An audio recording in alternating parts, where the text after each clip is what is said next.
All right, Madam Clerk, are you ready? I know we were waiting for a council member to get on Zoom, correct? Good morning, Madam Mayor. Welcome back. We are ready. It looks like we have all participants in Zoom. All right, thank you so much. Okay, we have a lot of special guests in the house. I wish every council meeting looked like this. This is what a great way to start, right? So we have a special proclamation, but before we do that, we've got to do a couple of housekeeping notes. And you're ready? We're ready We are ready to go. Okay. All right. So first, we're going to start out with the Pledge of Allegiance. I would love for President Sandoval, who's in the house, to lead us in the pledge. I pledge allegiance to the flag of the United States of America and to the republic for which it stands, one nation, under God, indivisible, with liberty and justice for all. All right. Good job. All right, Madam Clerk, at this time, I'm going to ask for a roll call. Thank you, Madam Mayor. Councilmember Breckus. I'm here. Dewar. Here. Martinez. Here. Ebert. Here. Taylor. Here. Reese. Madam Mayor, he is on Zoom. It looks like we're having some sound difficulties, but he is here, and Mayor Sheeby. All right, I'm here. You do have a quorum of the Reno City Council, and we're going to move into public comment, and I know we're going to go ahead and start with a proclamation. Okay, thank you so much. Okay, so this is a very special day. We have a proclamation because I always say that great cities need great college, university towns. And I couldn't be more proud of the work that you guys accomplish and the camaraderie that you bring into our city. Now more than ever, it's important to come together as a community and be one. And I want to thank President Sandoval for your work and loving this city like nobody else. So we want to give you guys a special recognition. We really want our city to know how much we value all the work that you do, but all the, like I said, the community effort that you bring in. And we want you to stay here for a long time. We want to avoid the brain drain, and we're making this city, really shaping it for you and your interests with arts and culture and technology and innovation. So we need your brains to stay right here in Reno. So we're really excited to do this. I'm going to hand it over to Councilwoman Taylor. It is in her ward, so I think it's only appropriate that you give them this special recognition. Is there any like cheer or like backflip that you guys can do before we start? Well, we got Alfie in the back. There you go. That's a good start. There, see? All right, I'm going to hand it over to you, Councilwoman Taylor. You want to come on over? Oh, can I? You want me to go out there? Yes, I do. I want you to step right up. So President Sandoval, Stephanie, nice to see you. Thank you so much for being here. Come on up so we can give you this special proclamation.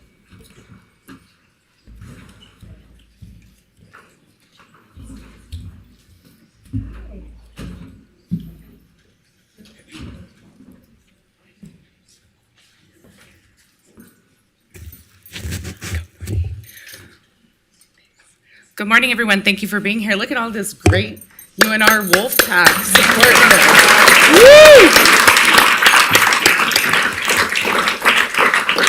Okay, let's get the party started. Whereas the University of Nevada, established in 1874, proudly stands as Nevada's first state university. And whereas the city of Reno's downtown is literally and figuratively connected to the University of Nevada campus, making Reno Nevada's college town. That's right. And every Friday should be College Town Day, right? Or am I skipping ahead? Whereas the University of Nevada provides a diverse student body and academic programs that contribute to a vibrant cultural scene with art, music, theater, and sporting events that benefit and unite the community. And whereas the University of Nevada boasts a strong network of alumni who continue to contribute their expertise, resources, and philanthropy to the city and state. And whereas every Friday in the city of Reno, residents should join together to share their support and love the University of Nevada, Reno. You want to say this part? Okay. Therefore, I, Kathleen Taylor, on behalf of Mayor Hillary Sheevy, Mayor of the City of Reno, Nevada, do hereby proclaim every Friday in the City of Reno to be Wolfpack Friday in Nevada's college town.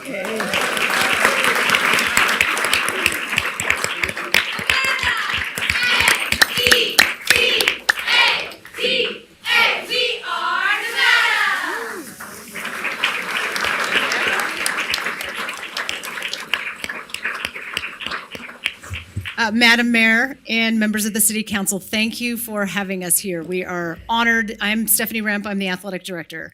So as you mentioned, we have all felt that it is time to make this community a college town. And everybody's been talking about that, a tremendous support from you. You've been a huge champion of this, and we appreciate that. So we have a ton of our head coaches here, which we would love for them to stand. All of our head coaches, if you guys can stand. There's some in the back too. And then a lot of members of our staff. So part of this initiative, in addition to making this Nevada's college town, we also want to celebrate Wolfpack Fridays, and we have flags that we are trying to get every business in this community to purchase a flag, to wave Wolfpack Friday flags on Fridays. It creates a sense of community. And then it makes people know there's a game on Saturday, talk about the game. We want people to plan their birthday parties around home football games, right? I want that kind of community. So we're really excited about this. Thank you for your support, and go Pack.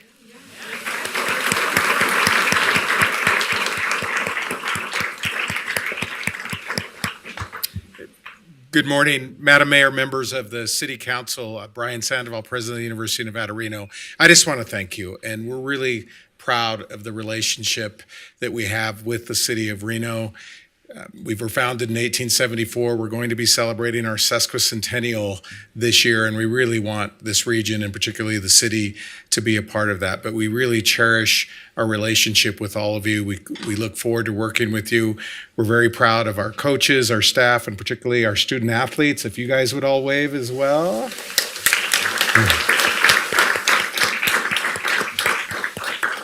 But it really is a new day, and we're gonna work together, and we're going to be your partner.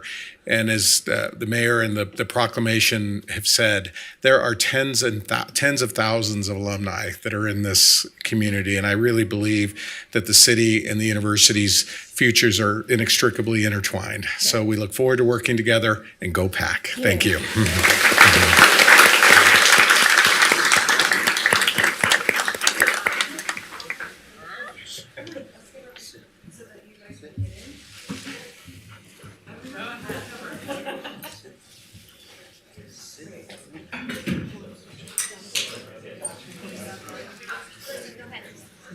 Nevada! N-E-V-A-D-A! We are Nevada!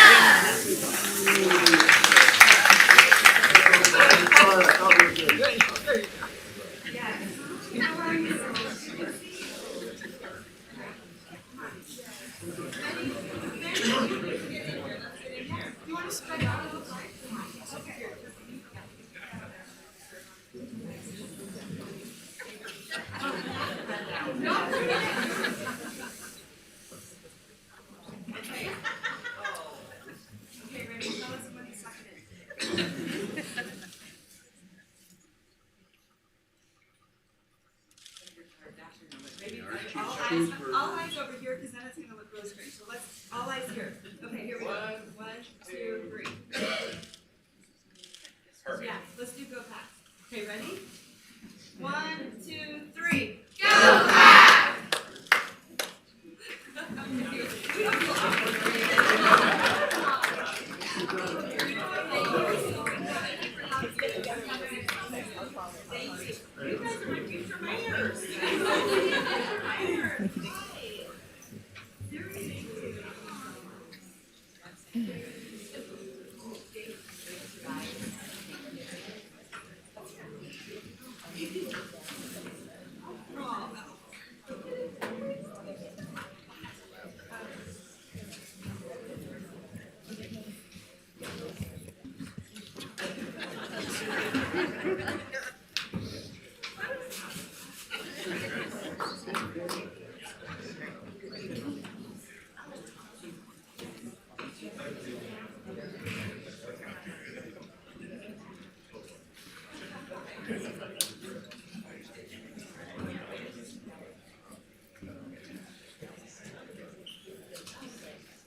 It's my.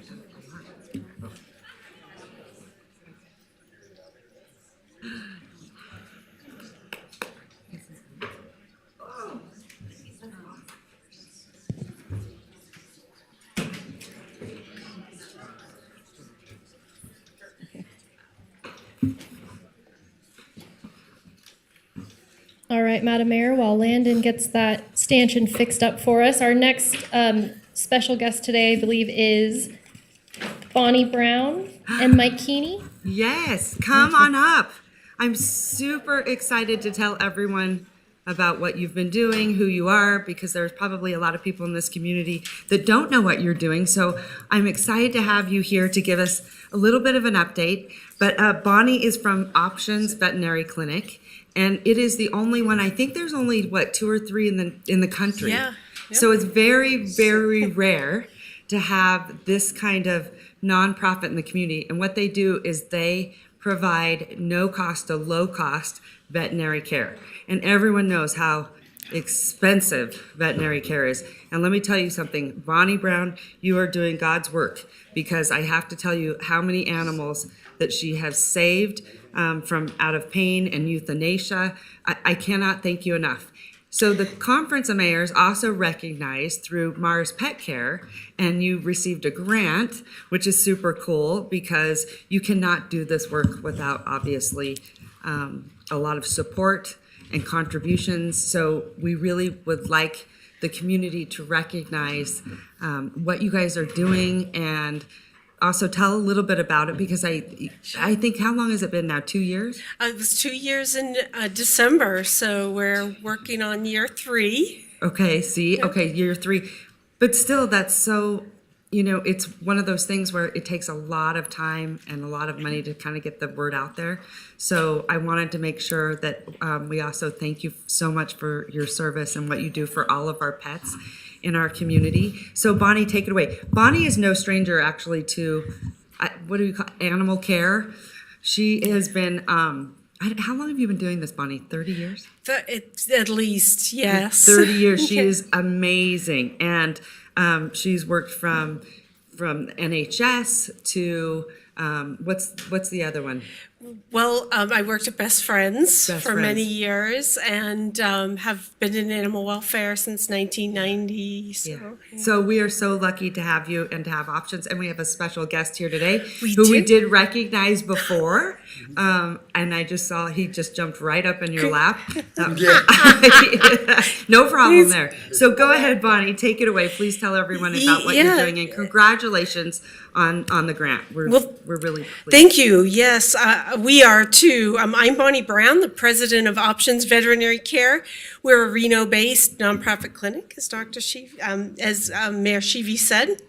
And first of all, I just really want to thank all of you for all that you do every day for our community behind the scenes, and for all the nonprofits that you help to support.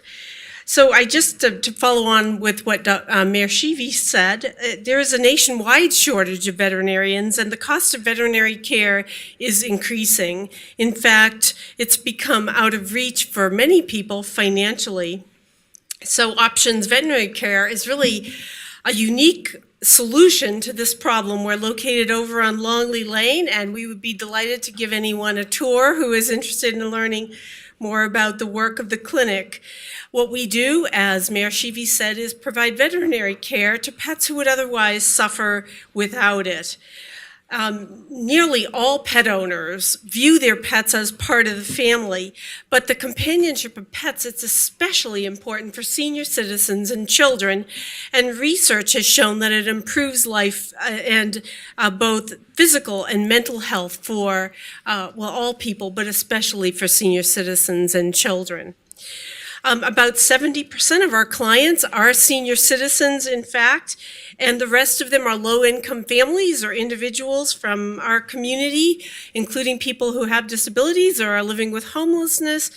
And I will tell you honestly, it's not unusual for us to talk to people who are trying to make a very difficult decision between buying food or perhaps their own medication or even paying rent and providing veterinary care for an animal friend that for them is really their best friend and closest companion. So while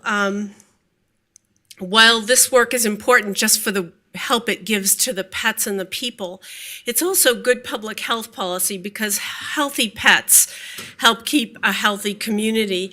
And also by providing veterinary care to pets in need, we're preventing surrenders to animal shelters that are really already overwhelmed in our community.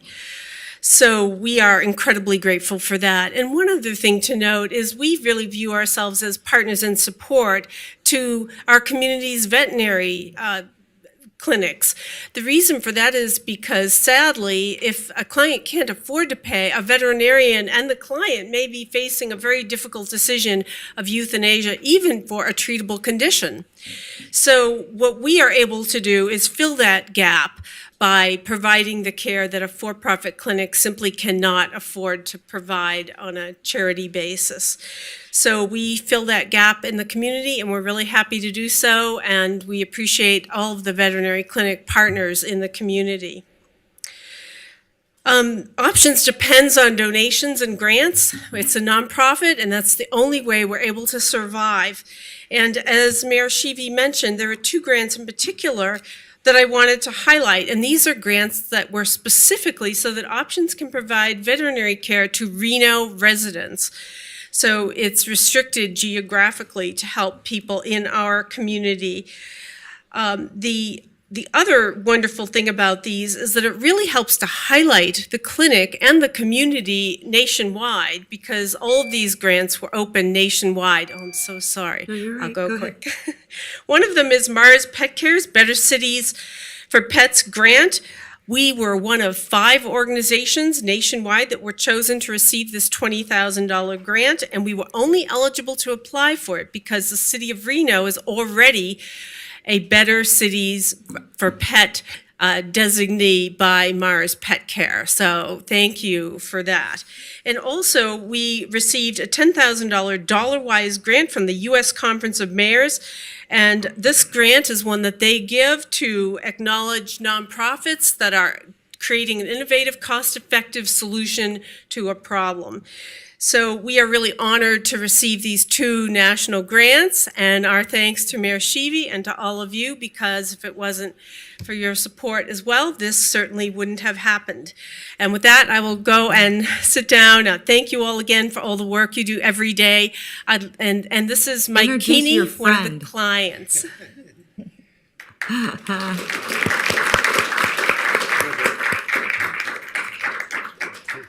on, sit down.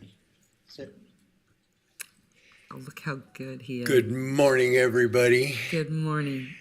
Mayor Sheevy, City Council. First of all, Little Bit's been asking about you. He wants to know where his Where friend is is. Little Bit? Little Bit's right here. Oh, there. Yep. I didn't see her. Yep. I So- tried to hold her last time. She did not want anything to do with being a mayor. She just was my Yeah. mayor for a day. Well, Keats is wondering why you're sitting in his chair. Anyways, I just wanted to come down here and thank you guys for what you do. Bonnie mentioned some things about what options or who Options serves as clients, and she hit on senior citizen, low income, disabled. I got all three. And without her, I'm afraid that my pets would be in pretty dire straits and without options. And that comes from grants like what we get from the city council here. And I just want you to know that we appreciate it so much. It does go to really good use. You guys know these two mongrels. We and, do. We do. But I think it's a shining example of how important it is to keep people with their pets. And because of their work, you're able to have healthy pets. And so I thank you for being such an advocate and a champion for Oh, what yeah. Options does. So Well- you can see firsthand who it's helping and how it's helping. And it's a testament to the services they provide. Bonnie hit on a major thing that we've all had to face when we are low income people without a lot of options, and that is we treat our pet or euthanasia. Yes. And my God, I couldn't live without Keeks. He helps me so much with my disabilities, and a little bit. We're trying to figure out what he does. What he does. We still don't know, but we know he's cute. Little bit of a pain in the tuchus, but yeah, he's adorable. And so, anyways, I want to thank you all very much for what you do. Please keep it up when it comes up, and remember that Options does really great work. So, Well, thank you. And there's a lot of you in the audience that also donate to Options. I want to say thank you from the bottom of my heart for supporting them. I want to just, Naomi and I, obviously we're avid dog lovers, animal And cat lovers, and animal lovers. But I just want to tell you, Naomi and I jumped in on a situation, and we see it a lot, and it happens so often. But especially seniors on such fixed incomes, one vet bill actually can throw them into homelessness. And I'm not kidding you. We've seen it firsthand. And so yeah.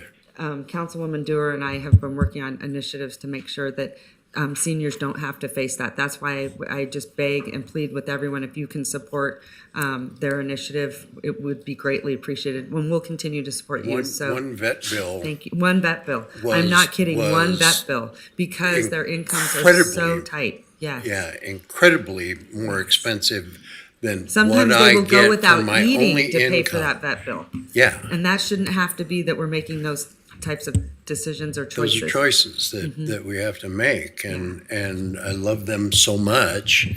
I have to put them first, and because they look to me. But yeah, just a teeth cleaning Yeah. is far more than what I get on disability every month, and so. So thank you so much for being You're here. very Congratulations, Bonnie, on your grant, and keep up the amazing work. Mwah. Councilman Dewar, you want to say a few If words? you wouldn't mind, I would just like to say it's been a privilege to support Options, even on a personal basis, separate and apart from City Council, for the work that you do, which is very unique, very rare, and really broadens care to our less economically advantaged residents. And so many people, to Mayor Sheevy's point, will go without to support their animals, and still it isn't enough often to pay the bills. I myself had a $5,000 vet bill this year, and I didn't have any kind of pet insurance either, and that's just one of my dogs. So I get it, and how much we care and are committed to our animals, and what we do for our animals really reflects on how we feel about our people. And they both positive and negative. People that mistreat animals often also mistreat people, and similarly, people that care about animals often care deeply about people. So they kind of go together. So thank you both for being here today, and for all the work that you and my sister your likes entire pets support more than group people. She does. I swear she likes pets more than people. Yeah. So I don't know. So thank you. All right. Well, thank you so much for being here. We appreciate you. Thank you. Thank you all. All right, Madam Clerk, I'm going to send it back to you. Thank you, Madam Mayor. Just to read our disclosure for today. It should be noted for those in the audience that comments are to be addressed to the mayor and council as a whole. Comments heard under this item will be limited to 3 minutes per person and may pertain to matters both on and off the council's agenda. Please note that the council may not take action upon any matter not agendized on today's agenda. When you're called on for public comment, please state your name for the record and begin speaking. The timer will begin when you say your name, and you will be afforded 3 minutes. If you're an attendee in the Zoom meeting and would like to make public comment, please raise your hand at this time. And lastly, while in this room, please be respectful. Warnings will be issued by the presiding officer if there's disruptive behavior, and you will be asked to leave chambers if the behavior continues. Our first public commenter today is Mark Markell, followed by Tila McCuller, followed by Tyler Colton. Good morning, Mark. Morning, Madam Mayor, and city council members, and city manager. How are you? My name is Mark Markell, and I'm a concerned Reno resident. I was in a motor vehicle crash back in '89. I was 24. We rolled 8 times. I was ejected, and it landed on my head, putting me in a coma for a month. I was a passenger. I want other people to realize I can't walk now. I used to use a walker, but since '89, I'm still paying for the motor vehicle crash. Anyways, I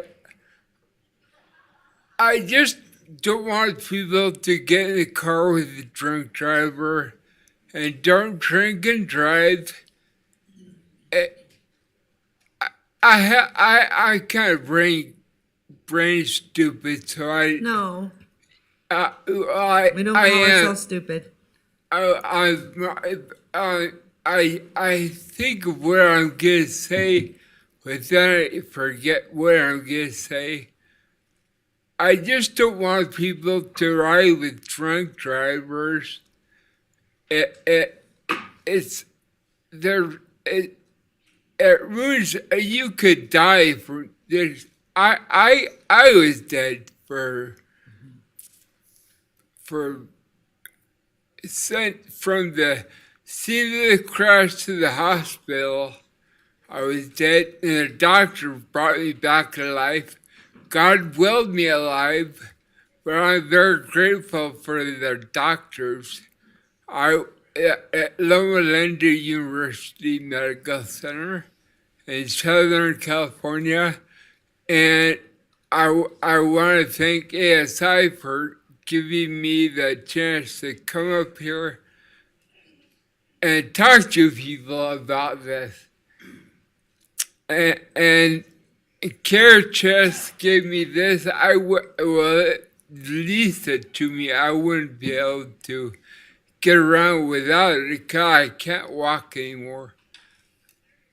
Anyways, don't ride with drunk drivers. Don't ride with drunk drivers. You can see what it does to you.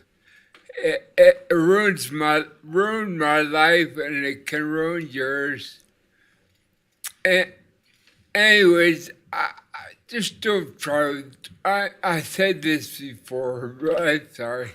I'm brain stupid. I'm brain handicapped. I don't know. But anyways, thank you, and don't try drunk drivers. Thank you, Mark. So, thank you to Care Chest, because you can see what the work they do, how important what they give back to the community. Thank you, Mark, and also very important messaging. So I hope everyone was listening intently. Tila McCuller, followed by Tyler Colton.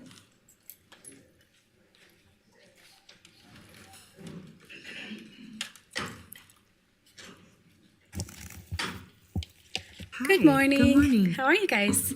I'm Tila McCullough. I'm chair of the City of Reno's Financial Advisory Board. And you have an item before you, I think it's on the consent agenda, B13. It's our annual work plan for the upcoming year, and then just a list of all the items that we reviewed and looked at for the prior year. So I couldn't stay till the actual item, but just wanted to make myself available. If you guys have anything that you'd ever want us to look at, just a reminder, we're here for you, and can look at anything in a financial capacity. And this is my 10th and final year on the committee and as chair, so you'll get to see someone else's face next year. But just thank you for the opportunity to serve. And if you guys have any questions on the agenda item, please just let Vicki or myself know. Thank you so much. Thank you so much. Appreciate Before you leave, I had an opportunity, to serve for a while as a liaison to the Finance Advisory. You've done a remarkable job, and I think it goes without saying, there are very many dedicated people to our city on the boards and commissions, and they just don't get the recognition. It takes a lot of time and effort to dig into all the materials and bring your A game to advising us. Some others that stand out, I was going to talk to our manager later. We have 2 people going off the Planning Commission that have served 8 years, 2 meetings a year, often 6 hours a meeting, lots of site visits. We have to continue to recognize people like you that are giving back to our community in such very significant ways. So as one of the former liaisons, thank you for what you've done. Appreciate it. Thank you. I also just want to point out that I think a lot of people think that, we'll make decisions up here just on the fly, but we're really fortunate to have people like you, and most of you are like experts in finance. So that also helps us tremendously. And all the service that you've given to the city, it means a lot. Thank you. It means a lot. Yes, we have some great members on our board. And I think we've done a pretty good job taking your advice. Am I right? Yes, for See? the most part. Yeah. See? So we do listen, but that's why it's so imperative that people get involved. You guys shape our community. It's the community that should be shaping how we do business here in the city and those initiatives. But I just want to say thank you. You guys are rock stars. Thank You you. have some impressive people on there, and you've been We doing do. this for We're 10 really, years. really lucky. Yeah. So. Well, we're Yeah. going to miss you. Thank you. We'll have to have Appreciate a it. celebration Oh. before you leave. Thank you. Thank you so much. Tyler Colton, followed by Bonifacio Pinchi, followed by Terry Brooks. All right. Hi, everybody. My name's Tyler Colton, and thank you. I'm back again like a broken record. So first, what you just mentioned, I do realize that the council does not, as a body, create everything or just have decisions on everything, and it isn't the mayor alone who makes decisions, that is the entire body. So I'm here to ask again to talk about the median in Midtown. For many of us who live in Midtown, there was a new kind of study that came out from RTC that was done, and it kind of was halfway done. It showed the accidents and things that occurred in a large area all the way from Liberty Street to Plum, citing most of the accidents in those kind of regions, but it didn't specifically focus in the area, the little section that has the median in it. Within that section, it did show that there were extreme number of illegal U-turns occurring. It did also show that most of the crosswalks in the area received an F failing. It also showed that the likelihood of a head-on collision at the roundabout at Mary could occur. So we are asking, when I sat in a room and I started this conversation with Devin Reese, RTC, Partolls, and a number of other businesses, we sat down with RTC. At the time, they had said to us that once the median was in, that we would take a look and revisit that. So I'm here in front of you today to ask, could we make that happen? Could we have a city manager? Could we have REMSA? Could we have fire, police, property managers, and business owners come together to discuss the lack of access to business? The extreme measures we have witnessed REMSA and fire take to get around vehicles. In front of my business, I have watched the vehicles pile up on our sidewalks to allow emergency vehicles to pass. We have been told that one of REMSA's vehicles has been damaged going over the median, not making the clearance that was created for fire, but not for REMSA. So we'd like to look at that. And so we're asking that an exploratory group be put together so that we could all come to the table, and what was promised that we could revisit the median, which has been going an ongoing discussion, from what I understand, since 2014. So I'm before you asking if we could get that done and how that might look, and if somebody could actually respond to me, that would be very nice. Thank you. Thank you so much, Tyler. And I would just say to our city manager, can we get this on our next agenda? Have it agendized? And quite honestly, you know, at the time, I really felt, and I was very, very vocal about it, RTC literally ran over the businesses to get that project done. And it's incredibly problematic. So we will get that on there.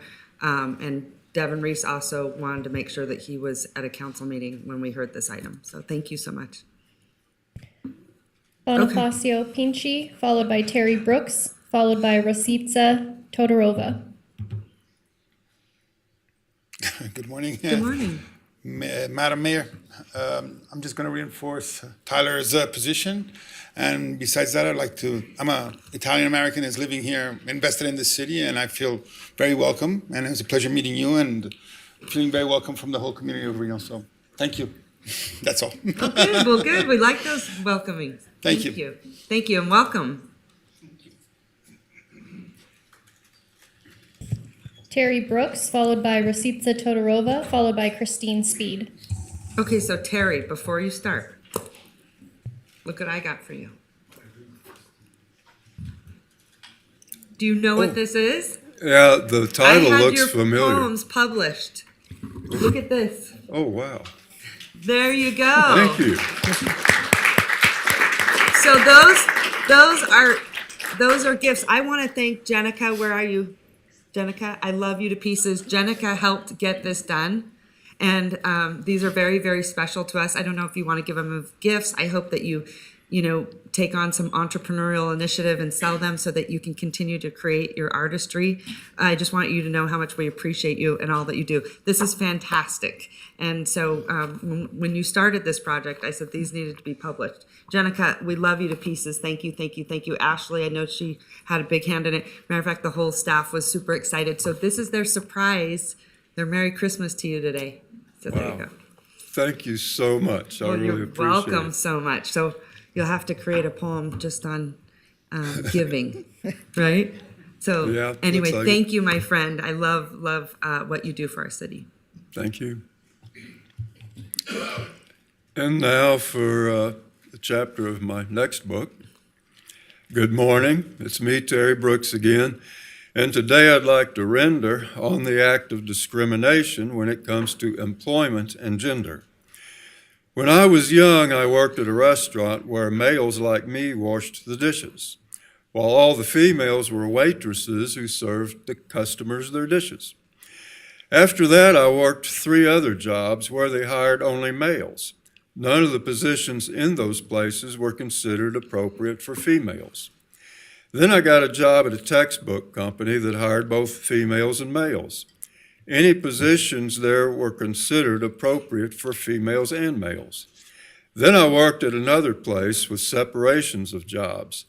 Males were assigned to some jobs and females to other jobs. Then I worked where I'd gone to school at a library of a university. Males or females worked in any position, so again, I enjoyed that diversity. Men used to be more easily employed whether they were married or not, and they would usually work longer at the job they got. Young single women, however, were less likely to get a job because if they got married later, then they might leave their job. Once they got married, they might have children and they'd have to quit their job to stay home and raise their children. Men usually got paid more, women usually got paid less. Some employers said if they paid women more, then they'd have to pay the men less. In some places, women were more likely to be hired because of their looks, or in some cases, more likely not to be hired because of their looks. There has been way more abuse of women where they worked than there has ever been of men where they worked. Some women have been abused with threats of being fired, and some could not defend themselves with the fear of being fired. I would like to thank you all for listening to me today, and again for putting up with more of such uncomfortable things that I say. Thank you. Thank you so much. Thank you even more for Well, this. and just so everyone knows, again, I want to thank Tyler. I think you had a hand in it, Jana, all of you guys, because they had to type it up because Terry wrote them all in hand. Yeah. 'Cause I don't have a handwriting. typewriter. Yeah. Well, maybe we got to get you that one next. Okay. Let's do that. Oh. Thank you, Terry. By the way, this Please is give him a round of applause.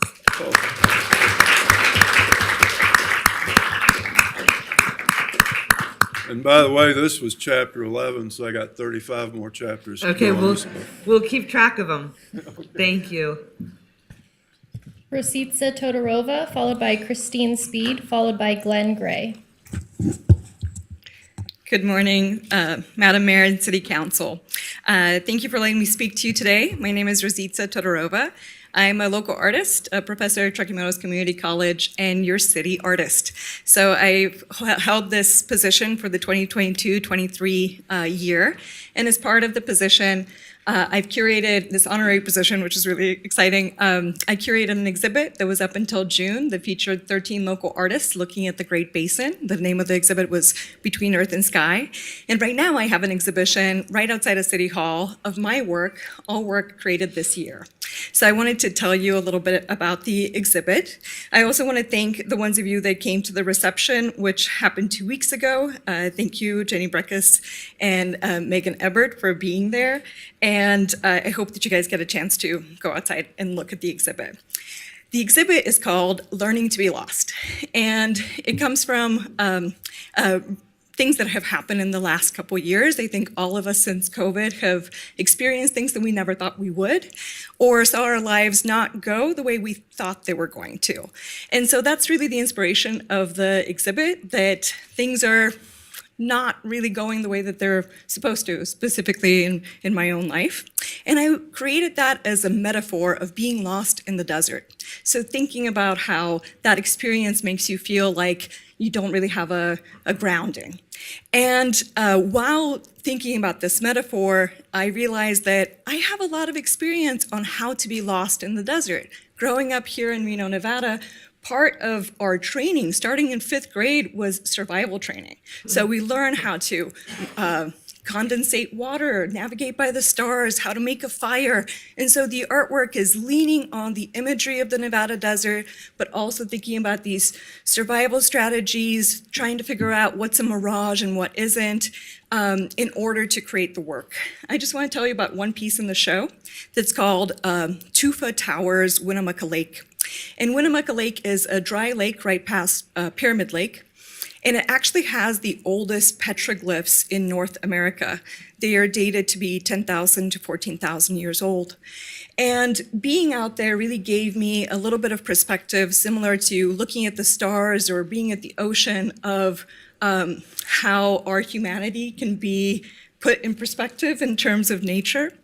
But what was really interesting about being out there is there's these tufa towers that are created by the Great Basin, that this whole area was underwater, so geologically a really long time ago. And all of them have petroglyphs on them that are so old. And we think about our desert as being empty most of the time. It's so good at erasing its history.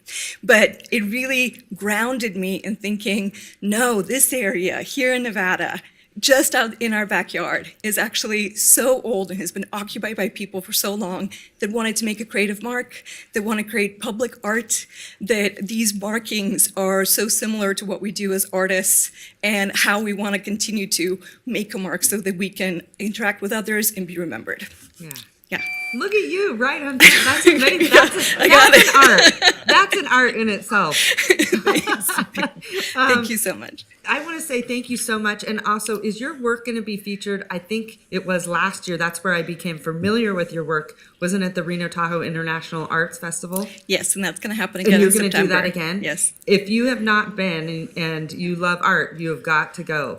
I am telling you, I was so impressed with the level and caliber of artists. But I saw your work there, and then I remember coming down the elevator, and literally you were hanging up all your own stuff, and then you were With doing the help some of the etching. city. Well, I mean, you were doing it yourself, and that's what artists typically have to do, is they just are doing all of everything encompassing, whether it's marketing or trying to host shows and then creating on top of it. So it's a lot of work, but your work is impressive. So can you tell everyone how how they can see your work? Sure. Yeah. Probably the easiest way would be my website, which Yeah. is rositza.art. And again, the Reno Tahoe International Art Show is coming up in September, which will feature many artists. I don't know how many, but over 100. Yes. So that's probably the next thing. And then we'll have a faculty exhibition at Truckee Meadows Community College in October. And more. And if you sign up for my email list, you can get more information. And then are you on Instagram? Absolutely. Okay, And it's okay. Rositza, my All right, first good. name. I tend to like Instagram, and they're a little nicer over there. All right. Thank Thank you you guys so much. And Thank you. everyone, please support her art. Please support our artists. Fantastic job. I'm a fan of your work. Love it. Christine Speed, followed by Glenn Gray, followed by Nathaniel Benjamin. Good morning, Good Mayor morning. Shivi and all the council members. It's a very interesting, fascinating meeting so far. My first meeting this here. your first meeting? Yes, it is. Oh, congratulations. So, yes. And Well, no one's yelled at us yet, so yeah, no. by the it's- end, I'm sure it's someone been- will it's yell been at us. terrific. But It's been terrific. And this is another, my subject has to do with another animal love story. And I agree with my Ward 2 council member, Naomi Durr, that what we do for animals reflects upon us. So my name is Christine Speed, and I oppose the eviction of the horses and the demolition of the Ranchera Equestrian Center. I'm one of these people from out of state who was attracted to Ranchera due mainly to all the horse-filled advertising, but also due to having read your beautiful Ranchera Planned Unit Development Handbook. It enshrined project description and development standards that reassured me and must have reassured my neighbors that our investments would be safe. The project description reads, "The development of Ranchera builds upon the equestrian history behind the ranch and reflects the changing urbanization of the surrounding areas." We buyers translated this as, the developers are going to build a lot of houses, but retain the special and attractive equestrian feeling of the development, as they have shown us in their marketing literature. And under objectives, there was maintain the rural quality of the ranch, including tree-lined streets, open pastures, and architectural styles consistent with existing building throughout the ranch. So, okay, this was totally reassuring planned community language. Under development objectives, it read, converting to the equestrian facility to include commercial stables and a riding club. And at this point, I thought, well, where do I sign? And under Chapter 2, Development Standards, it specified as maximum for new buildings 2 stories for all the buildings around the Special Events Center, which is the mansion, the Equestrian Center, and the ranch headquarters, which is the pavilion. And so to me, this meant low and rural character enforced. Great. And under architecture, it stated, the architectural style for Ranchera is reminiscent of the former ranch and ranch homes that populate Del Monte area, and all future developments shall conform to ranch architectural style. No visible flat roofs shall be allowed. And it even used the Equestrian Center and the as an example of the kind of architecture to emulate, which was in the handbook on both sides, the barn, the sides of the barn. And then finally, yet within a year of moving here, I'm sorry. I guess my time is over. I just hope that you can still preserve this beautifully and thoughtfully crafted PUD and preserve its original administrative intent on our behalf, because we're losing it. Thank you. Glenn Gray, followed by Nathaniel Benjamin, followed by Winnie Dowling. Madam Mayor, City Council members, my name's Glenn Gray. I live at 730 Cantor Way in Ranchera. I sent you some comments, each to you personally. Those comments are not exactly the comments I'm going to read to you today. You have those, and you know what I've expressed in them. These comments are more emotional comments, not as technical as the ones that I sent to you. It started in January when the developers submitted a form to change the zoning in the Ranchera PUD. They submitted to the planning committee to change the zoning on the equestrian center property from 1 house per acre to suburban mixed use. With this new zoning, the property could be sold off to another developer at a much higher price, and that developer could build almost whatever they wanted. See the arrogance. The staff at the planning committee intercepted the request for change and said, "This does not seem right." They sent a letter back to the developer saying they could not support this change. You must have a specific project in mind to request a change like this. The developer said, "Okay, we'll come back with a specific project." Now they went to work figuring out a project that could maximize their profit, and one that they figured they could walk back into the planning committee and get rubber stamped. No thought or consideration was given to the residents or community it may affect, just maximizing those profits. See the arrogance. Their new plan is for 24 small homes to be crammed in between 9 large lots to the south and 44 custom homes to the north.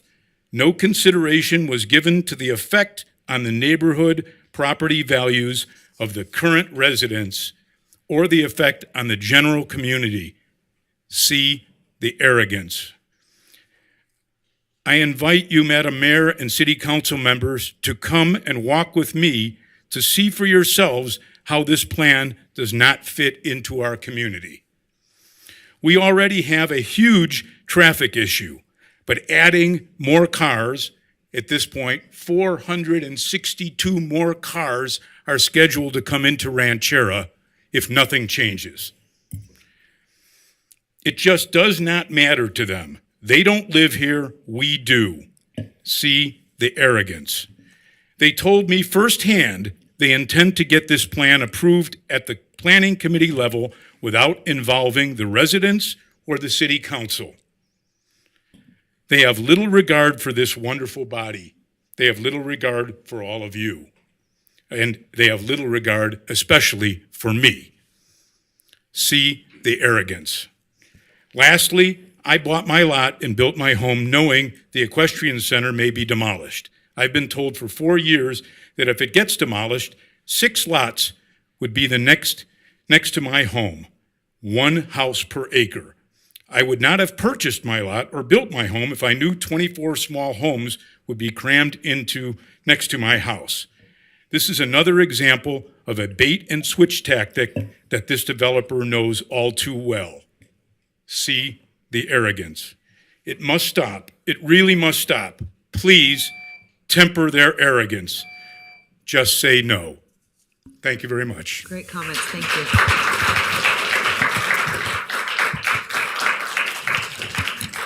Mr. Manager, can you inform me for my knowledge, because my inbox is filling and I anticipate I'm going to be sitting through a lot of comments here, where is this PUD amendment in its path? There is no application that I'm aware of for a PUD amendment. Nothing has come into the door. If I may. Here, yeah, go ahead. Can I just Councilwoman, participate? Dewar, I'm sorry, allow Mr. her to Manager. respond. What's been submitted is a master plan amendment. It was submitted last January to go from PGOS to SMU. And there's been no PUD amendment. That's what our staff had said. You need to submit them together. And I learned, just for the benefit of you and everyone, just yesterday, that the master plan amendment was withdrawn from the city. They can only be submitted every quarter. The next time for submittal is October. And I guess that it had been put on abeyance since January when it was submitted, came to the NAB in February, and then the next time would have been April and July. And so it's been pending. And so my information from our planning staff yesterday was that it was withdrawn. Master plan amendments. Master plan and amendment. plan unit development amendments go to the council. Correct. And there is not anything is a demolition permit pending, Mr. Manager? Apparently no, either. I Okay. checked yesterday. Okay, so we got to get back on track.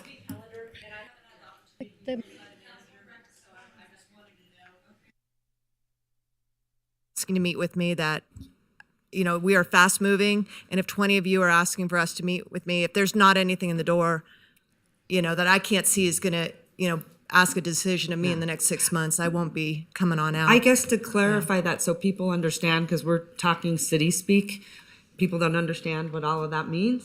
Go ahead, City Manager Doug Thornley. My goodness.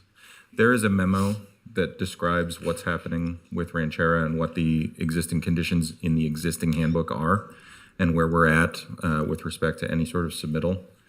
It's in everybody's inbox and it will be published to the website the way we do all council memos. When was that drafted?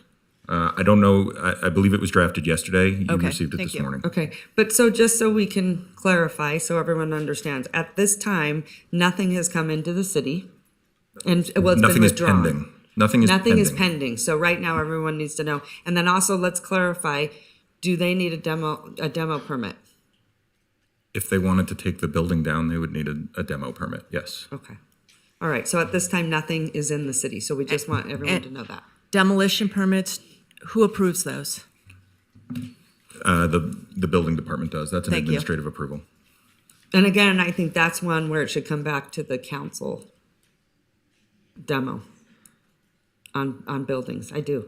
Because we've had many that have not come here and all of a sudden we get blamed for it. You turn around and you're like, what just happened?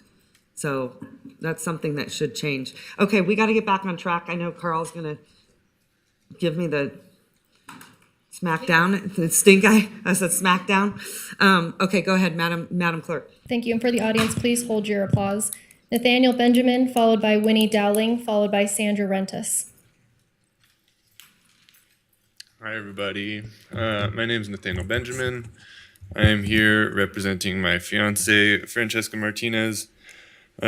She owns Bad Apple Vintage in Midtown, 1001 South Virginia Street, and it's right on the roundabout there. I'm kind of here bolstering the argument of Tyler.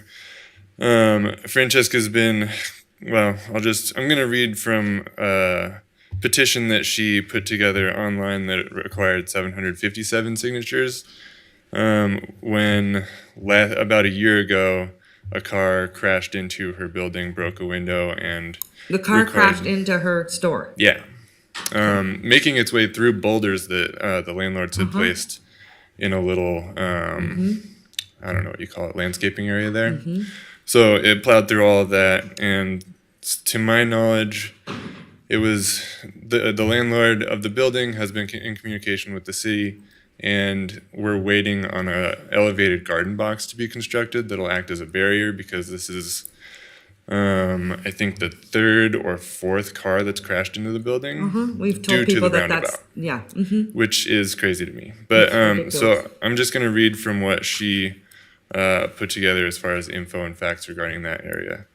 There have been 10 vehicle-related incidents in the past 15 months, and this was a year ago, involving our building at 1001 South Virginia Street, 5 of which have resulted in direct collisions into the businesses that operate here. Despite the frequency of accidents, the city has failed to take any action regarding or towards setting up additional safety measures for not only our building, but for the pedestrians frequenting the bustling Midtown district who could easily be at the wrong place at the wrong time. Since the Midtown Road renovation, our landlords have communicated with the city their concerns for the businesses here and their susceptibility to accidents, and have repeatedly requested some sort of guard. It keeps going, but basically, I visit her shop pretty frequently, and while I'm there, even just for short periods of time, people turn down Mary Street all the time going the wrong direction. obviously that area is not intuitive, and the barricade all along the road is a hazard for all the reasons that Tyler listed, and I've never seen a road like this. It doesn't make sense to me. I think it should be reconsidered, and Tyler is advocating for having some kind of panel constructed so that we can get some official evaluation on it, and I would like to also advocate for that on Francesca's behalf. Thank you. Okay, thank you so much. Really appreciate it. Winnie Dowling, followed by Sandra Rentas, followed by Nicandro Saldana. Good morning, Madam Mayor and City Council. I would like to seek your support for item number B22, which is part of the agenda. It's $1,000 for the Nevada Small Business Development Center. I wanted to let you know a little bit about our services. We provide free and confidential assistance to Nevada's business owners and people interested in starting businesses. We have 12 offices around the state. And our office, where the lead office is at the University of Nevada, Reno in the College of Business. And just to give you an idea of what we're doing for the city of Reno, we assisted about 1,000 clients in 22, so that's providing in-depth assistance to all types of businesses. And we document all of our economic impact, so we had 32 businesses that started. We helped our businesses with $4.7 million in capital, and they supported 2,300 jobs. We also helped them raise their sales in the amount of about $31 million. In June, we provided a class on how to start a business in Nevada, and that was a result of talking with Councilman Martinez. We really appreciate his vision, and he came to the class. We had 80 in attendance, and it was in Spanish. And we wanted to make sure people understand how to start a business. They don't know, they have questions about funding, questions about location, all kinds of questions. You don't even know what kinds of questions you're going to have. But it was a very successful class. We have another class on August 1st. This time it will be at McKinley Park School, and it will be in marketing, or about marketing. And again, it is in Spanish. So in summary, I would just like for you to encourage your constituents to realize that we are here and we are available to help our City of Reno business owners. Thank you. Fantastic. It's so super, super important. And I remember, and did you guys stop sort of offering this during the pandemic? Oh, no. The pandemic was our busiest year. Was it? We had hundreds, I think $150 million of economic impact. PPPs, IDLs, shuttered venue grants. It was very, very busy. And Sandra and our client, Nicandro, will also talk. So okay, I'll let great. them.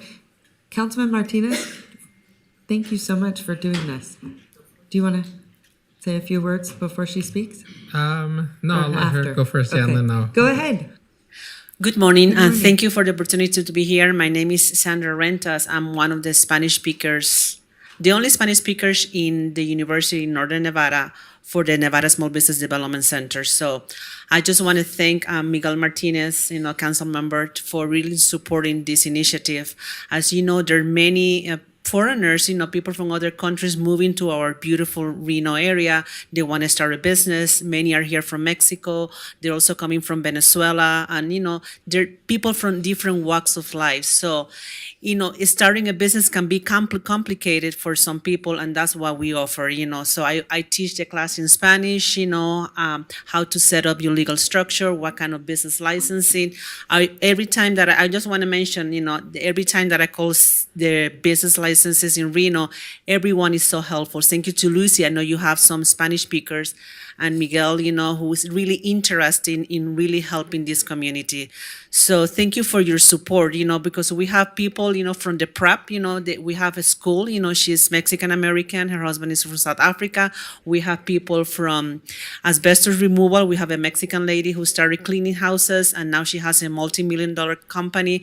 We have people from Spain, they do this kind of jewelry, with pearls.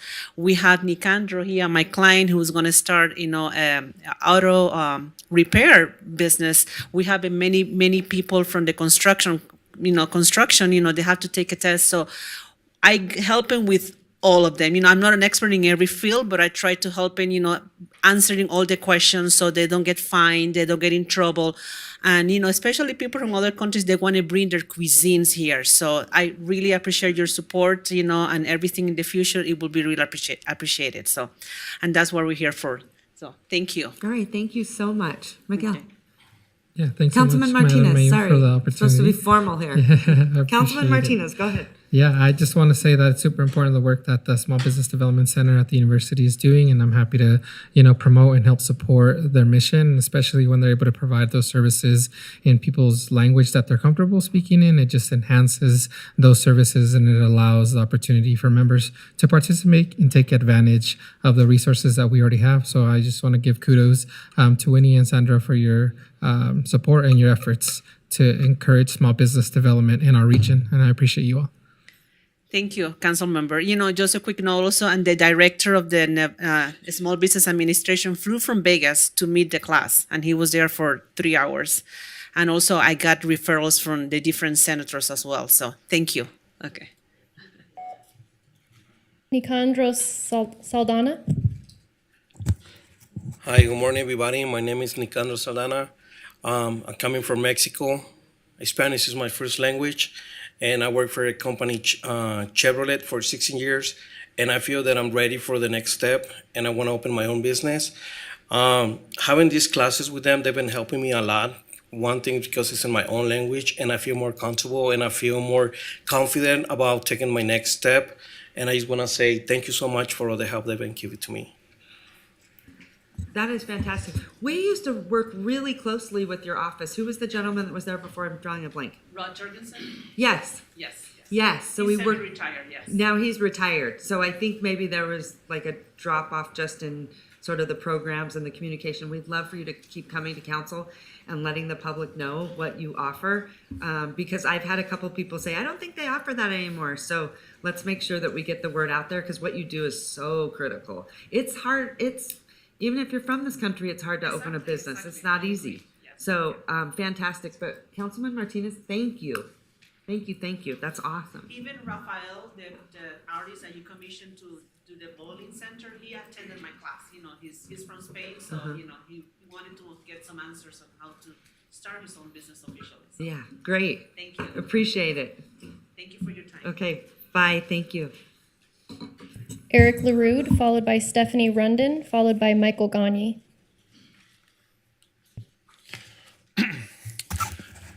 Good morning, Madam Mayor and City Council members. My name is Eric LaRude. I'm a downtown resident. I live in the Montage.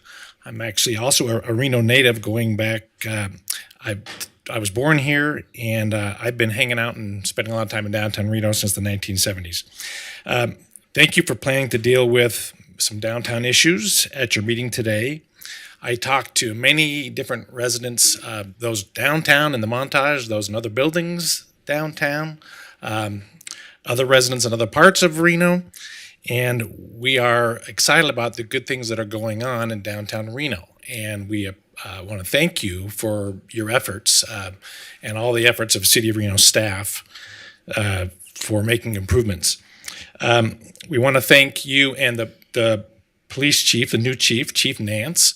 We know that there has been an increase in RPD being deployed to downtown. We know the RPD horses are on horses on Mondays. That's nice. Bike patrols are up. We hope to see foot patrol happening soon. And even we'd like to see the bar car back, because safety is a high priority, and all those efforts are going a long way towards making downtown Reno more safe. There's also a lot of efforts being made to make downtown Reno cleaner. We see that downtown Reno is getting cleaner. I want to say thank you to the public works staff and a lot of volunteers also who are working to make downtown cleaner. The Reno City Center project is a big concern of a lot of people who I talk to, who live downtown and who just like to come downtown. As you know, it's a huge chunk of downtown Reno and is a key frontage on Virginia Street. Being closed and boarded up in the current condition is obviously not a good look. So we ask that you do what you reasonably can to help that project proceed and succeed as quickly as possible. I don't know that you read Alicia Barber's brief, but I hope you have read her latest brief about downtown issues. Let me just say, I think Alicia does a great job, a great service for our community. She acts as a historian for Reno. There's not many people who have the knowledge she has about downtown Reno. She also kind of acts as an editorial board. We don't have a downtown, our Reno newspaper doesn't do that anymore, and she plays that role. She may not always state positions that we all agree with, but I think she really states a lot of valid points that are very thought-provoking, and I hope you take into consideration as you are going about making decisions. Please proceed with effective steps to keep making downtown Reno better. For the many residents who are living downtown now and who are working downtown, and for the many more who are about to be moving downtown and coming downtown, this is a critical time and things are getting better, and we just want to keep things moving in the right direction. So thank you very much for your service to our community and for dealing with the downtown issues. Thank you so much. We really appreciate your feedback, especially our downtown residents. And you've done a lot of work, so thank you. Thank you, thank you. Stephanie Rundon, followed by Michael Gagne, followed by Willie Poochert via Zoom. Good morning. Good morning, Mayor. Good morning, Council Member Doer and other council members. I'm picking up the theme of the Ranchera Equestrian Center. Like Glenn, my comments are a little bit more emotional rather than dealing with numbers and the various specifics. So again, my name is Stephanie Rundon. I live at 725 Mayorwood Trail, which is within the Ranchera development. So recently, Ranchera Holdings LLC issued an eviction notice to the tenants of the Ranchera Equestrian Center for July 31st. They were given a month's notice. There are about 50 horses that are located there. It's the intent of Ranchera Holdings to take down the equestrian center and replace it with at least, initially it was 6 1-acre parcels. And now I understand that it may actually be more dense. And it's with respect that I ask the City Council to consider the various proposals that are currently on the table to ensure that the Reno Equestrian Center has the opportunity to continue to serve our community. Prior to moving to Reno in 2021, my husband and I put considerable thought into where we wanted to live in our retirement. We knew that we did not want to move to another subdivision in another city. What we were specifically drawn to Ranchera for the open space, the beautiful views of the mountains, which are, by the way, now gone due to 3-story condominiums, and the history of the development and the beautiful equestrian center. Although I'm not currently a horse owner, I've owned and otherwise engaged horses most of my life. My sales brochures all featured horses prominently. And again, all the streets are named with horse themes. I was sold. I was so happy to find such a lovely community that reflected what I was looking for in retirement. I've spent many evenings walking around the barn, getting to know the equine tenants and imagining the day I would stable a horse for my grandchildren to enjoy. The Halloween horse costume contest, occasional offers for carriage rides, particularly when it's snowing, and tenants walking their horses down the street are all part of what makes our community unique. I was fortunate to grow up in a community with pony rides, trail rides, 2 barns, and wonder where do children develop their love for and learn to care for horses amidst urban sprawl. So sadly, there was a Shetland pony, is now gone. My beautiful friend Sophie, she's now gone. I wonder where some of the other tenants are going to move their horses. And I'm not sure what purpose is served by replacing this beautiful building with luxury housing. So with that, thank you for listening. Thank you for your consideration. All right.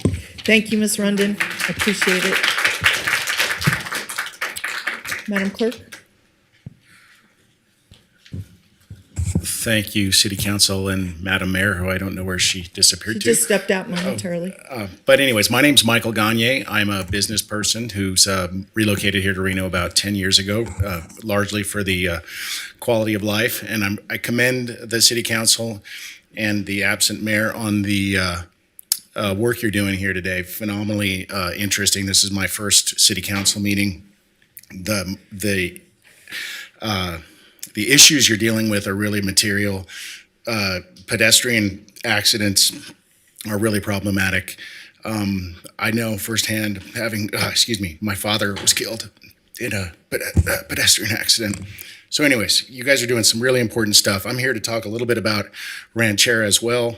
I'm a resident there, soon to be finishing completing a home there. But the issue that really strikes me is the Lake Ridge removal, kind of in the middle of the night, it seemed like. And we really don't want to have something like that occur here in this situation. My daughter was a swimmer. She used to do a little bit of training there at Lake Ridge. It disappeared. I had a friend of ours whose son was a tennis player, disappeared. So we really don't want to have that sort of a recurrence in this case. This is a beautiful community. We care a lot about one another. Let's not really destroy some of the opportunities that might be here for some of our younger members. And a horse equestrian facility that was advertised the way that this was, it's really a bait and switch. So appreciate the time. Keep up the great work and help us keep Ranchera a ranch place. Okay. Thank you, Mr. Gagne. And my sympathies to for you on your father. And I also just want to say, and there may be more people speaking on Ranchera, I don't know, but I just wanted to put it on the record that I've been very engaged in this issue for a number of years. I've had a chance to meet with many of the residents. I understand the issues. I've also met with the developers and, speak to them at least weekly, just last night, in fact. And that I've also been reaching out to the county to see if we could build a partnership there. And also, I just wanted to mention since this was back in the newspaper, several buyers have emerged. So I just as some current, up to the minute issues. I don't know what will happen. I know that the horses have to be gone by, I think it is next Monday. And I personally believe that's a tragedy for our community, but I just wanted to let you know, as a council member representing you, I'm working very diligently to look at all the alternatives and understand the issues that you're going through. So appreciate the moment for a little editorial, but back to you, Madam Mayor.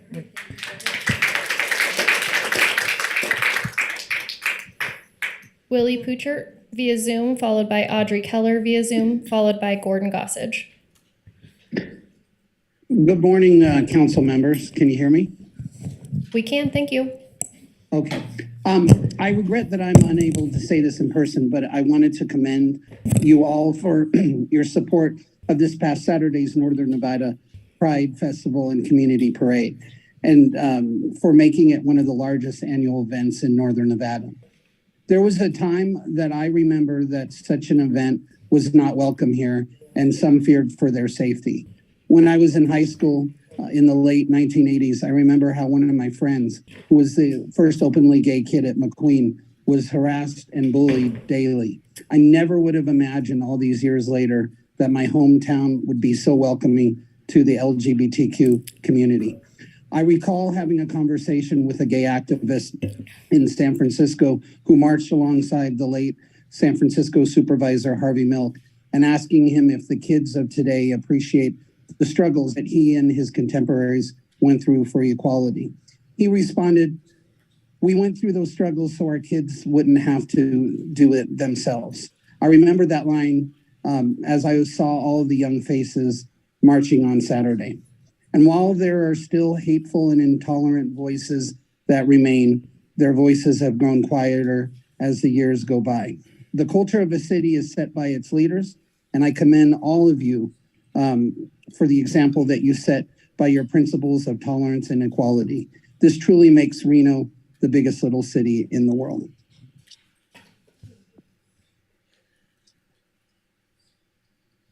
Audrey Keller via Zoom, followed by Gordon Gossage.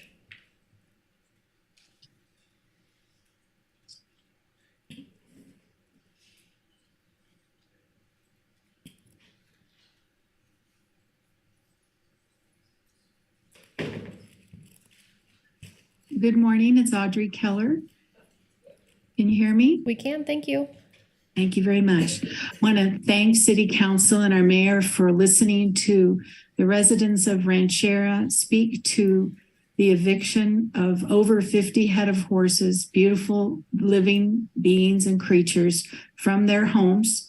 They are now going into unknown spaces with much lower quality of life and a much higher rent. Talk about rent control. I understand that the rents that the horses are going to be moved to has been raised because of the shortage of barn space. That's really important in planning a master plan for a city. And a city as great as Reno, I know we have the wonderful rodeo, but there is a great diversity of horses, not just rodeo horses, but horses for adaptive riding, horses for the police force, horses for companionship, horses for competition. And the Ranchera Equestrian Center is unique. It is an icon because, of course, it's on the Hera estate. It should be kept as an icon. And frankly, I know it's no one's fault in council that these developers are moving in the way they're moving. However, council can lead in the direction and with the vision of, hey, let's make this a really great equestrian center and let's work with Washoe County. Let's open that door, have the conversation, and let's attach the equestrian center to Bartley Ranch Park. Just like there's a great partnership with the Hawkins Amphitheater, it's a perfect use of a public facility, public-private partnership. And I just want to encourage you, even though the action is not before you, it will be before you. And I want to thank you again, and I want you to consider all the equestrian uses, including our friends at UNR and their equestrian teams. We can make this a really great equestrian center. And thank you again for the consideration and for your time. Our final public commenter is Gordon Gossage. Good morning. For the record, it's Gordon Gossage. I wasn't planning on talking today, but there are two things that forced me to do it. One is that yesterday we learned that real estate has now gone over $600,000 for a house in Reno. That means using a 5 times metric that you need to make, a household needs to make $125,000 a year in order to afford the median house in Reno. The second thing is that I need my neighbors to be honest. And that is, if we continue to throttle development within the McCarran Ring, we are voting for higher prices and rents within the McCarran Ring. We are voting to expel the Latino community in the Wells Avenue area. Once the rents go up in Midtown because of the supply being constrained, both the Latino working class and the white working class will be expelled from the center of the city. We are going to have, no matter what, 150,000 new people moving into the 10-county Western Nevada area. Here's your choice, my neighbors. Let's say we have 150,000 people. They either live within the McCarran Ring and we decide to have a walkable, high-density city, or we force them to move into a sprawl. that you've never experienced unless you lived in the East Bay or where I'm from in Boston. I want to tell you the Route 50 scenario is you take Route 50 from Carson to Fallon. That's 60 miles, okay? That's the length of East Bay between San Jose and Valencia along Route 880. So you have to decide one of two things, within the McCarran Ring or sprawl, okay? And if you like East Bay, welcome. And the problem is the people who want to throttle development within the McCarran Ring have so much more power than the working class. So I beg you to be honest with yourselves, and we need to be honest with each other about what each side, and it has become two sides, advocate. I strongly advocate as, well, I'm running out of time. I get emotional about this because I don't think it's fair for the elite and for the leadership class to continue to screw the people who make less than $60,000 a year. I can't sit here and listen to the dishonesty of advocating throttling the housing supply and forcing people out to Yerington and Dayton and Fernley. We got to be honest. If that's what you want, that's what we'll get. Thank you. Thank you so much. I always appreciate your comments because anytime that we approve a project, I'm going to say this in my out loud voice, then we're in the pockets of developers. And it's exactly what you said, that we are giving more people less opportunity to live in our city. And it's the people that have the means are the ones that are shaping it. And that isn't right. So I want to say thank you so much. But yeah, if any of you, hear that, I read whenever we approve projects, how we're in the pockets of developers. And it couldn't be further from the truth. So I want to say thank you so very much because that is the one thing is about the sprawl. Because that's what's happening when we don't approve those projects, those infill projects. So everyone complains about the traffic, but then when we don't support that infill development and housing of all types. So don't get me going on that, but it's economics 101, supply and demand. Because guess what? If you don't have enough supply, the people that have the means, they will monopolize the supply that's in the market. And there's your supply and demand. And then it's very hard for people to afford housing because the people that have the means can afford to dominate the housing. So thank you so much. I appreciate that. Thank you. All right, Madam Mayor, for the record, there were several individuals in the audience that did not wish to speak, but did submit public comment forms. There was 1 in favor, 10 in opposition, and 2 of concern. Wolfie Jr. Wolf, Jeff Chapman, Aaron Devlin, Patty Cowles, Miriam Ruland, Lana Little, Virginia Matthews, Jennifer Santos, Pat Brown, Andrea Sullivan, Penny Whitaker, Linda Russ, and Christine Bonnet. Additionally, we did receive 13 comments, which were general in nature and not directly associated with an agenda item prior to 4 p.m. yesterday, July 26th. These comments were written correspondence received via our Reno.gov online public comment form or by email to our office. Copies of these have been distributed to the Reno City Council and are available to the public on Reno.gov. 1 letter in favor, 7 in opposition, 5 letters of concern, and 2 voicemails were received, transcribed, and provided to the Reno City Council. And with that, we have no additional public comment. We're moving into item A4, approval of the agenda. Okay, thank you so much, Madam Clerk. I appreciate it. There was one name on there. I think I heard Alfie the Wolf. Okay, I just wanted to make sure. He signed up for public comment. Okay. All right, thank you so much. Okay, at this time, I would like to ask approval of the agenda. Can I get a motion? So moved. Wait. Sorry. Hold on, before we do that, our city manager has some items Yes. for note on the agenda. Thank you, Go Madam ahead. Mayor. Item D2, the annual update from the RSCVA. The RSCVA executive team has an unforeseen event that they need to attend to today, so we will have to reschedule that. Okay. So we'll pull Take that. off item D2. Yep, and then I'd like to recommend that we take D1 out of order, Delta 1 out of order, and we do that at the top of the agenda so that we can get the meeting moving. Okay, so here's what we will do. We'll go to item D1. I'd like to do consent, and then the items that were pulled off of consent, we will do after item D1. All right. Okay? So moved. Do we have attorney-client today? I don't know. Did you Not that I- schedule one? not that I Okay, know. okay, I wasn't sure. All right, so at this time, I would like to start with Well, approval of the motion agenda. to- I have a motion from Councilwoman Dewar. Second from Councilwoman Taylor. All those in favor say aye. Aye. All those Aye. opposed.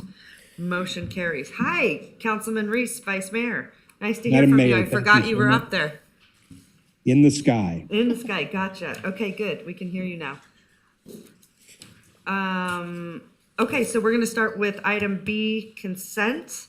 I'm gonna start with Councilwoman Dewar. Do you have any items you want to pull off consent? B9, just, it's over $1 million, and I think people should know what we're doing. And I'm interested in B14, not all the items, but just I know we revamped our process, and I think it's worth some comments from staff. B9. Yeah. Okay, thanks so much. Councilwoman. B9 and B14. Okay, B14. Okay. Councilwoman Ebert. Yeah, I'd like to pull B4, B5, B6, and B7, please. B6 and B7? Okay. 4, 5, 6, and 7. Yes. Perfect. Councilwoman Taylor. B8, please. Perfect. Councilman Martinez. 20 and 21.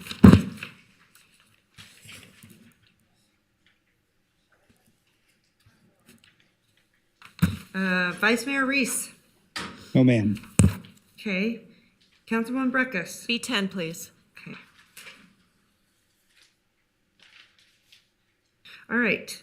So may I get a motion to approve all other items on the consent agenda? So moved. All right, I have a motion from Second. Councilwoman Dewar. I have a second from Councilman Martinez. All those in favor say aye. Aye. Aye. All those opposed? Motion carries. Okay, we're gonna head on over to item D1, and I'm gonna send it back to you, Madam Clerk. Do you have any public comment?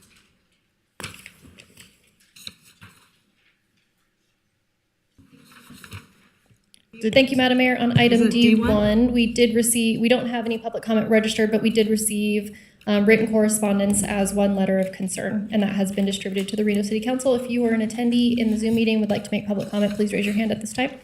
And did Mr. Reese pull any items? No. Okay. All right, Madam Mayor, we're going to go ahead and close out public comment on item D1. Okay, thank you.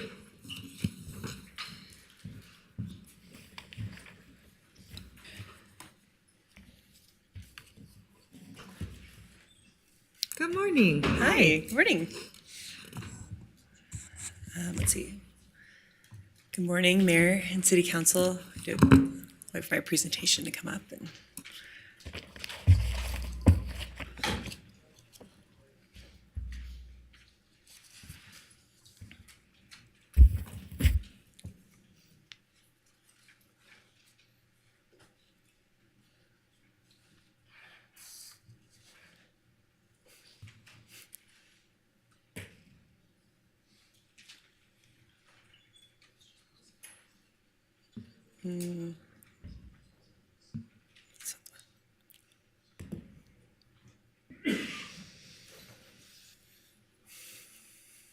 There we go. All right. Are you ready? Ready. Good morning, Mayor and City Council. Amy Pennington, Special Projects and Outreach Coordinator for Public Works. I am super excited to be here today because as I have talked to many of you throughout the last year about the placemaking project, I've been hearing that you guys are excited to get some things done. So I am here with an agreement to move us forward in getting some things done. So with placemaking, we are in the phase 1 part right now, and I just want to do a quick reminder. On March 8th of 2023, Council approved money from the ARPA allocation for placemaking, $1 million going to the facade and tenant improvement program, and $2 million going to other placemaking activities. And on April 12th, the Council accepted Gail's study, which included a phased implementation plan. And so today, we are talking about these 4 elements the Facade and Tenant Improvement Program, the Streetscape Furnishing Zone, Locomotion Plaza 2.0, and the Row Plaza. And I'm going to be asking council for the authorization, to give the city manager authorization to approve a consultant agreement for urban design services for the Streetscape Furnishing Zone, Locomotion Plaza, and the Row Plaza. I'm going to quickly give a brief description of these 4 elements so everyone knows what's going on. One is the Reno Facade and Tenant Improvement Program. This gives the Reno City Council City of Reno is giving applicants money to matching funds to improve the outward facade of their program up to $50,000 and the interior for a tenant improvement up to $50,000. One recipient can receive up to $100,000. And there are stipulations that are tied to this money as far as it being actively renting out your space and things like that to make sure that money is going toward activation of our downtown and other parts of Reno. The Streetscape Furnishing Zone, this is an effort to evaluate the sidewalk space that is from Liberty all the way up to the freeways and making sure that we're taking advantage of opportunities for lighting, seating, shade, and being able to activate our sidewalk and our edges. Locomotion Plaza, just a reminder that this, the goal for this space is to have it be easy to activate. So we need more lighting, shade, power available, furniture, and stage elements so that we can have events here, that the public can use it, and this can be a space that is enjoyable to spend time on. And the Row Plaza, this area is just adjacent to the event center on 4th Street and Virginia. And in this space, we're looking to improve power, shade, seating, wayfinding, and we have had conversations with the Row where they've agreed to maintenance of the elements that are placed on this space, as well as storing them and moving them for special events. So the consultant agreement that we're looking for is for urban design, and this is the timeline for how this would be playing out. We would be looking for approval today of the consultant agreement. The design for the Streetscape, Locomotion Plaza, and the Row Plaza would be happening through August and September. And then we would come back to City Council in late October to give you an opportunity to approve the final designs. Those designs would go forward to 100% design through February of next year. And then we would be coming back for construction bids and constructing those during 2024. So this is the proposed motion, and I'm available for any questions. I don't know how to record a question, but. Okay, so here, can we go back the slide? Sure. I want to go back. It said like tenant. It was like, had the 4. This one? Yeah. Yep. So, so there's kind of a lot going on here, and I'm going to assume that the council probably has a lot of ideas and thoughts, because this is so important, and it's way overdue. Since I've been here, we have never invested in downtown. Councilman Dewar, I'm going to let you ask the question, and then I'm going to come back to some of these points. Go ahead. Oh, sure. Well, some are questions and some are comments. Great. So I had a chance to speak to you prior to today. And one of the things that I brought up, which I think is important for the community to understand and also the council, is that when you speak about phase 1, phase 2, phase 3, that's how they were laid out in the Gell report. But my understanding is that we are actually working on all 3 phases as we speak. So, for example, I think phase 2 had to do with the bike infrastructure. But to my knowledge, we're working on that right now. In fact, I think there's a public outreach process either beginning now or continuing now. So that's already started prior to even today when we're talking phase 1, but it sounds like we've already started phase 2. And it sounds like, talking to you, we may already be engaged in phase 3. So I think it may be, the word phase may be a misnomer and be misleading. And getting people all wrapped around the axle when they don't need to be. It sounds like all phases, I guess I would think of them as projects or focus areas, but it sounds like they're all proceeding ahead. And is that correct?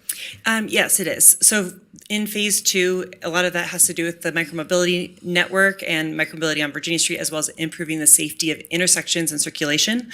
And right when the implementation plan was approved, we started working with RTC and Alta right away on outreach for that, for the downtown micromobility network, which includes Virginia Street. Okay. And we completed a survey in June, and those results are being evaluated right now, and we are doing active outreach to all the properties that are adjacent to the proposed corridors. Okay, so I just want to make sure that in our conversation, or even our public conversation, that we don't get too wrapped around the axle about this timing issue, about what comes first, what comes second, what comes third. And it's been written about even that we're maybe starting with the wrong phase, but I believe we're starting with all phases. And this is just the conversation about what's included in the package for phase one. Yes. Right? And they're partly grouped by, like these all require a subject similar areas. approach. Yes. And the next ones all So my require next similar comment approach. or questions about the active renting and the leasing, it sounds like in order to do either facade, exterior facade or interior improvement, and you showed a picture, and I don't know if that's a real picture, where you're taking boarded up windows and turning them into real glass windows. I'm not even sure you can put glass on all those windows for $50,000, frankly. The type of windows that are probably needed for this type of historic looking building. But I want to make sure that there's a concomitant requirement that active leasing. So what happens, how do you enforce this? So you want people to actually activate their space and lease it out, but how do we make sure that happens? And since I'm running out of time, I want to get at my last 2 points. On the streetscape furnishing section, I just wanted to say I've been publishing a number of memes on my Facebook and other places that talk about the huge degree difference when you have shade and you don't. So just the shade, air temperature under a tree, typically 10 degrees cooler. The sidewalk temperature on the ground under a tree, 25 to 45 degrees cooler than the ground itself. So we need to continue, whether it's trees or other types of awnings or whatever, to keep focusing on that. And last, I'll save these comments, but I do want to speak to the road plaza when my time comes back around. Okay. So if you could just address the streetscape furnishing, shade component, and the activation renting component, that'd be great. I'll address the streetscape one first, and then I'll invite Brian McCardle up to talk about the facade improvement program. We are in the urban design consultant agreement. There is a plan to do a base map of the entire street from Liberty up to basically the freeways, and to evaluate the opportunities to add shade and lighting and benches or things like that along that entire stretch. And so it wouldn't be that 100, we'll probably be able to implement based on our funding a certain amount of that, but the idea would be to put shade in the places where it is going to have the biggest benefit, and put seating in places where it will have the biggest benefit, and improve lighting where it's necessary for safety and all of those sorts of things. It's ironic to me that at one time this city took out seating, not very long ago on my time and tenure. And now we're putting it back in. I'm so glad to see it. So if you can And then answer I'd like the to second invite part up of my question. Brian to answer the second question. Good morning, Brian McCardle for the record. The facade tenant improvement program, so we're very excited about it. The facade specifically is, we know through the placemaking study, about 72% of downtown Virginia Street is dead or inactive facades. And in order to use this program, we know that we need to stimulate investment activity for people to improve those storefronts, even from a beautification perspective, but actually get them ready for future tenants. And so for an example, let's say you have an existing site that maybe has a vinyl or a banner that they made that is using for their signage. They could use this program to actually get real signage, get a new design logo made, get the signage up, place some awnings in place, improve some lighting, get that back to a nice beautification, purely by beautification. It'll improve the aesthetics of the area. The facade improvement program is a little bit different, where we want to reactivate those storefronts, and we want them to really be leased out. And so part of the program is, it'd be preferable if a tenant came in and actually requested the funds. So either a business owner or a property owner can utilize these programs. But in that sense, a tenant would come in and say, we want to do this project. We're about to sign a lease. And it may need bathrooms. It may need a grease trap. It may need ADA compliance. It may be a historic building that they want to improve back to the historic thing. And that's what these funds are used for. A building like this is the Paint Building in Cincinnati. Perfect example of a great facade and tenant improvement that was done by their redevelopment agency. And this project was probably, hundreds of thousands of dollars, and not $1 million. And certainly the $50,000 doesn't cover all of it, but it's a step. And so it's an incentive to get them to reinvest in their properties, to bring them online with the hope that we reactivate these storefronts, get great tenants. Well, just a quick follow-up, reactivate. So is there a requirement that there be a lease or something that goes along with the improvement? We're going to have a ranking, but the intent is we want to get tenants in those places. And so if some of these places have asbestos, it needs to be built out to spec, and they really have an intent of a tenant in mind and some interest, then we may approve a project like that. Yeah. Okay. At the end, once they receive these funds, it does have to be actively marketed up to 5 years, and they do have to maintain the improvements for up to 5 years after the improvements are done. And the last thing I'll mention is that these do need to be complete projects. They can't be done to do repairs or something. This has to be a complete facade renovation or a complete interior renovation. It's not partial, it has to be complete. Gotcha. And they won't be receiving the funds until all of it is done. Okay. Yeah. All right. Thank you so much, Brian. So first of all, I want to say, I think you are doing a tremendous job. I worked with you on Midtown, so I know that you know what you're doing, and we were there together and felt the pain, and here we are 15 years later and look at Midtown. So I'm super grateful that you're on the team, and I love all your thoughts and ideas. So thank you so much. We're super lucky to have you. So I know that we will be successful. However, and I know that you've heard me, but I cannot stress enough to everyone, let me just tell you something. We have to be very careful, and I hate using this analogy, but if you put lipstick on a pig, right? Like, is that what's happening here? So we got to be very careful about that. And I want everyone to know, I own a retail store. We need to get the retailers in the room and say, why aren't you coming downtown? And find out why they're not. Let me tell you why they're not. I know, because I would love to be downtown. Am I going to be downtown? Absolutely not. You want to know why? Because the rents are through the roof for what you're going to get. And then there's a lot of places that say, I'm going to need parking and all these things. And here's the sad part. You have a lot of people that own property downtown that can afford to sit on it and hoard it. And that is what's happening. And then when you go and you look at the condition of those buildings and you're saying, really, you want $3 to $4 a square foot?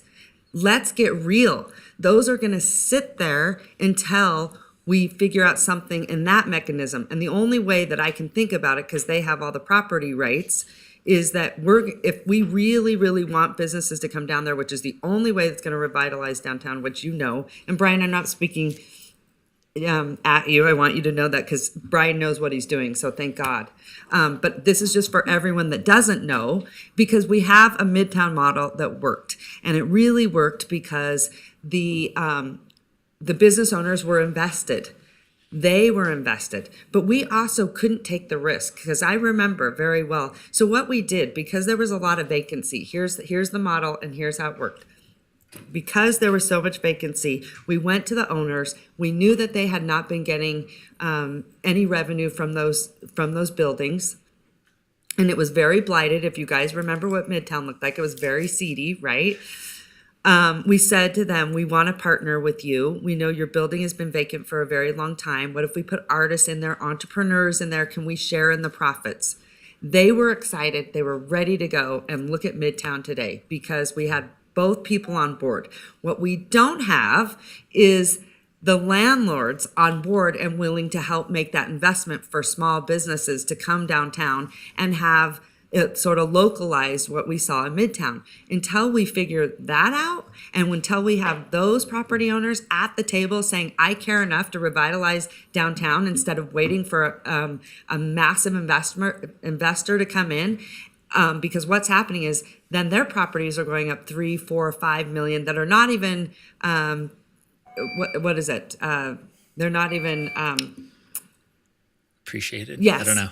Okay. Well, yes. So they're above market rate by far because they're waiting for the big guys to come in and buy out their buildings. Meanwhile, they haven't invested anything in their buildings. I want you to take a good look at the Byington building, which should be a beautiful, coveted building, looks horrific. And I want to say, I'm going to start having a hit list because honestly, the way that they look downtown, how do you think you would get, if these are if they're serious about getting tenants, really? Because if you were, you would maybe care a little bit and clean it up and put some paint on. That is not what's happening. Everyone needs to open their eyes. It's a lot of problems that we have with people that are hoarding properties downtown that don't care about the small businesses coming in there to open the doors. They have enough money to sit on those properties for a very long time. I'm totally supportive of this. I absolutely love it. But until that happens, and I keep saying, if we can come in, the only thing that I think is possibly possible is you get the landlords to the table and we say, listen, hey, business X, Y, and Z, we will help you. We will subsidize that rent so they can make the risk, because their risk is too great to open a business in downtown Reno. I couldn't even do it. I know. It would be way too risky for me to go down there, pay $3 to $4 a square foot. So how is anyone going to be able to do that unless the city comes in, works with the landlord, and subsidizes the rent? Then the doors will get open, but I kind of feel like we have to be careful about doing this on the back end. Look at Midtown today. We did the placemaking on the back end. We had the small businesses that came in that opened their doors. That was the model. That's what worked. And so I just think we have to be very careful. So tie in everything to a carrot, as you know. Brian knows it's like the back of his hand. So I have total confidence. But I just want everyone to truly know what's really going on in downtown Reno. That is the truth. And there you go. Part of the application process is we are asking them what the cost per square foot will be post renovations, post improvements, as well as who will be marketing and brokering the property. And so we do want to make sure and ensure that once this investment is made, that it is actively marketed at a reasonable price. And really, I would say actively marketed, just not a sign on the window. Really actively marketed. It should be noted that a lot of the spaces that they notice downtown aren't even for sale or for lease currently. We don't know the conditions of those properties. And so even if a small business owner did want to move downtown with an incentive, there may not be units for them to move into. And so this will bring more capacity online. And then if, as the small business owners want to come in, we'll find different ways to support them. The only thing I would also say, people are going to hate this when I say this, is that if you don't want to clean up your business and we can't figure out the mechanism to make that happen, then we should be putting up big walls and we can put up big murals, because that would be better to look at than what we're looking at today. And I remember the Byington owner of that building stood in here and said, that little mini market will be like a mini Whole Foods. Go look at that. It is horrific. It is pathetic. So I hope those business owners are hearing this. I hope they're watching. I'm sure they're not, because they don't care about their properties, quite honestly. If they did, they would figure out how to work with those business owners. The business owners can't take the risk. It's too much. I know. It's way too much. And guess what you do? You put a business in there and then you say, hey, I'll work with you. Then it goes up incrementally if they're having success. If you're both failing, it's not going to do any good. But I think you got to tie everything to this with X, Y, and Z. Period. Get a tenant first. Show me you can get a tenant first. If you really care about your business and your building, you bring a tenant first. How are you marketing it? If they're not marketing it now, they're not going to market it then. I know this like the back of my hand. And this is why your downtown looks the way it does. It's looked like this for how many years? 20 years? And it's going to continue. I want to know what they want to bring to the table. They're the ones that own the properties, not us. All right, go ahead. Anyone I'm sorry. I'm so passionate about this because I know it so well. Sorry. Go ahead, Councilwoman Taylor. Madam Mayor, I don't know if you saw, but we're not doing the punch list. Do you see my request to speak on your screen there? No, oh, I'm sorry. Okay. Okay, No worries. I'll go to Kathleen Taylor and then. But that's fine. I pressed it while Amy was still making her presentation, so I didn't know if you have Oh, I that didn't see it. screen It's not, there. Is it no, working? it's not up here, Okay. but I'll get to you next. Okay, Sorry about that. I'll put this over here then. I Okay, wanna sorry speak. about that. I'll be brief. Thank you, Madam Mayor. So, Amy, I just want to talk a little bit about the timeline. Yes. I want to make sure I understand that this action plan, the resources that we committed, the construction from March to March is 1 year. That's fantastic, right? I mean, that's amazing. We allocated the resources in March. We're planning on being in construction in March. That's the plan. Fantastic. Great job. Look at government move. For my part, which I'm going to steal from Devin, Mr. Reese, Councilmember Reese, I want to get out of the way. We have allocated the resources. You have what you need. We have the funding. We're going to have somebody develop the plan. So I want to get out of the way and make sure that you guys and the experts and Brian and your team can do what needs to be done to make this happen, because I am joyed and so excited that in 1 year, we're going to be able to see some actual tangible results downtown. And today is just about approving that plan to get that done. Everything's working together, as Councilwoman Dewar said, but this is super exciting, right? I would have to say it is. I think everybody needs to get on board with this, whether you're downtown in Collin Ranch or North Valleys, and say, we're going to invest in our downtown and we need to be excited about it. This is a huge investment. And we have a fantastic team with our redevelopment efforts, our new assistant city manager. We have special events. We have the people, the skills, the resources, the money to do what needs to be done. So I just want to say thank you, and here for as a resource, but great job. Thank you. Can I just say though, the city needs to understand what the role is, okay? Because this is important. You can do all this, but like I said, the businesses are not going to come down here and open their doors because of this. They are going to open their doors because they can afford the rent. That is super important. Now, But we need to make sure we're getting businesses that we want down there too, that are going to be able to be sustainable and that can they're live not going without to be getting sustainable if subsidies. $3 to $4 a square foot. So my point is, we can do all this, you guys, but you're not. This is not going to attract a business. I know. I own retail stores. So let me just tell you, if the city understands that by doing this, this should be focused on Locomotion Plaza, if we want to, like to Councilwoman Dewar's point with putting shade up, making that super activated, I'm all for it. But if this council thinks that this is what's going to attract the doors to get open downtown, it's not. And you should bring in a group of retail owners so they can tell you what it takes to open up a business. It is so expensive. So the fact that $3 to $4 a square foot, you're out of your mind. And like I said, they're going to sit on those. So I just want everyone to know, don't think that this is going to open up your storefronts. But if you like this and we think that this is what it's going to take to get Locomotion Plaza, activated. So let's ask ourselves, who is going to activate it? Is that the city that's going to put that in? Or is that the row? Who's going to do that, and who's going to manage it, and what is happening on there? What events are happening? We should have a calendar of events, so then we know we've activated it. All right, Councilwoman Breckus. Thank you, Madam Mayor.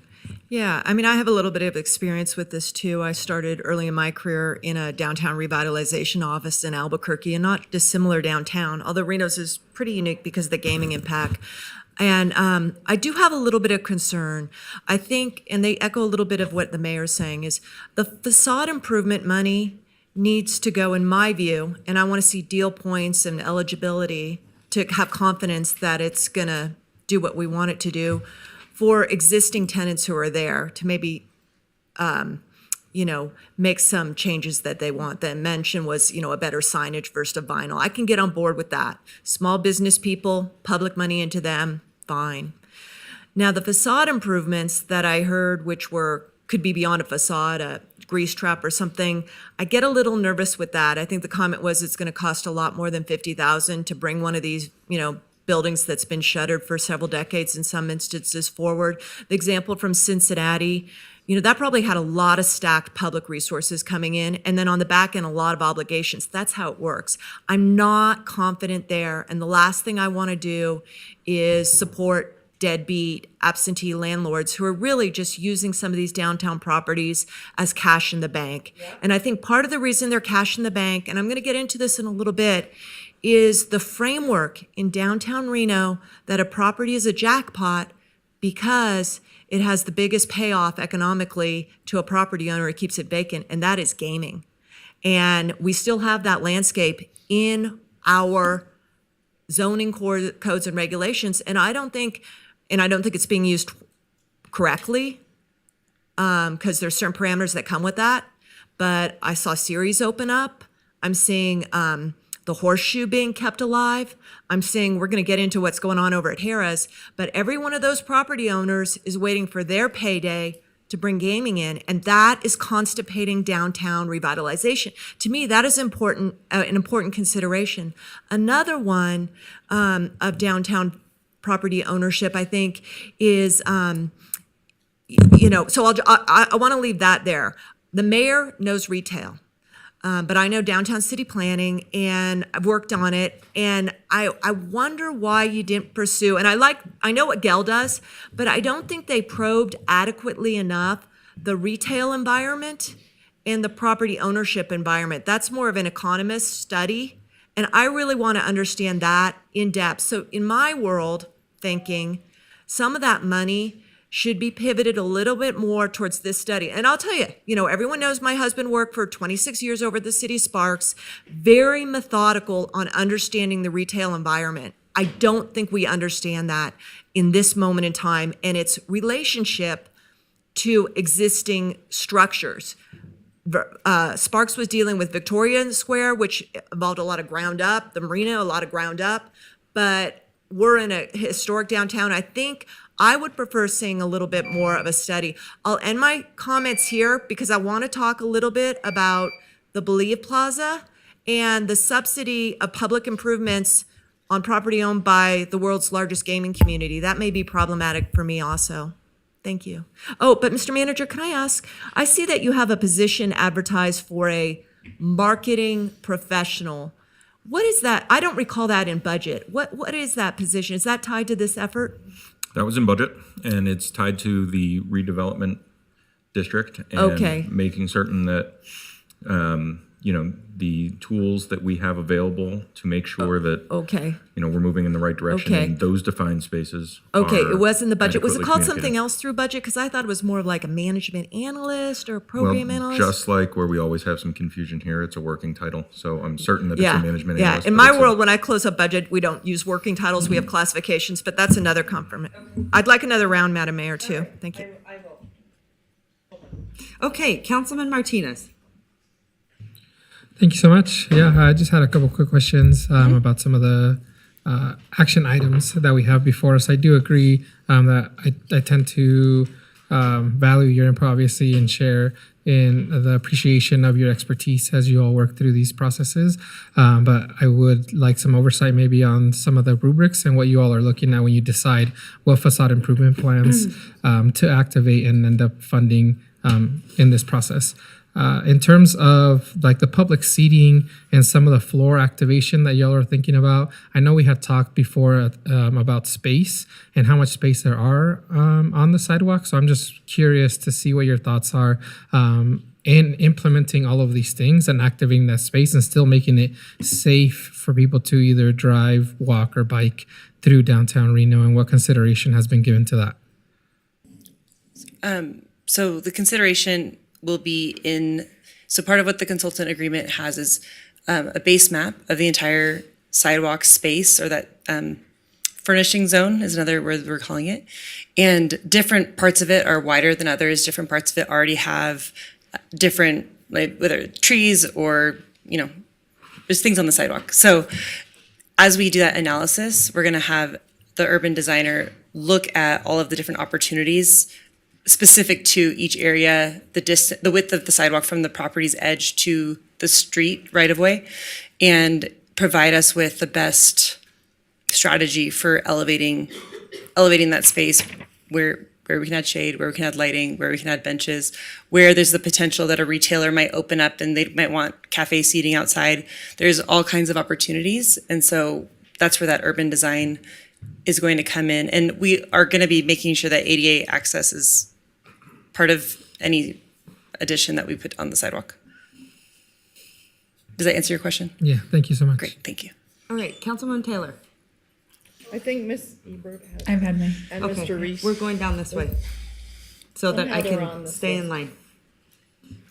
Go ahead.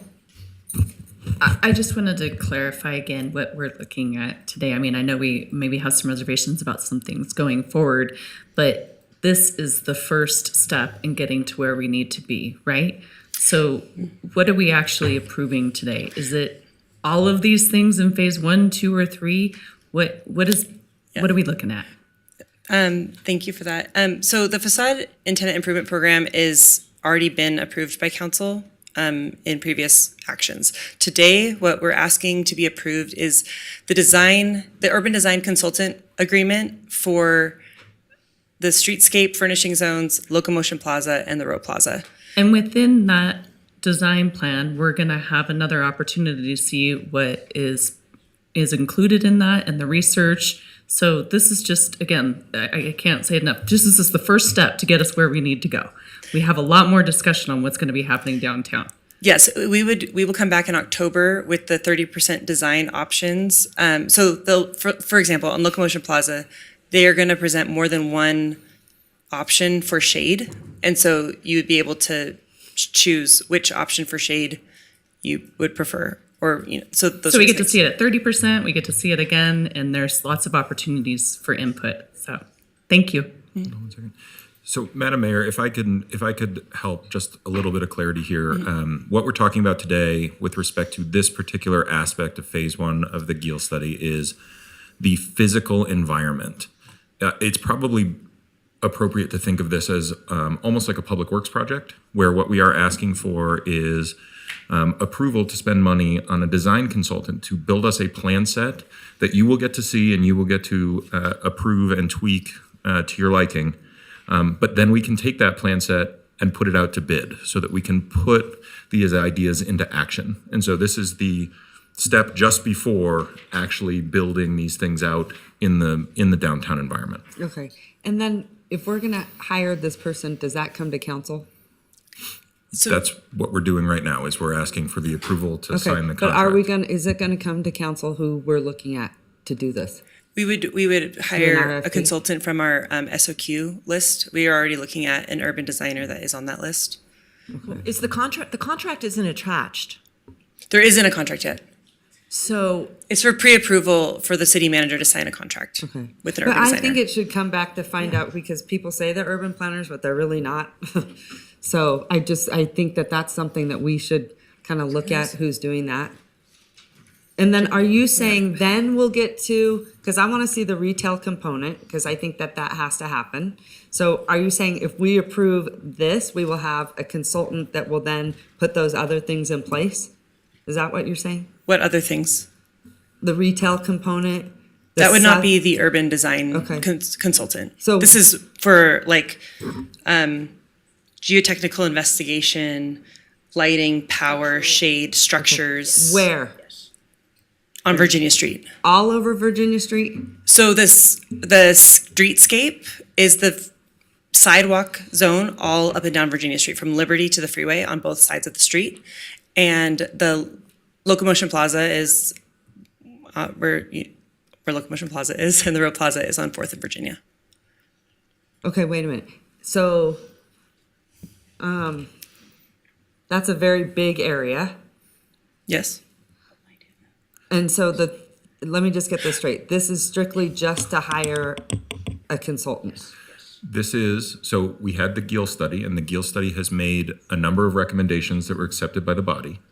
This is to hire an actual designer to identify the spaces and the design of the furniture and where things go and where lighting goes and where there are areas that are ripe for retail, and design it in a way that we can then take that plan set and hand it to contractors to implement that plan set on the council's approval of the actual physical plan.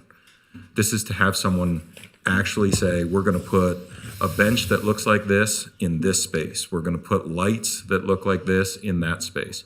We're going to put shade structure that looks like this on Locomotion Plaza. Here's how we'll route the utilities to Locomotion Plaza.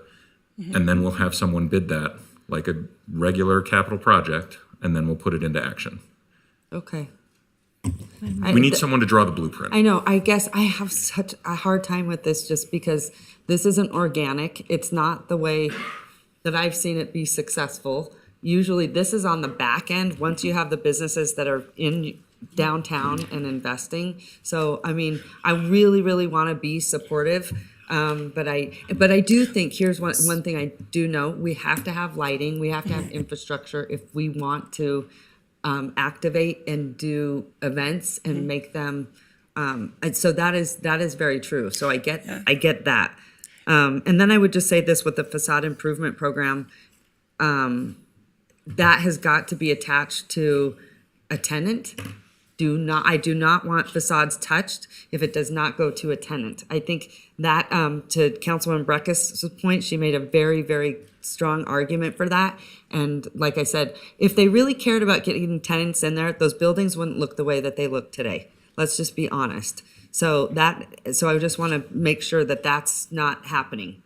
But anyway, this is tough for me because I think this feels like once you have, do you know how long it took for us to get the city at the table in Midtown?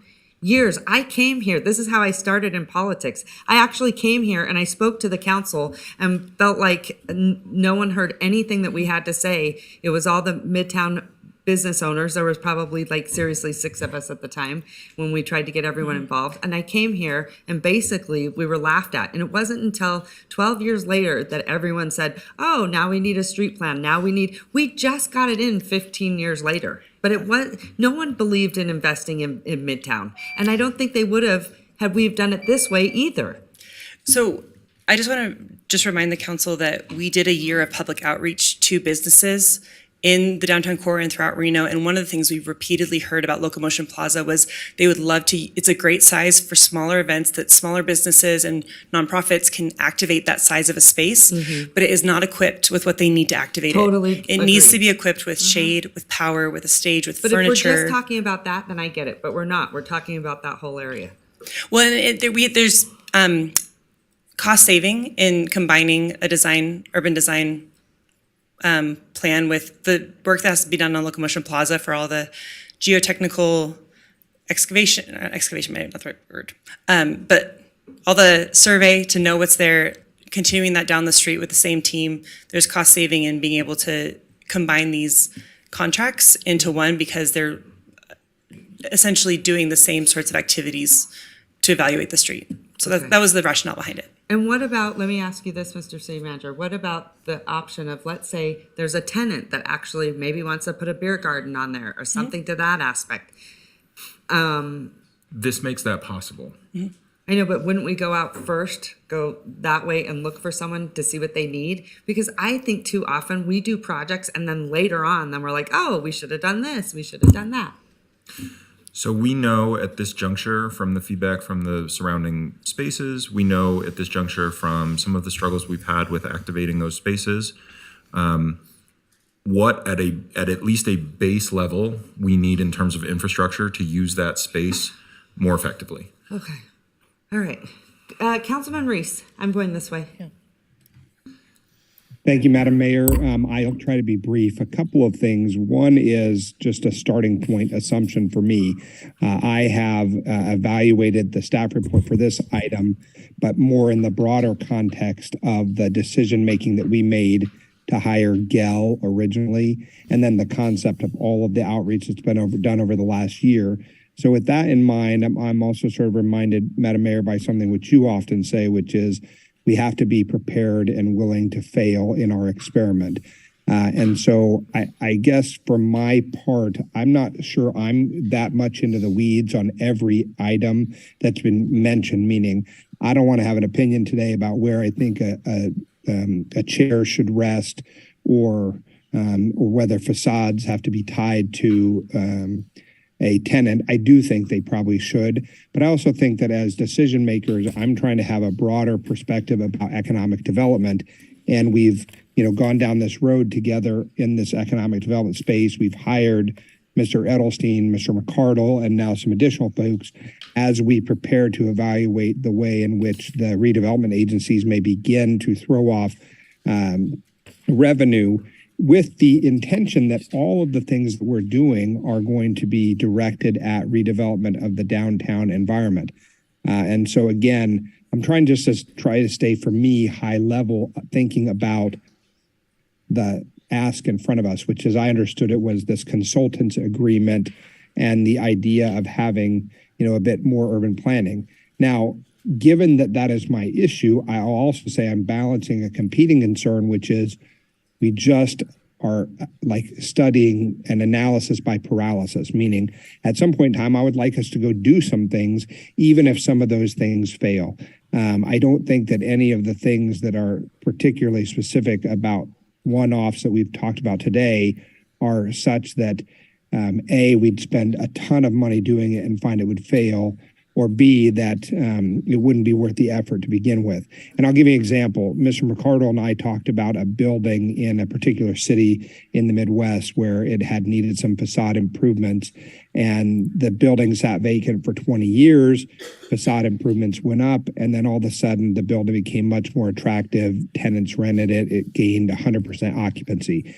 And I guess, again, my point in raising the discussion point or the example is just to say, we got to be able to experiment a bit and be willing to risk the failing part so that we can get moving, in part because otherwise all we're going to do is continue to study. And so I just want to balance those competing concerns. But I'm appreciative of all my colleagues' comments and think that many of them are spot on very specific items. Madam Mayor, your knowledge about retail, for example, I cannot replicate that. I also am worried about trying to subsidize, tenant rents or anything like that, because I don't know if that presents a viable business option. So ultimately, where I land is just saying, yes, I support in concept the decision to grab a consultant agreement for the urban design phase of this. And then as we move further down the road, I think we'll have the opportunity to answer some of the more specific questions raised today. All right, Councilwoman Dewar. Yeah, few things. I too, like you and Councilmember Breckes, I think I was actually first to bring up this concept of having a tenant, right? I pressed Mr. McCardle on this issue. I think it's really important because if we spend our dollars on buildings that are not going to have tenants, we're not going to achieve our goal. So you said, Mr. McCardle, that we are going to prioritize, look to those. I'm also concerned about subsidizing rent, frankly, because what that means is they can charge anything and then we're subsidizing it and they're still getting their $3 or $4. Now the price went up to $5 and we're subsidizing one of 5 and they're still getting 3 to 4. I just think it's too much. I had a chance to talk to staff about who's on the list of contractors, and there are some urban design firms on there, actual, not civil engineers who we often ask to do everything, design roads, sewers, and also be artistic in urban design. So I was reassured, Madam Mayor, that there's actually some real urban design firms on there that are good. And in talking to our staff, I think they're headed in the right direction on that, but I understand you didn't have that opportunity, but I did. And I felt at least a little reassured that there's some good people on there. I am concerned. I said I wanted to come back and talk about the Row Plaza. So here's what's been happening this summer. We have West Street Plaza, and we've been investing a lot of money and time to activate that space. And it's been, it sounds like fairly effective. City events, other kind of events. But here's the thing. We also want to activate Locomotion Plaza, which is quite near the Row Plaza. We also want to activate City Plaza right here in front of City Hall. And we also have the city, it used to be called City Center, but it's across from the bowling stadium with the trees. That needs to be activated. So I'm a little apprehensive about creating another public space when we've been challenged to activate the public spaces we have. So I would tend to deprioritize the Row Plaza, because it's just something else that has to be activated with somebody spending money to bring things in. So I'd like to see what the plan is there. On City Plaza is not on your list, and so it is on Virginia Street. It is from Liberty to, I think you said the freeway or somewhere. So I wondered, is I would rather see us invest money on our City Plaza in terms of shade than build out a whole road plaza, frankly. I mean, we own it. We want people down there. We've spent money on the skateboard and so on, but I'd like to see us take it to the next level. So that would be a priority of mine. And is it possible to have you all within this list you've provided prioritize, to the mayor's point and other people's point, the things that we are more confident that will work, that will bring back out of value, than the things we're less confident of? In other words, could we hire an urban designer, work on Locomotion Plaza and even City Art Plaza, Believe Plaza, whatever we're calling it, and have them work with us to develop that space? And then finally, I know this, we have a limited time to spend this ARPA money, right? So we've got to work on it, get the guidance, get the plans, and spend the money. We have to be under contract by 2024, finished by 2026. So let us not lose sight of that. You know, to Councilmember Taylor's point, is like in a year we might have something. So I personally would deprioritize these facade improvements for the moment until we work out this whole where are we on leasing and activation of the interior of that space. And I would work on the urban design, the Locomotion Plaza, even Believe Plaza, which again is not on your list. I'm not sure why, but I think it's critically important to this whole activation. So those are my words for right now. Okay. All right, go ahead, Councilwoman Ebert. Yeah, I just want to check to see if the hands up thing is working too, because I've had my hand up the whole time and several people have had. It's not on mine. Okay, because there's been 2 rounds of questions and I'm waiting for my first. So here's what I would say, because it's not working on mine. If you would just, Councilwoman Breckus has it down. Just put your hand sanitizer up. Okay, Here's thank the you. sanitizer. Okay, thank you. I don't even have my screen up. It's not even working. Okay. So I have just a few brief questions. Start our time. And maybe this is for Brian. What was the percentage again of vacant storefronts downtown? Sorry, Brian McCardle, Revitalization Manager. 72%. Okay, so 72% of vacant storefronts. All right, so also, what would be the city's cap on this facade improvement program? I know that can be combined for up to $100,000 in reimbursement, but what's the total amount that the city has set aside for this program? $1 million. $1 million. Yeah. Okay. And what happens if Where is it? we don't use all that money? I know it's ARPA funds and we have limited time to use that up. So let's say only 500,000 of that gets used. What happens to the remaining balance? If we don't allocate it by the end of 2024, we'll have to reallocate those funds. Okay, do we have like a backup thing that we know we're going to allocate it to, or will we have to scramble at the last minute and say, okay, now we need to really quick decide what we need to allocate this to? It would probably be a scramble. I think all the projects that were improved under those ARPA funds, they're under a timeline to get those funds allocated by the end of 2024. Okay. And if they are not, then we would have to come back and reallocate those funds. Would it be possible to come up with a backup plan now, let's say for trees or something like that? Councilmember Ebert, if I might, I think that this is an appropriate conversation for how the facade and tenant improvement is going to work and what contingency plans might be, but it is not what we're deciding today. Okay. And I think Okay. if we could. And I don't mean to interrupt, but I just want to put on here. That's why I was like talking about the retail and all that. This presentation is kind of very broad, and so it's kind of making us, it made me believe that we're having all these different discussions. I think we got to like dial it down. Okay. To that, it's a public works, would you say, Carrie? And so I'm going off over here, and really, you're trying to keep me over here. But this is confusing. I can summarize. Okay, thanks. I think the facade improvement funding was approved under the ARPA funds. And so we've gone ahead and created a program around facade and tenant improvement. And we plan to start doing those fairly soon. Okay. It was included as part of the GIL study is you have ideas for facade improvement. That would be great to launch in phase 1. What we're deciding on today is to do a contract for those placemaking elements on those three categories. We're not approving the facade program today. Okay. It's just included in the phase one of GEAL. We're all confused. Yeah. Naomi's like, we're not? Yeah. No, So we're not. This is what phase I'm like, one. Phase one has been, the GEAL study has been brought to council, and the implementation plan was reviewed and approved. And part of phase one is to do these things. And so we got facade funding approved through the ARPA process. And today we're here to ask to get a contract with a design consultant to kickstart the streetscape, Locomotion Plaza, and the Row Plaza. Okay, I think it might be confusing because we have the Reno Facade and Tenant Improvement Program included in the presentation. that's why I went back to that. I think it was because part of a summary of the phase one We steps. could have redesigned this slide to put a green check or something next to facade and tenant improvement. Apologies for the confusion. Well, that was actually all my question, so thank you. The other thing, and I've said this as well, listen, most people think of downtown, we had to do it like in phases within Midtown.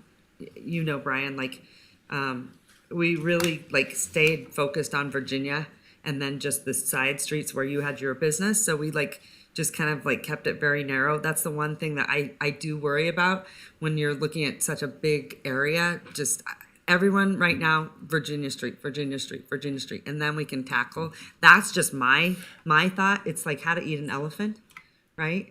One bite at a time. All of the improvements we're looking at are on Virginia Street. They are Yes. every single one. Okay, Yes. because you said 4th Street. It's the intersection of 4th and Virginia. Okay, Like okay, that's the okay. spot on Virginia Okay, where it's at. Thank you Yes. for clarifying that. Councilman Breckus, go ahead. I mean, you know, almost to the person up here, we're confused about this item, and that's not a good way to have a meeting go. And I think through that confusion, the council has interest in these tenant improvement facade programs and want to see particulars before we start seeing advertisements for the lease program. And I also have concerns about, you know, an economic study on the retail climate to make sure that we're designing something the right way for the right time. So I hope this resonates with Mr. Manager and how he populates these items. Now, the other thing is, you know, you say we're doing a contract. I look for contracts on the agenda. I look for a professional services agreement in draft form, and that's where my review, you know, it's the longest person up here with the mayor who's been here, and I didn't see that. And you say you have an SOQ list, that's great. You could have a sample contract for us to look with the scope to understand what we're signing up to, Mr. Manager, and that, I think, would have made this item go a lot better. So, you know, I just want to say that. You probably have an idea, someone probably has a draft scope somewhere. You know, even if you don't know who you're going to come in on the SOQ and we delegate that to you, attach a sample to us, please. Now, I want to ask along some of the other questions, why isn't the Believe Plaza, also known as City Plaza, front and center? And I'll let you all know, I was going to bring it down here, I forgot to get it up in my office. You know, I have several documents of what the city was going to do with that space when they claimed it from tearing down the Mapes about 20 years ago. And so why is Believe Plaza not number one priority? Because I did say it in the Gale study as a priority. Yes, it is. And they have it prioritized for design and pilot activation after this phase. So in phase 2, a large part of the reason is just that it is a larger, it's something that needs more capital. Yeah. And so to be able to spend this money quickly, we need projects that are complete.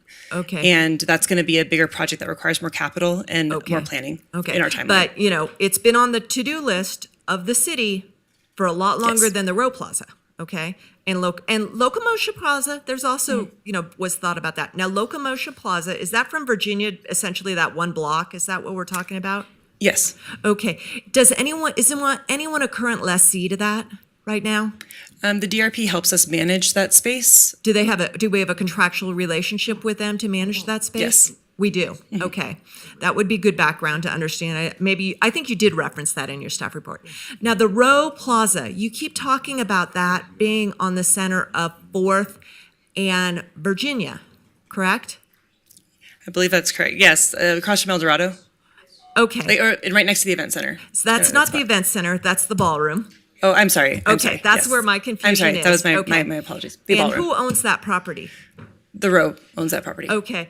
I am not comfortable doing urban design improvement to the world's largest gaming property owned by the world's largest gaming company. Gaming companies do their own urban design. They're one of the biggest, employers of placemaking, really. So they have that expertise. We know that. They also are longtime lessees of the ballroom. So this is in effect enhancing theirs. So that's a no-go for me. Okay, it's a no-go for me. I can understand the Locomotive Plaza versus the Believe. I'd rather go in even if it's a design to the Believe, But the other component of this, before you want to go into design and capital, is all programming.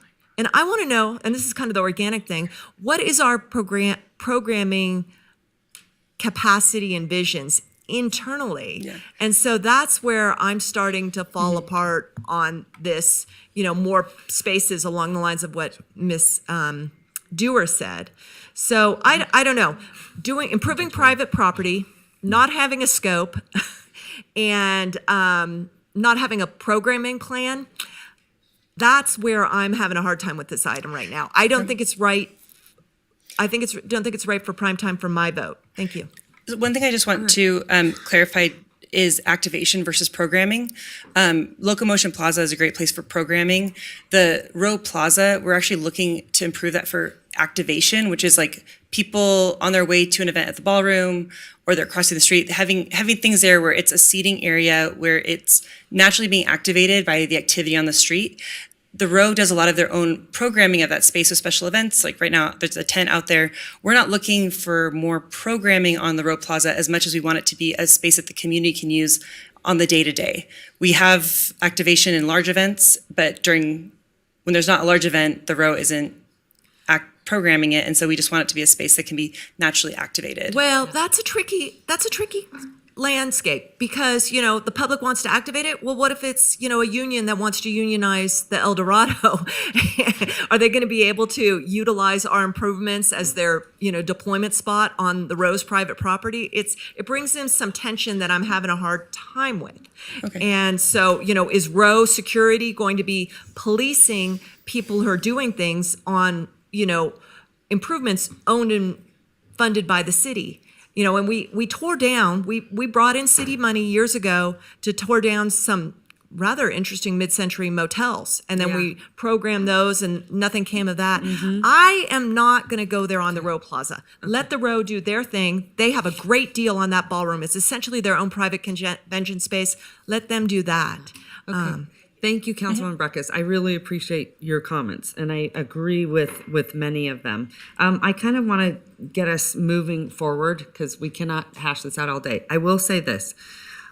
I think you have to come back with including the council in this facade improvement program. I want to see much more extensive retail. I want to see like a retail working group and some study within retail. And let me just tell you something. There are some beautiful buildings that are, and I know because I look all the time, that are for rent. And like, let's say just the Chamber building, they just rehabbed. You saw on California Avenue, they rehabbed. Montage was a beautiful building. They're all beautiful. And there's a lot of people that want to go into them, but they want outrageous amounts for rent, outrageous amounts. So my point is, what I'm trying to convey there is you can have it beautiful, but if it's not something that a business can sustain, what's the point? You're both going to fail. But they have, again, when you see that, you see rates that are out of the market, and all those are, by the way, when you see them out of the market, they will sit there because they can. And so you can continue to make them look as beautiful as you want, but that's not going to change anything. And look at how funky, cool. There's one building that's available, and I've heard, and I'm not quite sure, but it's Midtown Eats building. Killer, funky, awesome location. No one's going in there because the rent is too outrageous. So you got to remember, when we talk about that, I'm getting off track here, but here's what I think. I think we needed to dial down this presentation because really what this comes down to is a public works sort of implementation to the placemaking. So I think we all kind of have different ideas. So I would like to come back, Mr. Manager, looking at the details of the tenant improvement program. I think every single one of those should be tied to a tenant coming in that space. I would not give one of those landlords owners a dime unless they had one in there, if that's what they think it's going to take. I can't imagine, and if not, then I said, let's have the conversation of putting up a big board and doing a beautiful mural instead of looking at paint that's dilapidating. Windows that are falling apart. It's filthy. They don't even keep their side of the sidewalk clean. So but I want to have a conversation on the retail aspect of it. I think we should have a conversation on the facade improvements. We need to break it down, because what I'm hearing from everyone here is everyone has a lot of passion for what our vision is for downtown. Now, here's what I would say. You cannot do a lot, activation of spaces, right? Unless you have this infrastructure in place with the lighting, with the power, because we didn't have it in Midtown. Just so everyone knows, we didn't have it there and we struggled. And it's just now that after the street has been done that we can do that.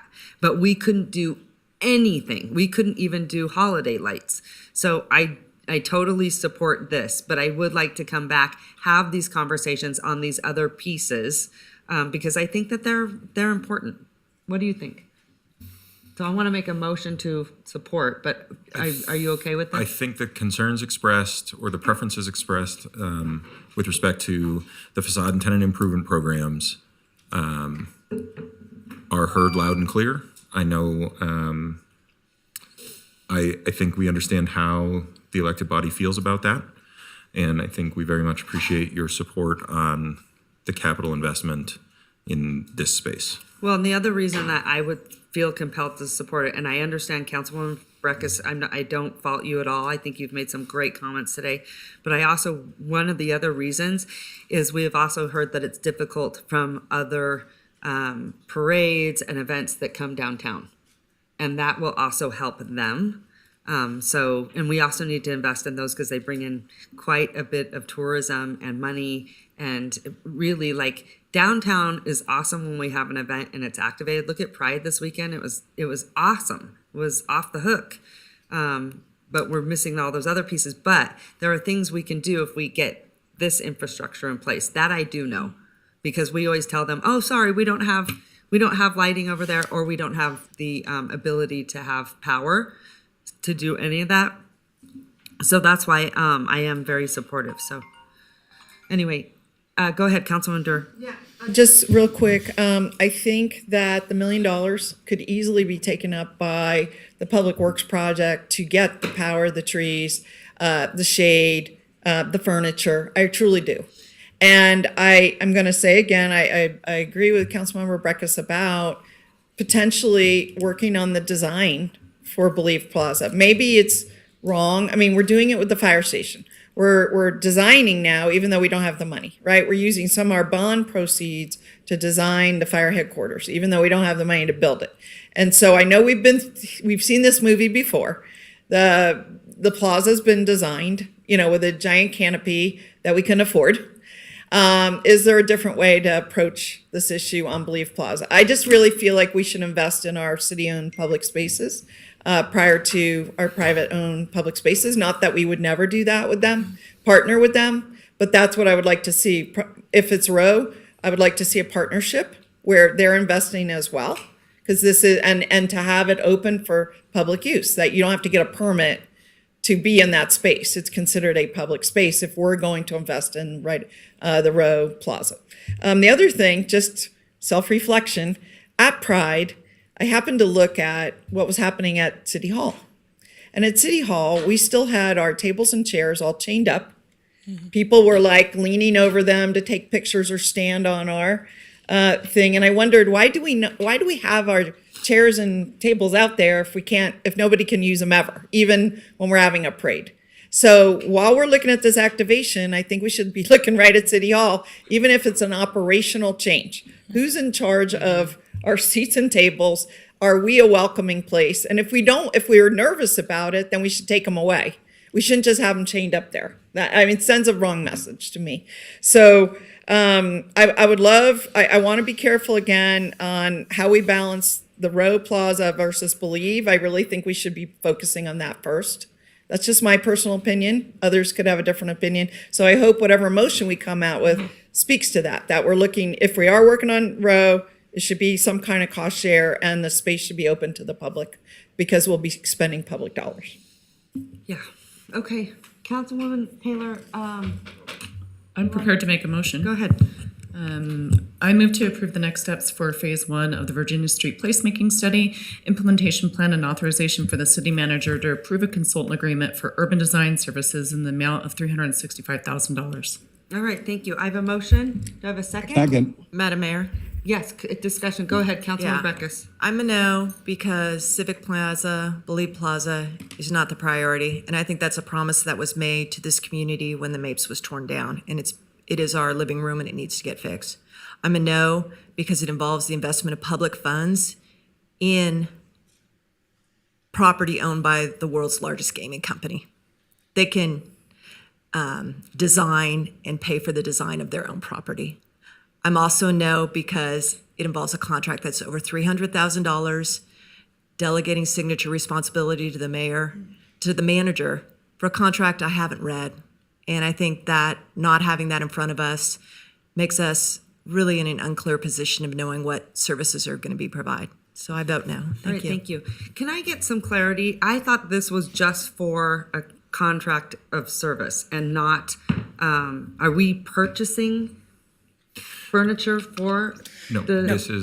this is only a contract to have a professional design firm design the spaces so that we have a document that we can then go out to have bid to buy the parts and install the parts and make the vision come to life. So before we buy anything, you will come back to this council, Yes. correct? Yes, we'll come back when there's some design options for you to actually determine which Because ones you want to go I forward. do think Caesars Entertainment should invest in that. That I do think. So I think Councilman Breckus is right there. We shouldn't be buying that kind of thing. Listen, we all bought our own stuff in Midtown. Look at what Jessica Schneider did, right? Like she put out like funky, seating and then everyone else kind of did their own thing. We all put out banners, like we all had to do that ourselves. And I would say this, we cannot want to clean up downtown more than those business owners do. That's why it hasn't happened, and that's what is happening. You have to be very careful. Government, this isn't a space for us. Like, we've got to be super, super careful. That's why Midtown, because it was the businesses that shaped that. They just did dancing in the streets, right? Like, to Naomi's point, we didn't even have our tables and chairs out. That's not what we do, right? You want to have that whole energy and organic growth from all the businesses, right? And that's where it happens. That's why I'm saying without that retail, we're in trouble. Or any of those doors opening, we're in trouble. How do you think Midtown, the lights went on and it got cleaner and safer and people came down there? We have a model, let's follow that. So I'm just saying for the future, I'm gonna support this because I do think it's important to have the public works aspect of it, because I do know that the challenge, we didn't have any of that stuff and we could have done some cool infrastructure in Midtown with, like I said, with sound and lighting. We couldn't even do sound for parades and all those things. So I will be supporting that. But as we move forward, I'm going to be very, very, I think, what's the word? Critical? Careful, cautious. Yeah, I'm going to be incredibly critical and cautious, just so you know, because I'm watching this be a little, it's got to start with the businesses that are down there. So, and then Doug, just reassure me that you will bring back these items to council? Yes. Okay. All right. On the tenants, on a retail aspect, right? We'll have a meeting on this and Yes, everyone can we'll weigh in? figure Okay. that out. All right. So we're just on a contract. Not, Yes. okay, because Councilwoman Breckus made it seem like we were giving public funds to casinos, and we're not. So Right. that's clear. All right, go ahead, And my Councilwoman comment Dewar. on the motion similarly is I'm not in favor of purchasing furnishings on the row plaza. So given that, they may want to consider, is it possible to begin the planning for Believe Plaza in this contract? That's my question on a motion. I mean, it doesn't say those words up there, so I'm not unclear. I guess I'm not clear legally if we can do that right now. Well, that's where I get in trouble. Like, we've said stuff here at the council, Carrie but Koski. then if we can't do it, I want to know that. Carrie Koski, your city engineer. On the motion, the way it is, we would not include Believe Plaza at this point. But we hear you loud and clear that Believe Plaza is a priority. So I would suggest we bring back to this body a contract for Believe Plaza.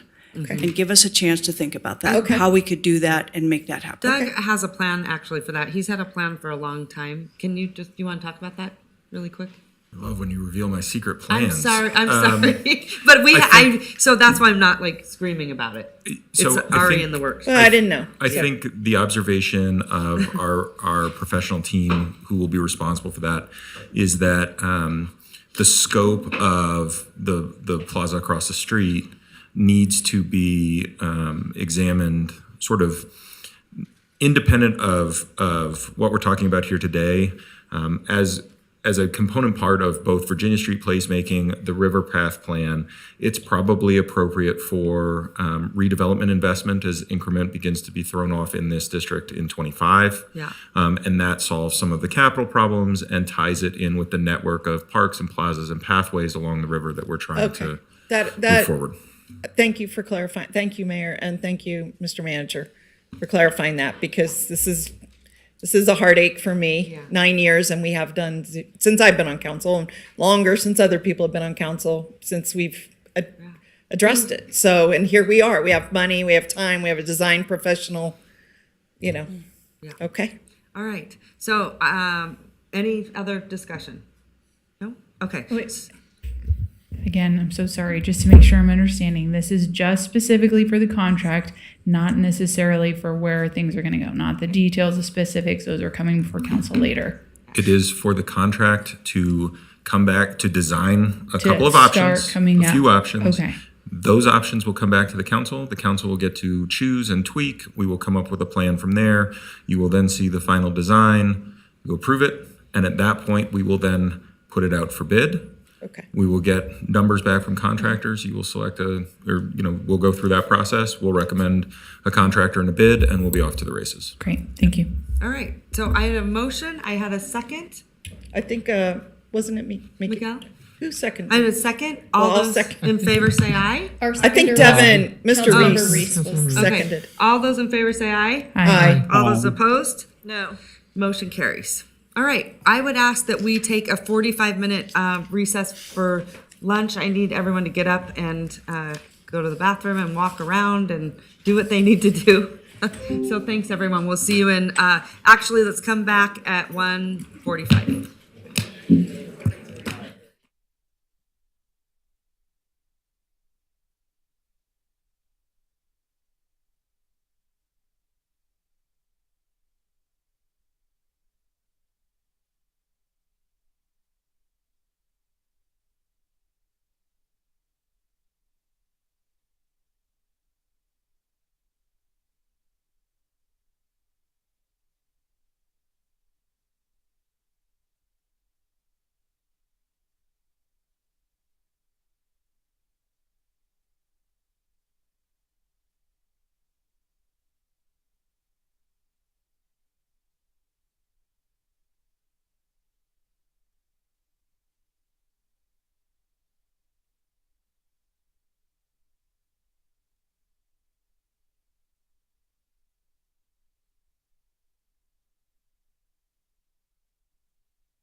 All right, Madam Mayor, if you are ready to reconvene. Thank you so much. Okay.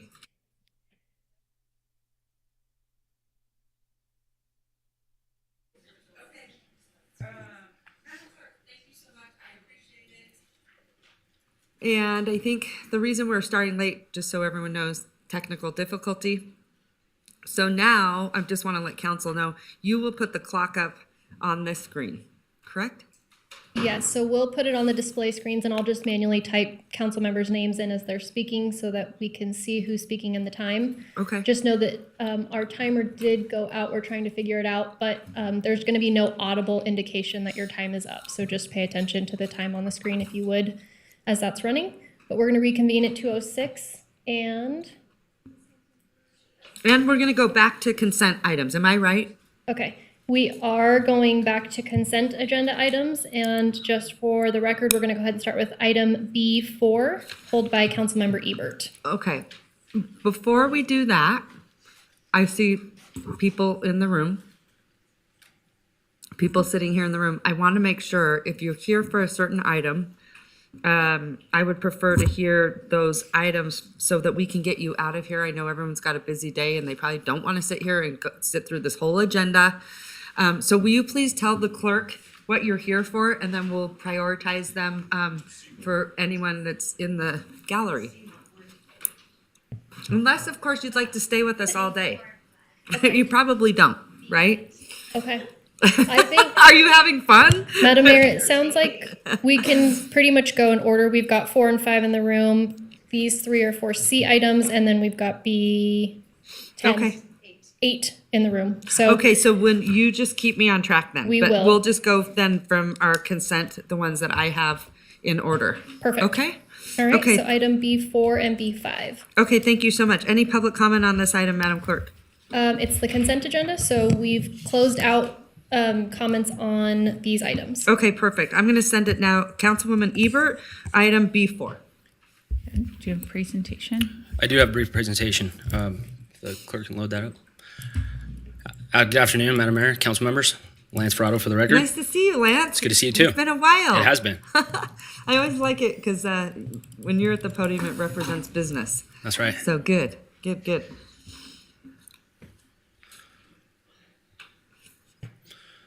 So items B4 and B5. Today we're here to talk about 2 applications that have been filed for. Excuse me. Yes, ma'am. Because of our time rigidity, which are rules that I never supported, I think we're just on B4 right now because I don't want to lose time Okay. that I have We'll under go our back. rules Don't to worry, put these I'll into go 2 back. items. Thank you. Councilwoman Breckes, As I'll go far back. as far as the presentation is concerned, it does include B4 and B5, but it centers around B5. Yeah, So don't if you worry about it. It's all just go good. through. Okay. So we're here today to discuss 2 applications to conduct privileged activity at 219 University Way, also known as Reno City Center. We have an application to serve on-premise alcohol and to operate 197 slot machines under a non-restricted gaming license. So just a little history on the item.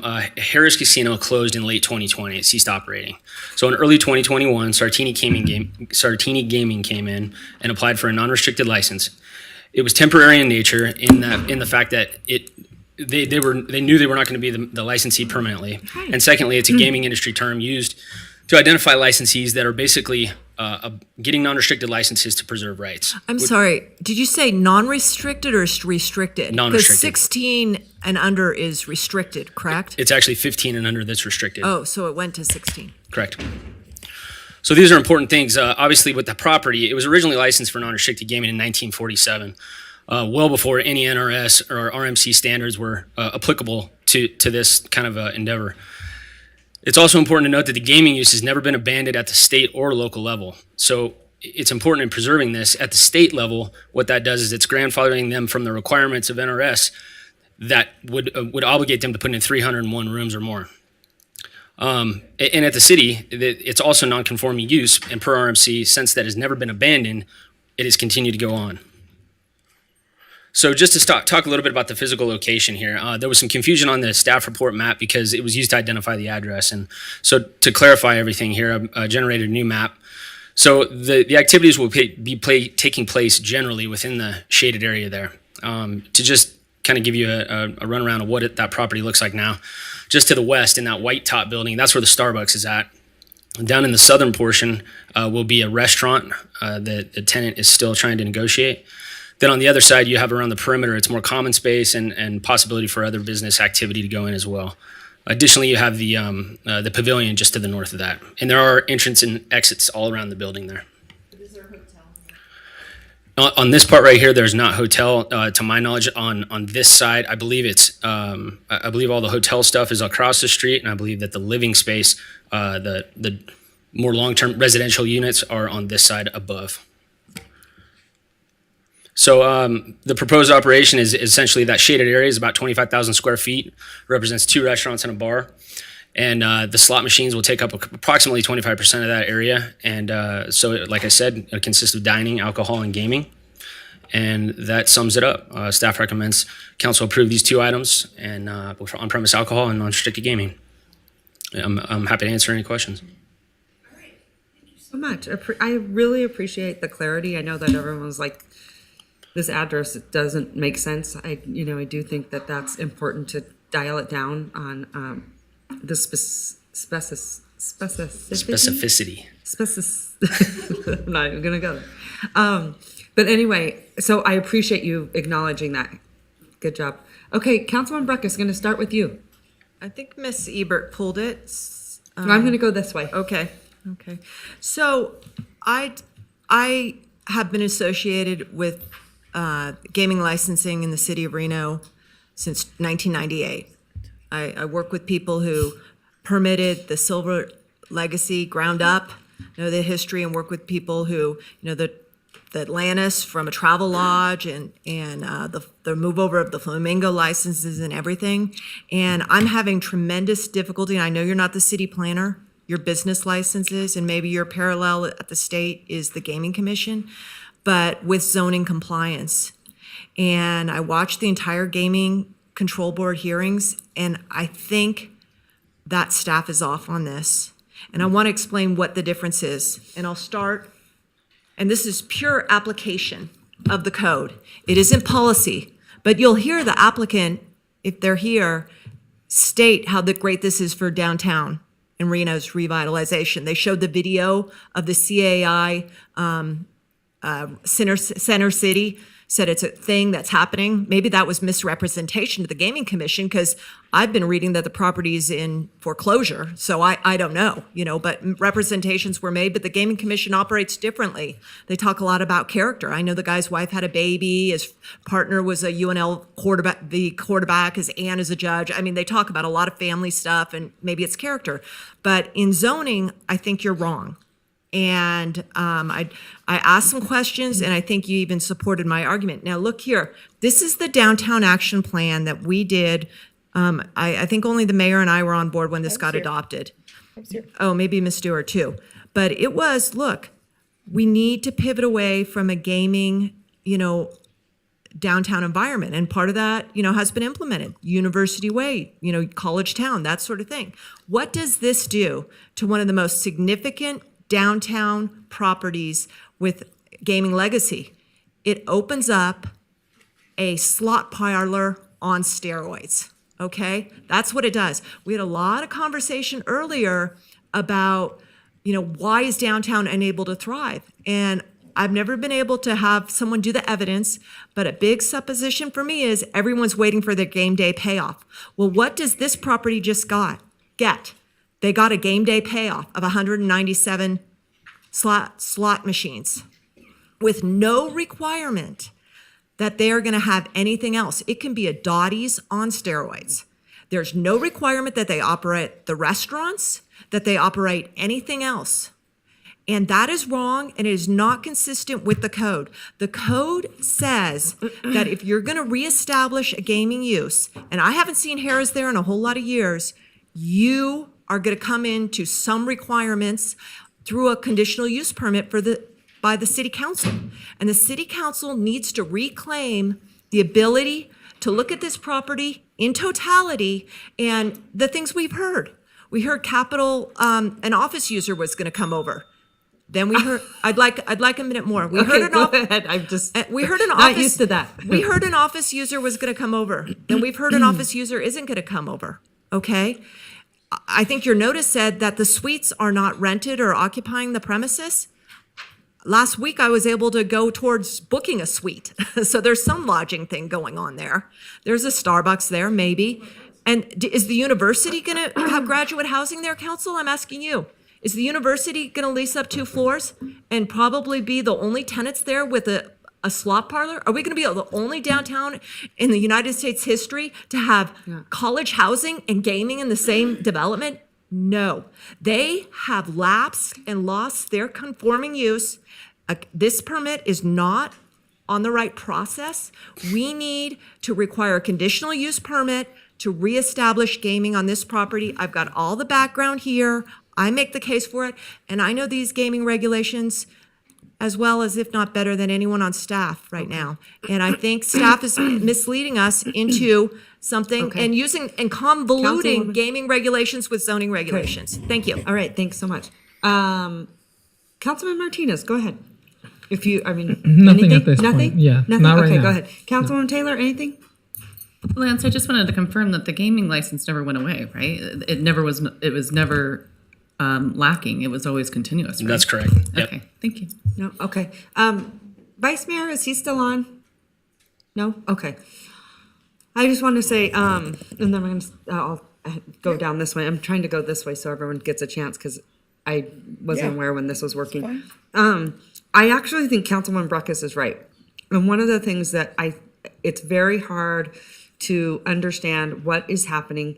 And listen, we all want that project to succeed. Like, it's got to succeed. So I think the city also has to be sort of a partner in what that looks like, because I've heard so many different stories. And I would say, like, we kind of need them, I think, Doug, to maybe come in and give us an idea of where they're going, what is happening.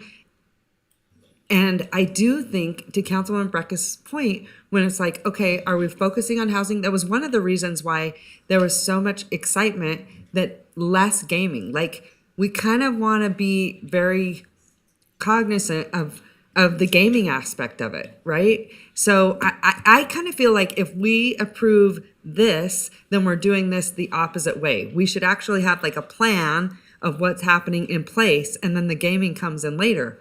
Because otherwise, guess what? If that whole project, let's say that's the only, it's like a tavern, right? What if that's the only thing that opens up in there and it is a Dottie's? Because everything else in there they couldn't activate. That's a problem.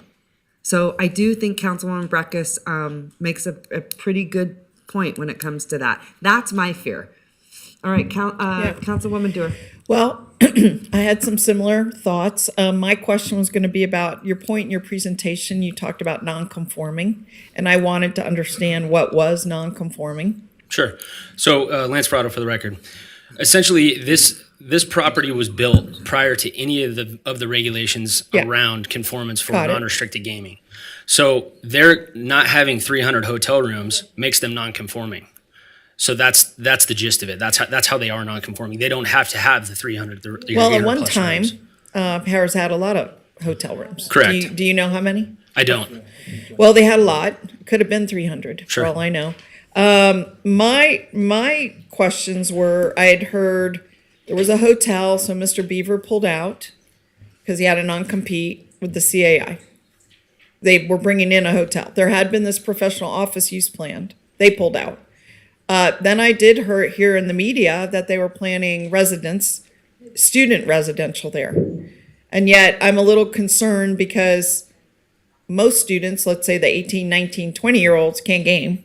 Sure. Right? 21 could do gaming.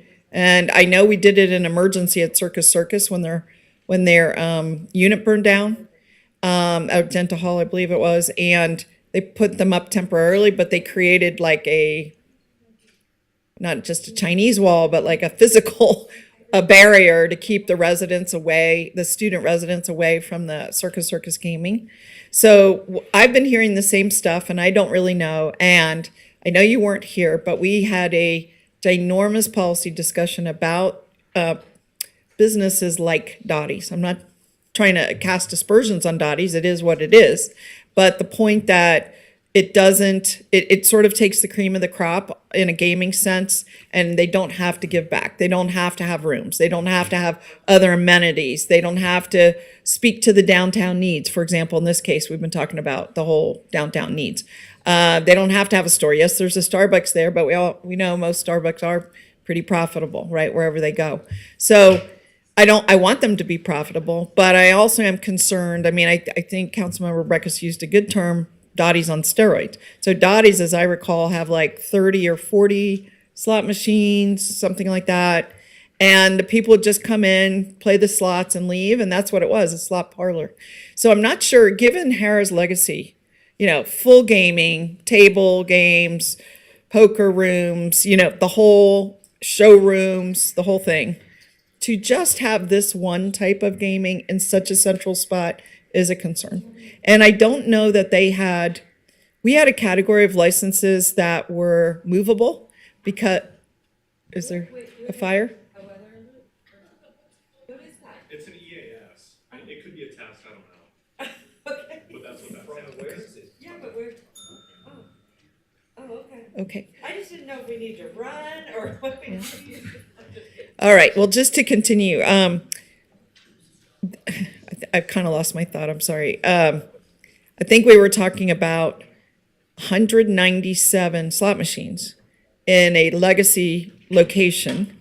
And I was talking about that we allowed, not we, but our predecessors allowed gaming licenses to relocate anywhere without rooms that were displaced by the downtown trench activity. Right. So we had several that moved. And even then, one of those was proposed in my ward on South Virginia across from the convention center. And there was great concern about that. We did approve it, but I did not vote for it because it was right across from the convention center. And the only way it was taking up a big block of space across from the convention center, and you need rooms with a convention center, And so we had a huge policy debate here about that.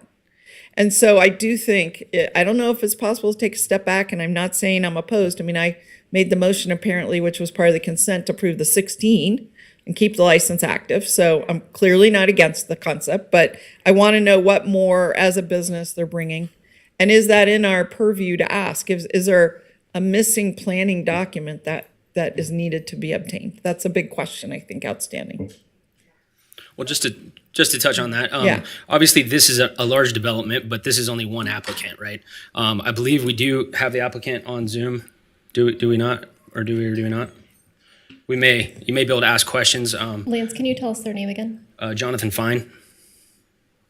Yes, we'll go ahead and move them over. So just so you know, the applicant is here and he can maybe discuss. He might be a little bit more in tune with the project itself as a whole, because obviously he's got this tenant space and then the rest of the development around it. We need 2 minutes, real quick. We need to. We're all shut down? Yeah. Why are we shut down?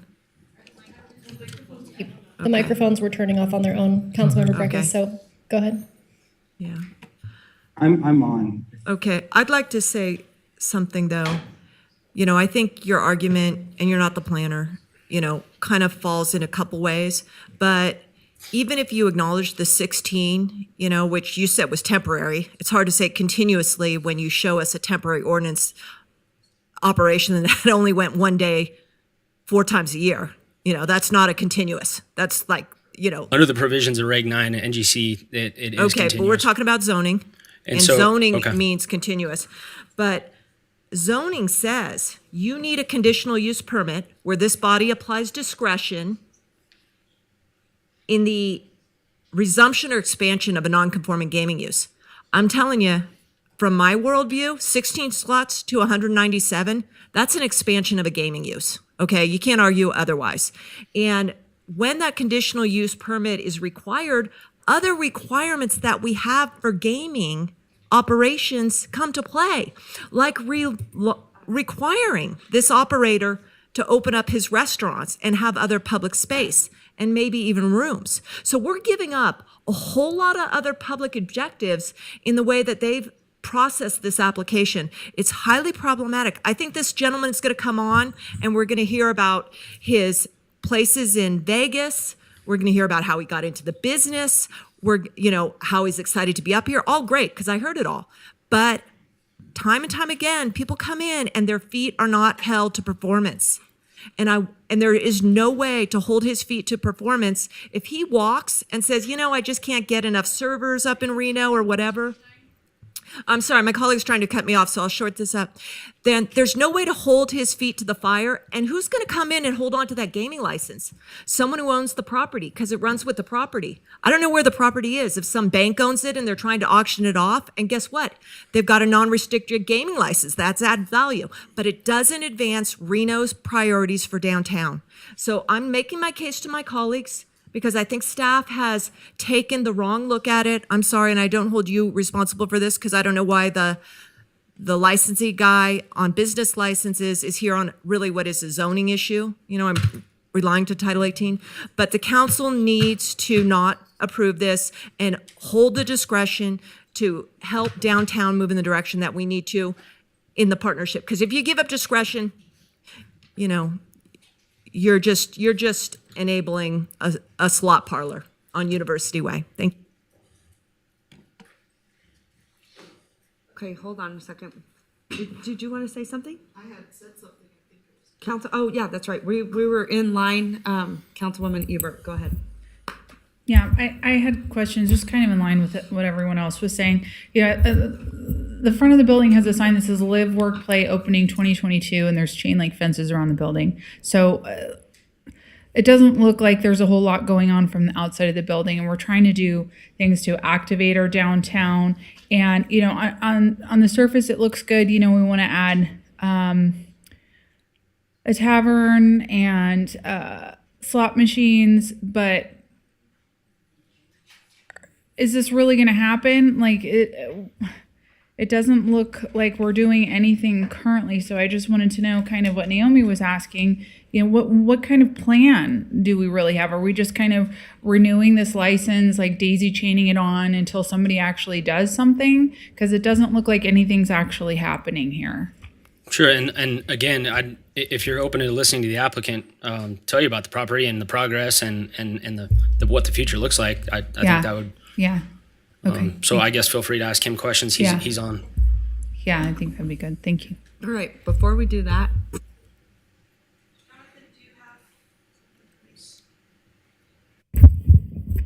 And if not, I will recuse myself. Let me tell you, this isn't working. Yeah, mine's I need to going. make a disclosure. Evidently, McDonald Toronto represents someone. This project. Yeah. I have representation from McDonald Toronto in different departments. Okay. Do you have it? So I wanted to make sure to make a disclosure, because evidently someone that's related to this project has McDonald Toronto as a client. I have a McDonald Toronto attorney, totally separate departments, unrelated practices of law, and not so different attorneys. I want to make that very, very clear. So I am putting that on the record. I also wouldn't know, how would I know who is represented by every single person that comes to this dais? I possibly couldn't know that. I would have to be a mind reader.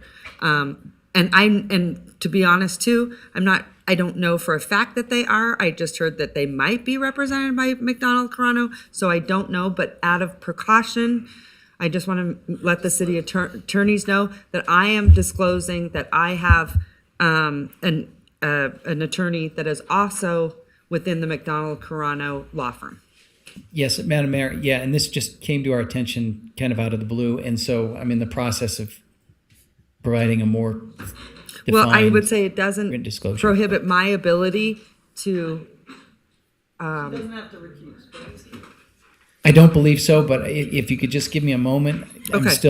This is kind of happening in real time, so I'm just trying to make sure that we're not taking a But misstep. then I would say all of us should be disclosing, if that's the case, every time someone comes up, oh, who's your marketing agency? Who is your attorney? Who is your mortgage holder? Oh, we both have the same mortgage company.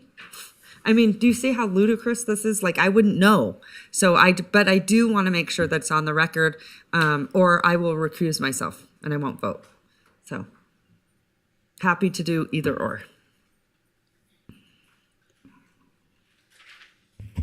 And I apologize, Your Honor, just because this is happening so fast. If we could almost take this item and give me 5 minutes to get this thing resolved. Right.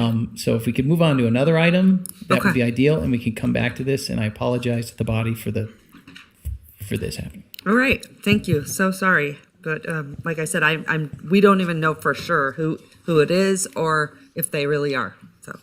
Well, if it helps at all, I did get an email from a person who said they were with me. Councilmember Dewar, do you mind turning your mic on? I didn't know if Okay. oh, there it is.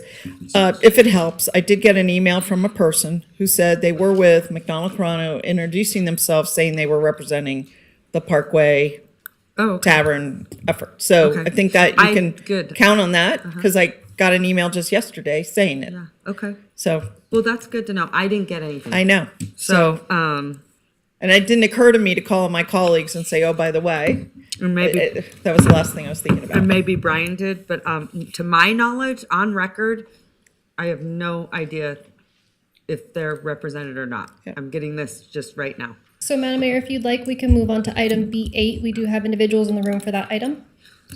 And we can come back to B4 and B5. B8, yeah. And again, this is just a way to be obstructive. Let's be really honest and call it is what it is. And then, so that's why. Because I have an attorney out of that same firm. They're going to try to, do anything they can to try to make you look unethical. This is the state of politics that we live in today. Or track your whereabouts. Disgusting. Okay. All right. Item B8 was pulled by Councilmember Taylor. Okay, go ahead, Councilwoman Taylor. Thank you, Madam Mayor, and I just wanted to call attention to this item because I think there's some unique information, and I'm not sure who is. It's Monica. When I was reading the staff report, I was wondering.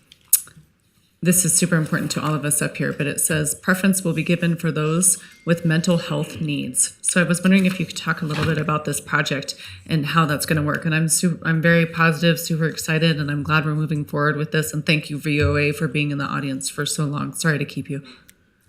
Good afternoon, Monica Cochran, Director of Housing Neighborhood Development, for the record.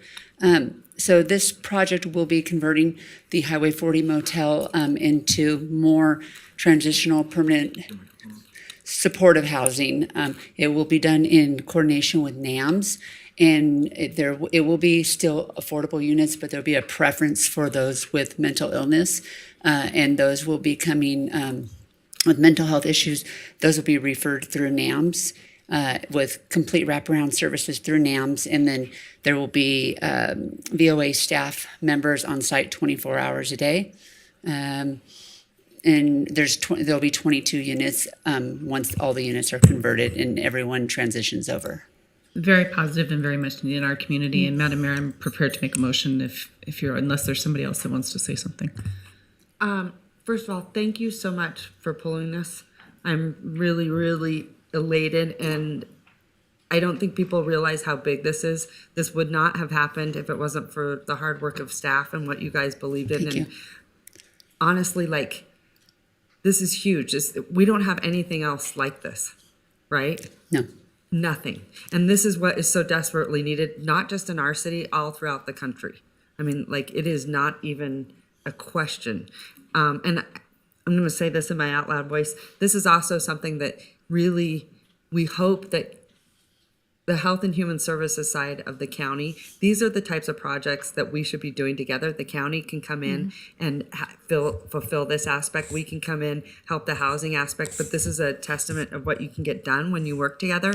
And bottom line, this will help those that are really struggling to maintain housing, to live. But otherwise, guess what? If we don't build this, we allow them to die on our streets. 100%. And that is so inhumane, and it is so wrong. And so this is just a small part, but Monica, I want to say thank you to you and your team for doing a tremendous job. Doug, Jackie, I don't know where Jackie is. Jackie, kudos. This is amazing.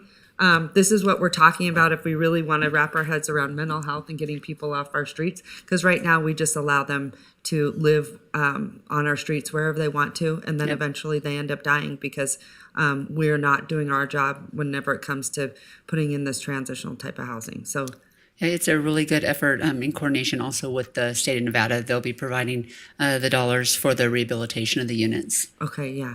But I hope you're proud. Are you proud? I'm super proud. Yeah, you should be. I have VOA here if there's any specifics you want to hear about the program. This is, if anything, this is where the press should be. On this is huge. I would say this is one of our most significant projects that we will ever do because we don't have this in the market. So thank you so much. And for Hopefully it's a being model for supportive. other projects coming forward also. It's gonna be great. Awesome. I love it. Okay, so I have a motion from Councilwoman Taylor. Second. I have a second from Councilwoman Dewar. Any discussion? All those in favor say aye. Aye. All those opposed? Motion carries unanimously, which you know is super rare. Yeah. So congratulations. Thank you. Yay. Good afternoon. Yay, I'm so happy. Great job, everyone. Great job. Mwah. Okay. Are we ready? All right, so we'll go. We're not ready. Then we'll go ahead and go back to item B6, pulled by Councilmember Ebert.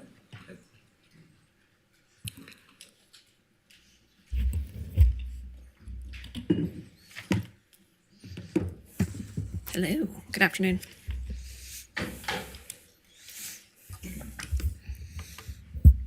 You can sit down. Just kidding. Hello. Hi. So I just want to know a little bit more about this. I think this sounds great, but I'm just curious about what areas we're going to plant these trees, how you're going to identify these areas. I read through the staff report that says, you know, you're going to identify like food desert areas. And I just have some questions about that process. And is this something that we're going to try and get these grants in the future? Or is this kind of a one and done, or just how is this going to look? Sure. Suzanne Groneman for the record. So to answer your first question, we've tentatively identified one spot. The initial idea of the grant was to spread these out a little bit, but just for kind of controlling the output from the trees.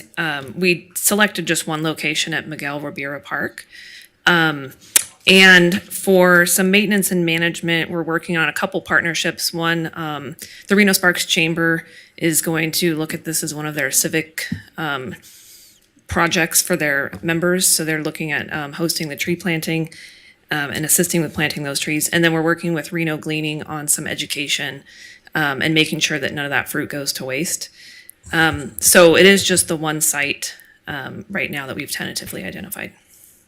And for future, this is a one-time deal, but we are always looking for additional grants and additional ways to leverage funds like this through community partnerships to make sure it's successful. Okay. And how did you pick this park specifically? This particular park was identified as an area that, based on the details of the grant, the fact that it needed to be in or near a USDA designated food area, and in a disadvantaged community, that's how we selected this park. Okay. Okay. And do we need to do any like additional infrastructure to support this? Like drip systems, anything like that? Will that be covered by this fund as well, or this grant as well? We are going to use a little bit of the funds potentially for some fencing, but that's it. The 4,000 specifically is to purchase the trees. Okay. Okay. And then who would maintain these going forward? Just Parks and Rec, or? It would be our Parks and Rec staff in connection with these other community organizations that said they'll step up to assist as well. Okay. Thank you. Question or comment? Yeah, I just want to congratulate you. This is a complete turnaround from where the city used to be. The city actually does still forbid, to my knowledge, Matt, maybe you could speak to this, fruit trees along on city right away, correct? And that may still be the case, but maybe in parks, which this is a park, we're open to the idea. And the issues have always been brought up. Well, the fruit will fall. It's a big cleanup. It's a mess. You know, I heard all the negatives in the early part of my council career about why we couldn't have fruit trees. So I just wondered if you could speak to those kind of policy type issues. Matt. Sure. As you know, Matt Basil, urban forester for the record.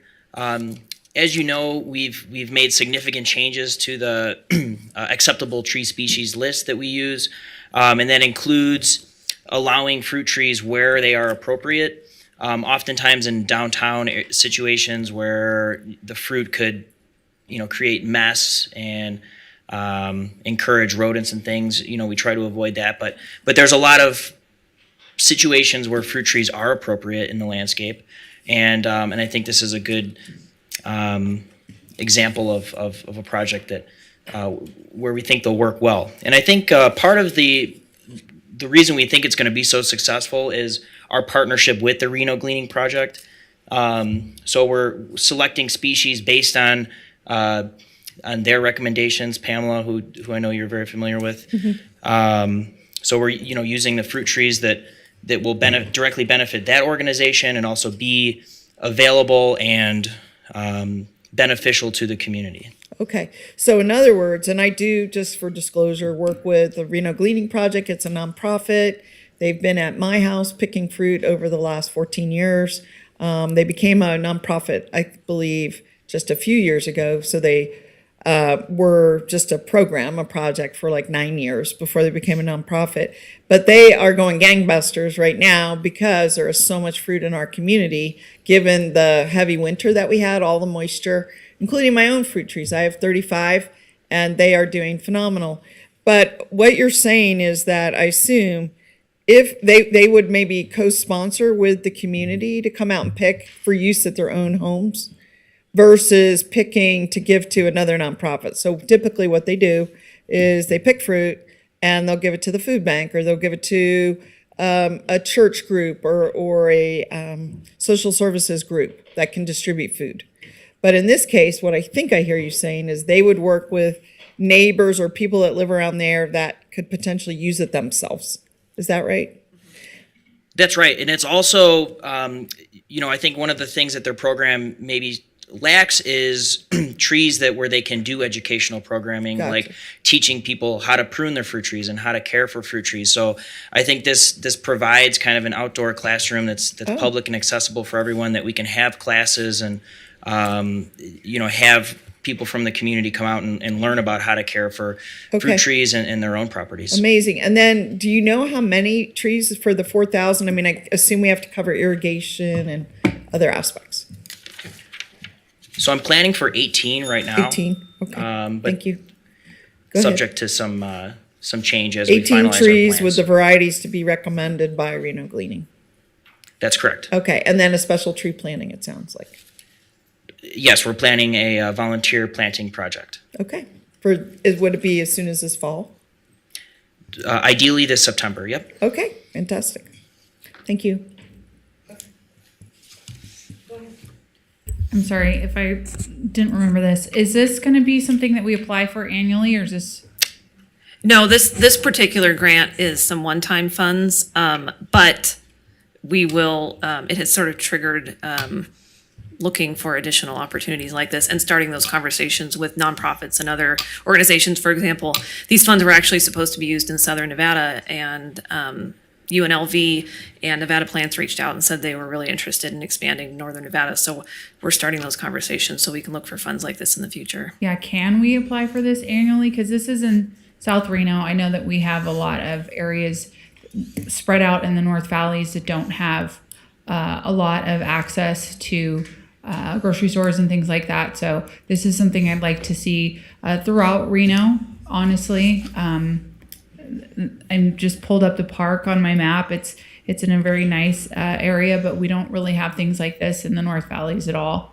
And probably other wards in the city of Reno would likely also like to participate in this. If this is something that we could apply for annually, I think that would be great. Yes, thank you. We'll inquire with the funders on And that. I think it's actually near the Atlantis, just so we're clear. Not what people think of South Reno. They think of, maybe south of Meadowood Mall or something. but this is actually what I would think of central Reno, and it's actually in a fairly economically underprivileged area, which is what you're saying. Why is it a food desert? There's not shopping or access to this kind of produce readily available. Is that the idea? Right. There's an actual map of those USDA designated areas, which these specific funds had to go toward. Okay. Not to say there aren't other opportunities for other funds. Suzanne Groneman for the record. Sorry about that. Okay.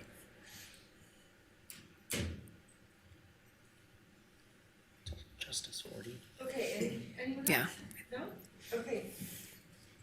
Who would like to give me a motion?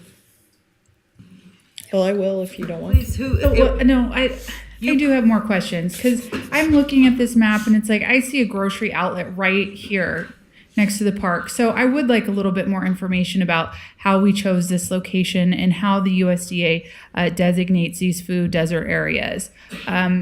Because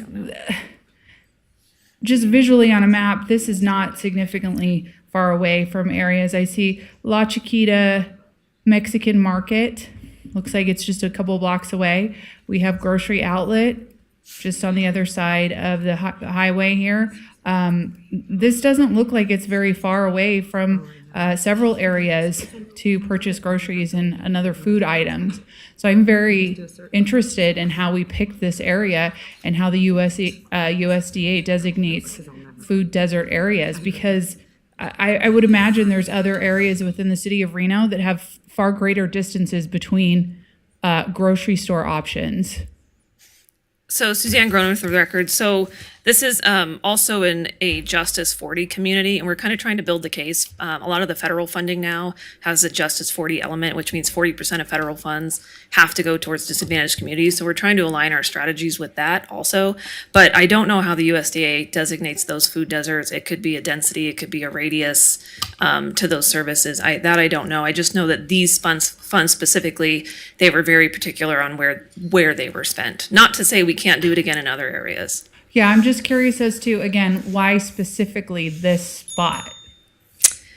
I mean, I would imagine there's multiple USDA food desert locations in the city of Reno. And as I stated, there's like within blocks, I can see 2 grocery stores.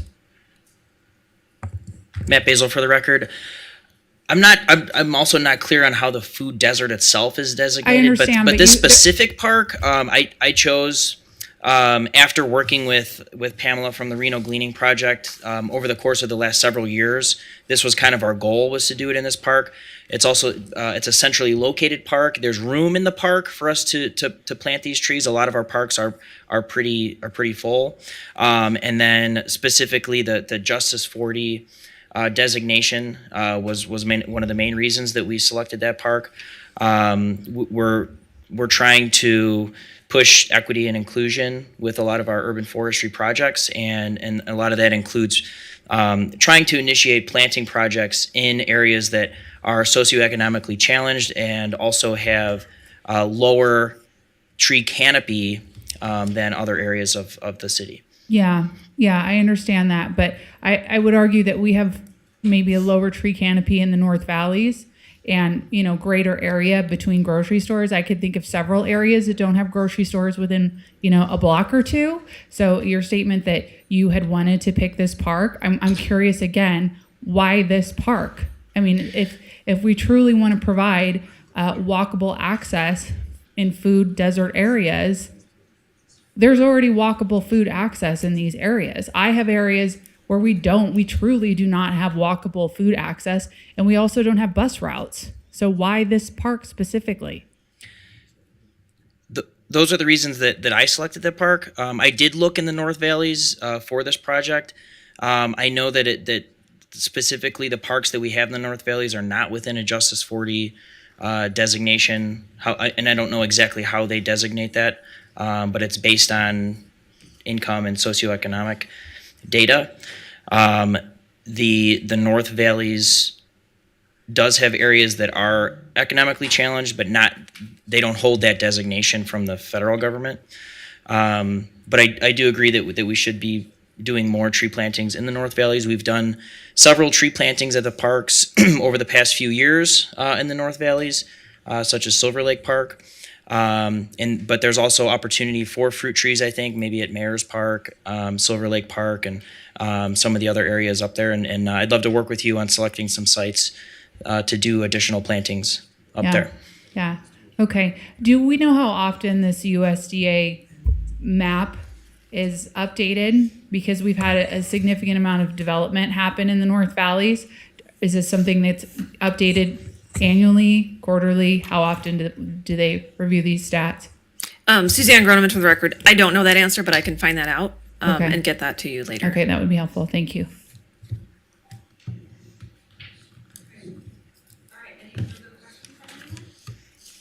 There are none. May I have a motion, please?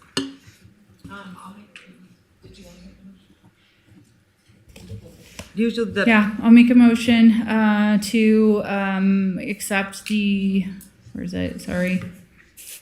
B6. Acceptance of the subgrant from Nevada Plants Community Forestry of this to the city of Reno to plant fruit trees in or near USDA designated food deserts in the amount of $4,000. Okay. Second. I have a motion. I have a second. Yeah, Mayor, I'll support. I would Go like ahead. to know more about this Justice 40 in the map. I see it's a White House initiative related to the Budget Reduction Act. And so I think it's material that our federal programs people let us know about that ASAP and how the ARPA funds are going toward that. I mean, I think, a big federal initiative, that has to do with the map where we allocate resources, maybe I forgot, but I haven't heard of it. So I would really like this body to be able to know what we're playing with those ARPA funds. If there's geographic, distribution standards, I'll address this to the mayor or the manager, and let us know, because maybe we forgot about it. I don't think I've ever heard of it before. Have any of you heard about it before? Are these ARPA funds? No, so Suzanne Groneman, just for a little bit of, to back up a little bit, this particular grant does not have that Justice 40 element. We added that in. We looked at areas that lied within that. But what that is it is a federal funds initiative. Certain funds that have come out have said. I've got it up. It's a White House initiative Yep. related to the Budget Reduction Act. Never heard of it. Just like to know about it from our federal folks. Thanks. And I'll support the vote. Okay, thank you so much. I appreciate it. All right, so I have a motion and a second. All those in favor say aye. Aye. All those opposed? Motion carries unanimously. Congratulations. By the way, I don't get to tell you enough, Matt. You are kicking butt and doing a great job. You have no idea. So the mayor's office hears everything. Usually it's bad. It's all bad usually. I have had wonderful feedback about you and the job that you're doing. So I want you to know that. And it's really nice to see you because it's been too long. Maybe that's a good thing, so you don't have to come to council, so you're out there busy planting trees. But I just wanted to let you know, thank you for all you do. And there are a lot of people out there that are recognizing it.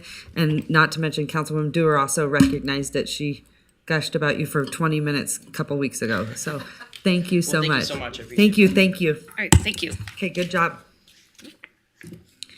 Okay, before we move on, Madam Clerk, I've got a disclosure here. I'm going to read this disclosure.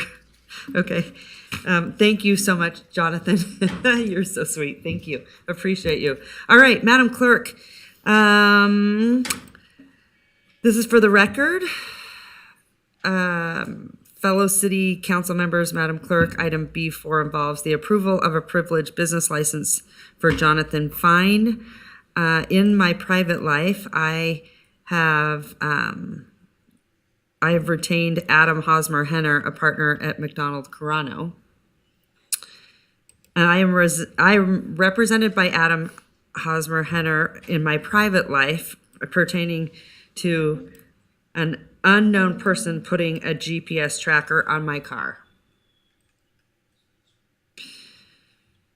I just recognized this potential conflict of interest and sought guidance from the city attorney's office. In an abundance of caution, I will be abstaining from this item. So, Madam Clerk, please accept this disclosure for the record and put it on the record for, pertaining to this agenda item and subsequent council meetings.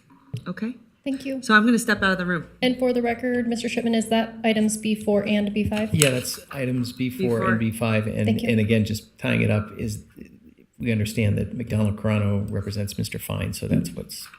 And also I should put on there, I don't know Mr. Fine, never met him, have nothing. There's no connection to this individual and myself in any capacity. But like I said, I'm going to step out. So.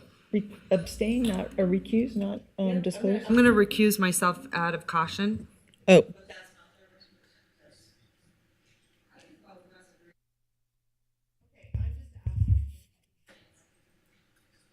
Just asking so I understand, because I have several law firms in town for my business. And what I've been informed, even at other agencies like Tumwa and so on, is that I just need to disclose the fact that it's the same firm. It's never the same attorney or in the same section of the law firm. But is that kind of a thought you're having going forward? The thought here is this kind of came up kind of without warning. So, and so that's our recommendation at this point in time. If you want to discuss specific instances that you might have, we'd be happy to do that and have that conversation. But on this one, I just didn't know if it was a general rule or something that you were I think coming this up is with. very particular to these facts. Thank you. Thanks. And I don't have McDonald Carano for any law firm, by the way. No, but I think you raise a good point. When someone comes up here, it could very well be that you are represented by the same firm in some capacity, but have no interest in anyone that's coming up here, right? But this is just, again, since it's been very public, this is just sort of another aspect of the people that are stalking me continuing to do those things. So do you see how we're getting down to this level now, how they want to just continue to stalk and harass me? So that's where we're at. But I think to your point, it makes a good question, Councilman. Well, and I'm just going to say, I might as well just say the rest of the sentence. So over at Tumwa, we were interviewing new attorneys. One of the firms that applied to be the new attorney, and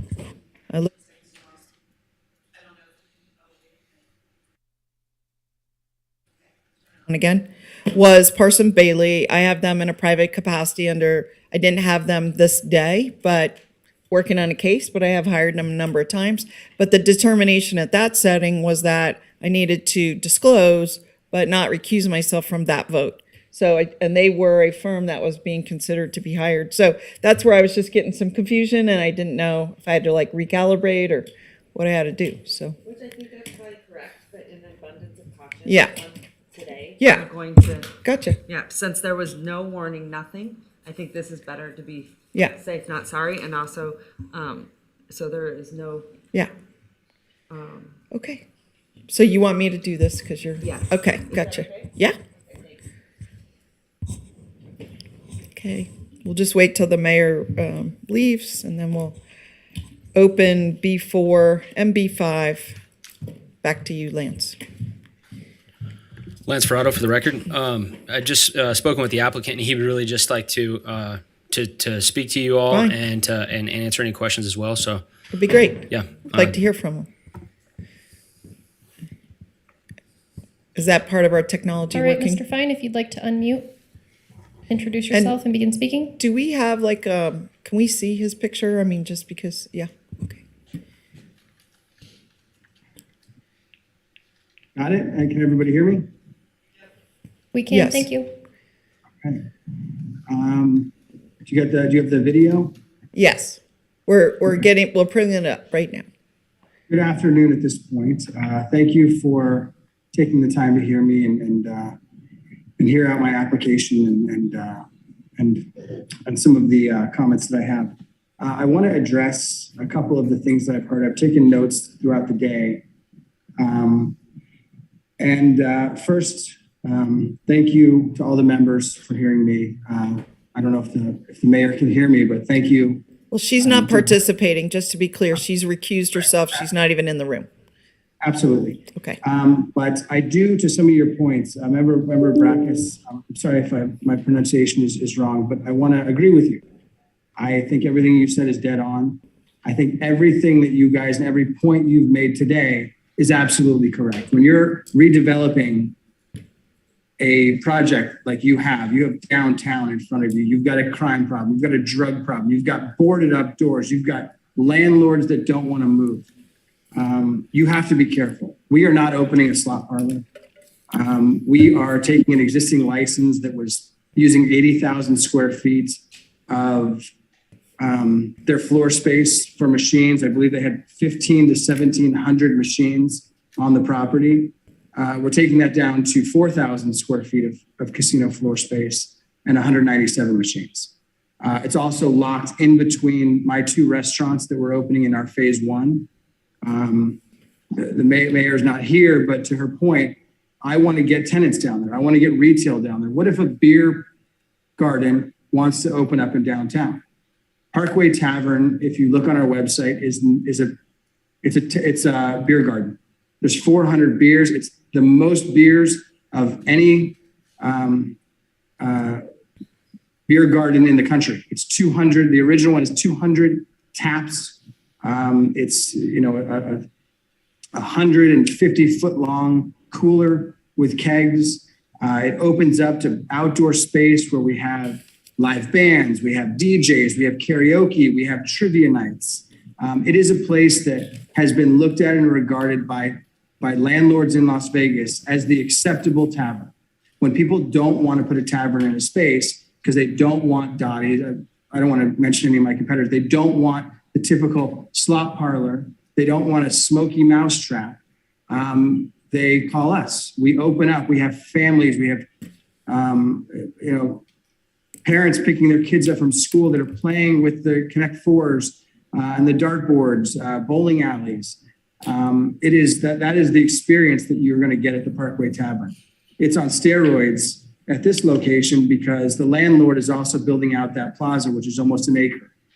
We do these patio parties in Las Vegas, and we will fence off the parking lot. We'll fence off a good portion of the parking lot, and we will allow liquor and beer sponsors to come in, and we'll design these amazing activations. When NFR's in town, we cover the entire parking lot in hay. We have mechanical bulls. All of the staff is dressed up as cowboys, and there's beer tents that people are going to do, and it activates that whole area. It used to be a road runner on Flamingo Road, and now it's the original Parkway Tavern. In August, which because of water waste, we probably won't be doing it this year, but we took 40 tons of ice, we shaved it down, we covered half of the parking lot in snow, and we had a winter wonderland. It was 95 degrees at night, and people were walking around having snowball fights. They were going on blow-up water slides. I mean, it was an amazing activation, which we plan to be doing a lot of this in that area. Last night was the soft opening for my other concept, which is called the Boulevard Grill. This is an opportunity that I saw on Water Street, which I feel Water Street is very much in line with downtown Reno. It is an area that's been trying to recreate and reinvigorate itself. There's a homeless problem. There is a prison that lets people out at 2:00 in the morning, and it causes some crime. I bought a building there. We made it look amazing from the outside. We have trees and plants all around it. And it's a beautiful design inside. We spent millions of dollars buying and rehabbing this building, and it is hopefully opening on Thursday afternoon to the public. But that's the other product that's going in there. It is steaks and is reasonably priced. We are not going to try and bring the highest of the high end, but we're trying to create something for community. Okay. And those are the two concepts that we have. Now, you cannot enter the area that has these machines without going through one of those two locations, or the third one is a bar called the Mint Bar, which is a throwback to the 80s, 70s, 60s casino that was downtown Las Vegas, the Mint. But we bought that property, we rehabbed it, and it is, we have a burlesque night, we have jazz night, we have all these fantastic acts that happen in there. That's what's happening in the Midbar. Sorry. Yeah, Mr. Fine. Thank you so much. at this point, I'm a little bit confused about which part that you're speaking about relates to this application versus what you're already doing in Las Vegas. So I got the point. Right, so this application is for this slot start. I didn't realize I was being timed. I didn't see that. I'll close up. This application is not for a slot parlor. This application is for 2 separate restaurants, bars, and a third bar. It's 197 machines with less than 5,000 square feet of casino floor versus the 1,500 machines that were in Harrah's and 80,000 square feet. To address the question of the student housing, if that goes through, it is not for freshmen that are coming in. It's for MBA and higher education students that are coming in for their housing, which we feel like we'll be getting a lot of those for the people that are going to work there. And then to go to the presentation before me, we're in a chicken and an egg area. You're trying to get retail, you're trying to get people downtown. And I've heard things thrown out. Do we give $50,000 to every business that is going to go downtown? Do we give them rent relief? Do we give them money to paint the fronts? Do we put walls up and paint murals? Or do you take the person that's in front of you who has a real investment? I put $12 million of mine and my investors' money into creating these experiential entertainment areas that are in downtown, using that whole plaza as a draw to bring people outside. So those are my arguments, but I can't agree more with what you guys have said on the dangers of not having that. It may be a conditional, a condition of the license that you're giving, that we open up the bars and restaurants and have those operating. Downtown Reno, I did a condition. I wanted to have live music. So there's multiple days of the week that we're doing live music, and that's a condition of my license. So I'm happy to entertain anything. Okay. And I want you to know that I have the best interest of Reno, the university, and downtown in our hearts and minds as someone that's been born and raised and grew up in Nevada. Okay. So. Thank you so much for your passionate advocacy for your businesses. What I would like to do, and I'm a different person than the mayor and all, but I would like to take these separately because we've already had several issues that have been raised. So B4 is about the privileged business license and new alcohol. And to your point, Parkway Tavern, you've just described, and I'm unclear whether both restaurants are called Parkway Tavern. You mentioned a mint bar, and so I got a little confused in there. So that's one thing. And then we will discuss the privileged business license for non-restricted gaming. So that's, yes, Ms. Breckus? Well, the problem in my view is if it bifurcates the 2 votes, then one cancels out the other. What do you mean? Well, I argue that the council needs to do a conditional use permit for this. Right. And I want to say something too is, have you all been getting the notices of every little mom and pop Michael's Deli is going through a conditional use permit to put tables out on their sidewalk, something they've been doing for years? And a big, massive development like this is not going through the conditional use permit. And I think we have a good operator. I think he is proven record. But, I look at Lake Ridge tennis course or tennis swim center. I look at, and I'm reminded by Ward 1 residents about the Jacobs parking lot which was sold to the public parking lot that the Catholic Church people parked in for 100 years. That was city property that was sold to Jacobs because he was going to build apartments. And what is Jacobs doing? He's building a private parking lot on it. So, we need to have performance. And the performance, in my view, is this is an expansion of a gaming use. You can argue whether or not it's non-conforming, but it definitely is an expansion because you can characterize Harrah's, and you have to go off the general business license, not the gaming license for zoning when you characterize. This is a very far characterization from Harrah's. So in my view, both of these come through as a subtenant spot of what was Harrah's, and it is characterized through a conditional use with the same, has to perform. Yeah. And it's an unusual conditional use because it goes to the council. But let me ask you this question. I thought you were arguing that the gaming portion was what tripped the CUP requirement, not the alcohol. So could you clarify? Let's be clear about this, okay? You can't game without, gaming is a special license category. Right. Okay? You have a general business license. And Right. with a general business license, you have other auxiliary licenses, like gaming, like liquor. The conditional use permit, because it ties to the premises, outlines the operational characteristics of the general use. Okay. The general use is going to be this bar, casino thing. Possible we don't have hotel, tavern in residence. tavern is not in our zoning code. Right. And That's just neither their name. is gaming as a primary use. So, is this you're correct on these classifications of uses, Mr. Verrado? Yeah, a gaming use has to have a main business license with it, correct? That's correct. Yes, an Okay. annual license goes with everything. And that's my problem here is where you're saying they're non-conforming on the gaming. Well, where's the main license on that? Is it the expired Harris one? No, ma'am. The current gaming license has an annual license to operate games. And what's the main use? The use is gaming, non-restricted gaming. Is it a casino? Sure, non-restricted gaming. Casino. Okay. So the conditional use needs to be for a casino and then the other operational characteristics. And this just isn't ripe to be in front of us. And Right. if Michael's Deli can come through for a special use permit, put tables out on their sidewalks, this mega development can come through with performance responsibilities. I think that last observation from Councilmember Breck is probably right.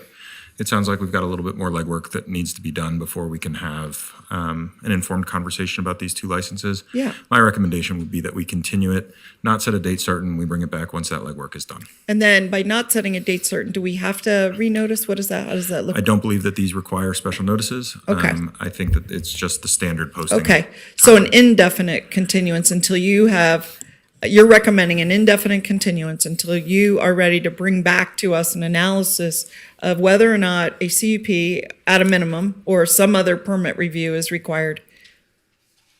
I think I would phrase it in terms of these particular licenses where they fit in the holistic worldview of the city center project. There were a number of questions asked here today. Got it. That I'm not certain we're prepared to answer. Good.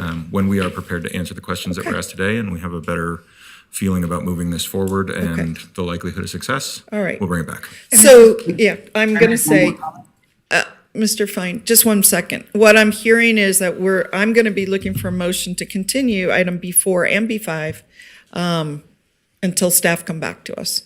And then, Mr. Fine, you had a question about that?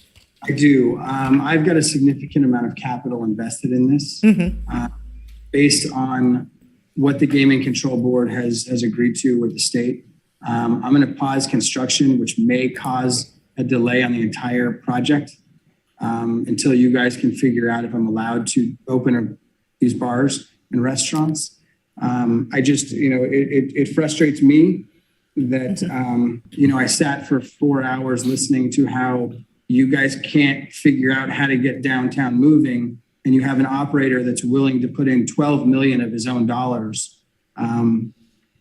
The continuance is going to go on indefinitely. But I have to pause this if I'm not going to get these licenses. Well, first of all, I want to thank you for your investment in our downtown, this $12 million that you're referencing.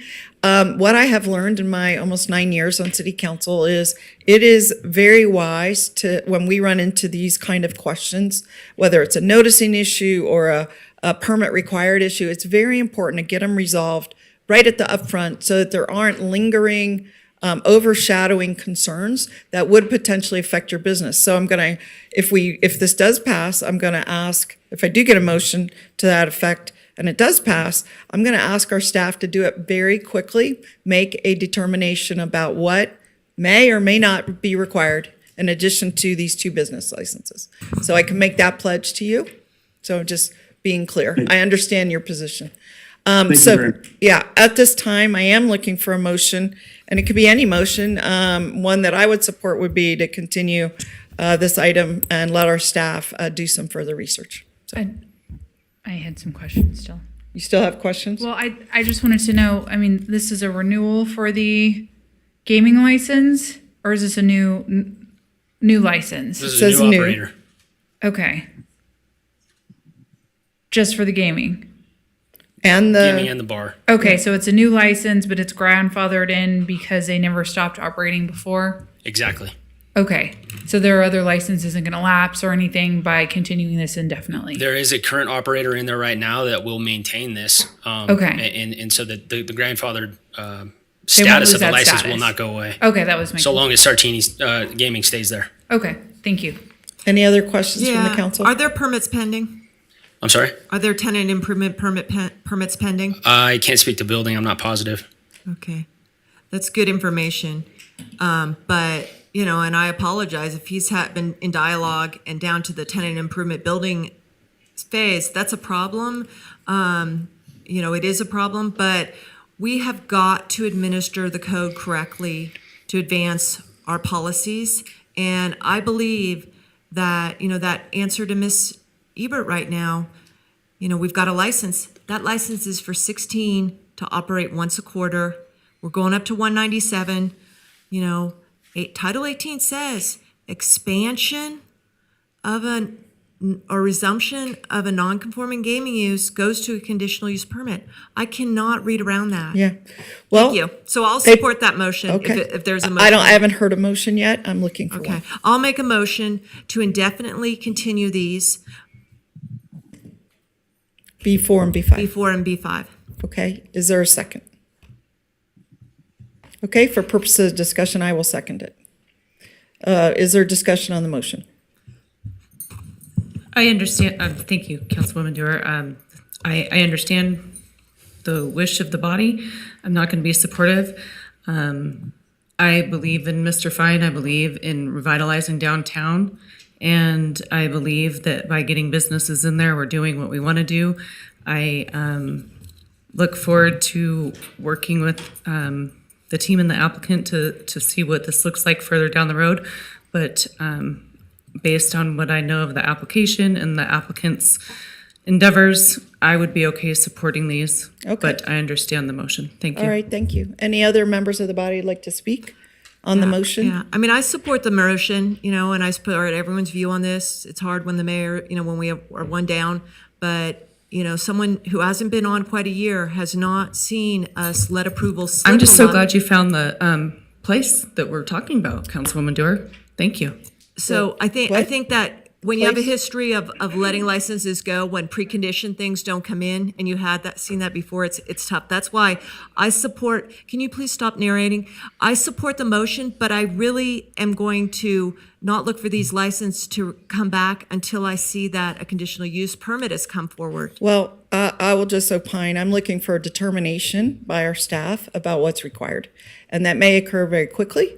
If they do determine that a additional permitting of any type is required, that may apply to one or both, either or both.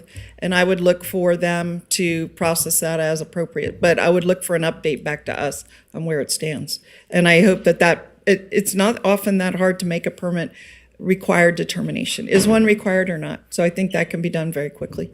So anyway, is there any other discussion on the motion? Okay, hearing none. Councilmember Dewar? Oh, yes, Just Mr. to clarify, Martinez. the continuation is indefinitely, that's what I heard, right? That was what the manager suggested because he doesn't know what day he will know this answer. Whether it's in 2 weeks, 1 week, 3 weeks, he didn't know. So he didn't want to set a time for this to come back until he has the information. Okay. Yeah, Okay. being that it seems to be a rather quick issue, I'd rather put a date on it, but I understand the motion to continue Yeah. at a later date. And I'm saying what my expectation is within 2 weeks, they should know. This is not that hard to make a determination whether a permit is required or not, so. Okay, well, hearing any further discussion? No. All in favor of the motion to continue, please say aye. Hi. Aye. Any opposed? Opposed. Okay, it looks like that passes 4-1. So motion is approved. And I'm making a commitment to Mr. Fine and their representatives that this determination will be made as quickly as possible.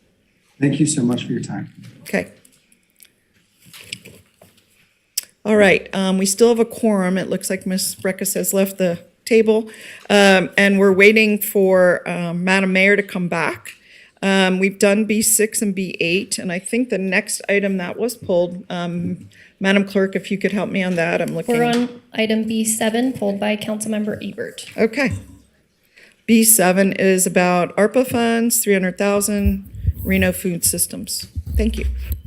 Hi. Yeah, I just wanted a brief presentation about this. Noemi Martinez for the record. I do not have a presentation, but happy to answer any questions you all may have. Okay. Ms. Ebert? Just wanted to share about this. This is for the seniors, part of our allocation of ARPA funds for Reno Food Systems to help provide food for seniors that might be food insecure. So just wanted to call that out, something that I'm happy that we're going to be able to do. So just wanted to call that out. Okay. Any other people have comments? Any council members? All right, seeing none, Ms. Ebert, would you like to make a motion on this? Sure. Making a motion to approve the subrecipient agreement with Reno Food Systems for the award of the American Rescue Plan Act state and local fiscal recovery funds to support the senior food insecurity in the amount of $300,000 of ARPA funds. Second. All right, we've got a motion by Councilmember Ebert, second by Councilmember Martinez. Is there any discussion on the motion? Seeing none, all in favor, please say aye. Aye. Any opposed, please say no. Motion passes unanimously. Thank you so much. Thank you. All right, we're going to move on. On my list, I have B20, but I believe it's actually B9. B9 pulled pulled by Councilmember me. Dorr. Yep. I simply pulled this and I thank Mr. Martinez for pulling the one that is much, much more, $8 million. I missed that one. This is on RPD, Crime Lab Services. Just want to know what we're spending our money on so the public can be properly appreciative of what you're doing. Absolutely. Catherine Nance, Chief of Police, for the record. So this is an agreement that we have with the Washoe County Crime Lab to process evidence for us that we do not have the capabilities yet to process. Last year, they did over 800 items of evidence. Wow. That includes biological evidence, controlled substances, crime scenes that they're processing if for officer-involved shootings and some other incidents if we're not able to do it. But we're doing majority of them. All firearms and IBIS and NIBIN processing and latent print comparison and processing. So over 800 pieces of evidence. Okay. Do they do the DNA or is that sent further out? No, they'll do DNA also. That's the biological evidence. Do you know just generally what the turnaround on that is these days? So they that is the longest turnaround that we have is the DNA, but that's more extended and extensive processing. They average per their report less than 120 days turnaround time. Some things they do expedite for us when needed, and it's processed based on the type of case that it is. So some things could have a higher priority than others. DNA, they're a little bit longer than on that turnaround, but everything else is pretty much within that timeline. Okay. So if you wanted a DNA turned around in a week, could you get that? It's possible. We do have other options too for things that we can send to outside labs if needed, if it was something that was an absolute exigency and they could not accommodate it. So we have other options available to us. Okay, great work. I'm glad to see the partnership. Does anyone have any comment or question on this item? Councilmember Breckus. Yeah, I do. Chief, so what is your understanding of the history of us having our own crime lab? You know, why we're in this position, because I've been on 11 years and this is only the second year. We paid $1.5 million to Washoe County. There's a change in how we did things. So at one point in time, there was an exchange of services where they did our processing of evidence for exchange of dispatch services. That changed when they established their own dispatching. So that's where some of that change started.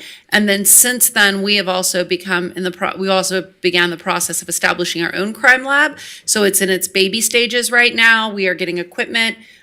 We have some federal funding that will come through in October, and we'll be able to establish more crime lab opportunities for ourselves and remove the service from them. That's our goal, but it takes several years to stand up. I appreciate your understanding. I was here when that happened, and I think my understanding was it was kind of a handshake deal, which some chiefs and sheriff made years ago. And I never really understood that this dispatch change up happened. Maybe that's the story, or maybe I just didn't have the information. Possibly. But my concern at this point is we're going to go year after year of funding toward them. And I appreciate the long-term baby steps and building it, but I want the plan out there. So if we're going to park $1.5 million out of, what's your budget? 44? Yeah, I couldn't tell you exactly off the 44? top of my head. 94 million. 94? Oh gosh, I'm off. Okay. Just a little bit. It's yeah, okay. but It's close. I think it was 40, in the 30s when I came on. So if you're at 94 million and at 1.5, but the crime lab is going to be a much bigger deal. I want to know the plan each year and how the progress is when this comes up. And I also want that transparency out to Washoe County and so on, because I think Washoe County should be providing this as a regional service to us like they always did. And there are a whole bunch of other agreements. Like we pass over a grant to them for an extradition assistant. How do you say that word? Yeah. You can't say it wrong and then have me say it right. I always mess it up then. There's not that many extraditions. So that secretary is doing sheriff work, or just say. So, I've asked for an unbundling of all the agreements, but I'm going to continue. I'm going to be a no on this. And I'm going to be on no on this, just like I was a no for many years on the interlocal for the homeless services, because the county finally came in and took over that responsibility like they should. And I'm going to be a no on this, even though I didn't pull it, to, start the conversation that I don't think the council should be going year after year paying them without knowing where our progress is on this, or unbundling all of these handshake deals, because I think we're getting the weaker side of it. We need to get the regional services from Washoe County, and the lab was always a regional service in my view. So I'm a no. Okay, and, thank you. Hopefully next year you've got a 7-year plan and cost out of how to get Reno their crime lab. Okay. Thank you. Or an agreement with the county that they're going to take over a regional service they should be providing. Thank you. So 2 things. One, I think you make a good point related to equity. Financial equity. This has been a big conversation community-wise, is we may not be getting the full value of the dollars that we provide to the greater good. And so there's a conversation to be had there about the fiscal equity. The second point I'm going to make is that if Ms. Breckus is a no, I can already see that even if the other members are a yes, that we will not pass this motion. So what I'm going to do is I'm going to continue. Ms. Ebert had to use the facilities. That's what I was going to say. I'm going to trail this to the end of the consent. That's all I'm saying right now. I said I was going to say 2 things. One's about equity, one's about timing. Okay, so I'm going to close conversation on this item. If you'll stay in the room, we'll be bringing it back in a few items. I think I'm up for the next one too. So that's fine. I'll just looks stay like here. The next item is, I have on my list B10 from Ms. Breckus. This is about an ongoing service that we've had with a local community consultant called Blue Cover LLC for $120,000, correct? Yes. What is your understanding of the services they provide to us? They provide assistance. That's an IT service that they provide. There are 2 full-time IT professionals that do software development and maintenance and keep control of our ongoing needs to provide technological support to our officers on the street. Are there particular programs that you can mention that they use? There's several that they do. They do over 30. The ones that are most likely talked about are the ones that are listed in the staff report, which is the hot sheets for stolen vehicles that are updated almost instantaneously. We can get NRS statutes. Officers can find different statutes that they need when they're on the street very quickly and easily through a system that allows for search mechanisms so we understand what we're looking for, moves things along much quicker. We do online briefing logs, and then they do missing persons reports, and they can put out images. I have a list of probably 40 different things that they do, but they keep a lot of our data so that we can consolidate it, provide that information back to council, provide that information back to officers, and to ensure that we're operating in the most intelligence-led way that we can. Now, why aren't these in-house tasks, which we've already previously mentioned your department's budget has grown so much, and I remember when we did this study here, remember we were really going to increase your capabilities, and I think we have through data techs and so on. So why haven't these functions come in-house from them? A lot of things that we do, we contract with outside entities to provide that service for us, and it's a software building. So we're not IT professionals. We don't build that software. We manage to have people on staff that know how to work it, that know how to provide the information. But these are IT professionals that actually build that software, so we use them. So just like we would use Axon, we don't have the capability of building body camera systems, even though we have a lot of professionals in-house. They build the systems that we then utilize, so it saves my staff from having to do this. This is one of those types of entities. Okay, because this is $120,000 this year, but it's probably been $1 million since I've been on, and it's not like an Axon, which is a vendor, a very big thing. One thing, how much of their work is spent on the My RPD app? There's a lot of different things, but I don't think a lot of it has to. There's some of in the app. I can't answer that specifically. I always understood that they were the developer, and I think it says in your staff report of My RPD app. And I'm wondering, it says we have 5,000 downloads of that. Are we still supporting that and using that? The My RPD app. I can't answer that question. No, do you have an answer for the My RPD app? Yeah, because I've got the My RPD app up here, and it shows our former chief on here. It shows a deputy chief. Deputy Chief Benson, miss him a lot. He's been gone for 5 years. All right, so, Ms. Breckus, thank you. Let's like get the we're not answer. getting that done. Let's get the answer. Noah Gallup for the record, RPD. So my RPD app was developed some time ago. Funding for that was kind of curtailed. We are absolutely capable of freshening that up. The current approach we want to take that is making it more web-based, kind of a companion app to our website. So back then we were funded project specific through council. Now our new structure is we're able to work on kind of what command and the city dictates. So if that were made a priority, we could absolutely work on that.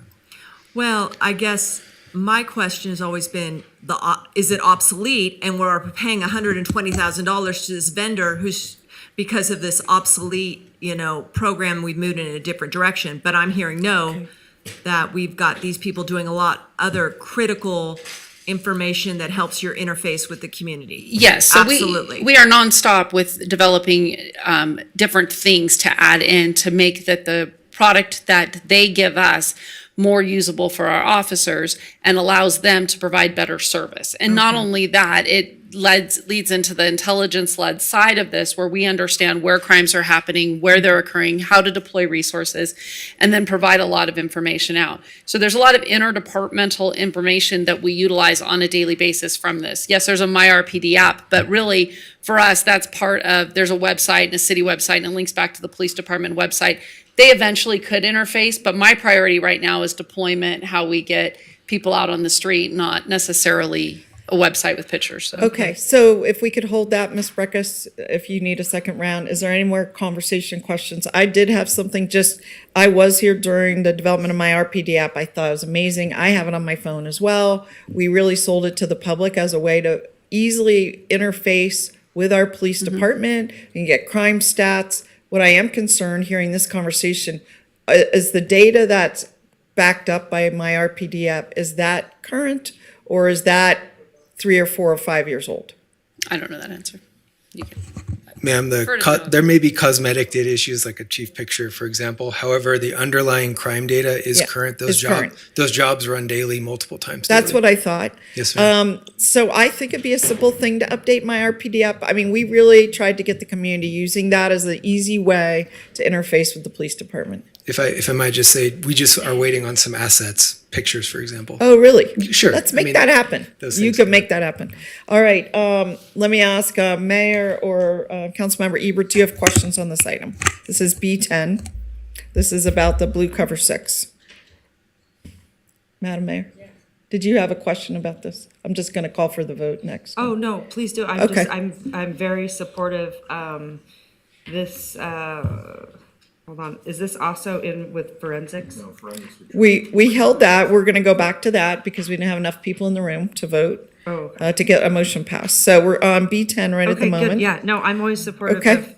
of Ms. Ebert? technology as we move forward. Okay. If I could have one more round, I'll give you the benefit of the doubt, Chief, because I think you are on top of things and trying to figure out all the pieces. But I had heard, and I don't like to, base it on, what I heard through. I really thought it was in this document or an audit that the My Cover did come under some questionable scrutiny through an auditor somewhere in terms of, who the contract was with. It was a former RPD person who then maybe monetized it. I don't know. I just, I think we have integrity in our contracting. This one's coming up every year. I looked up the people. I mean, I do think that the My RPD app here mentions the inventor of the app is also the contractor, more or less. And I don't know, the status of that person as a overall vendor, but I think that, bringing you up here and asking these questions on this to make sure that it is a very, well thought out, continued contract that we have. I hope so. I think it's worth daylighting just because of what I've understood in the past, and that the deliverables are coming forward and it's adding value to your organization. So I can support it. All right. This year. I will say this, just to answer that, for all of the things that we're bringing forward now, you're right, I don't know them. These are new to me. I have to learn all about them. So I do the most extensive research I can before I bring these things forward as a new contract. We're not just rolling contracts over because somebody did them in the past and that's the way it is. So I'm evaluating these before they're coming forward. I've had extensive things. So to just what happened in the past, I'm not going to answer to because that's not my place. However, moving forward, please understand that when I'm bringing these things forward, I'm doing the research on them to say, are they useful? Do we need them? How can we better this? And is this the right method, in my opinion? Yeah, and that's really my reason for pulling it. And Understood. also, you probably figured out that Reno has a very decentralized purchasing approach. So. They were always very proud of that. Oh.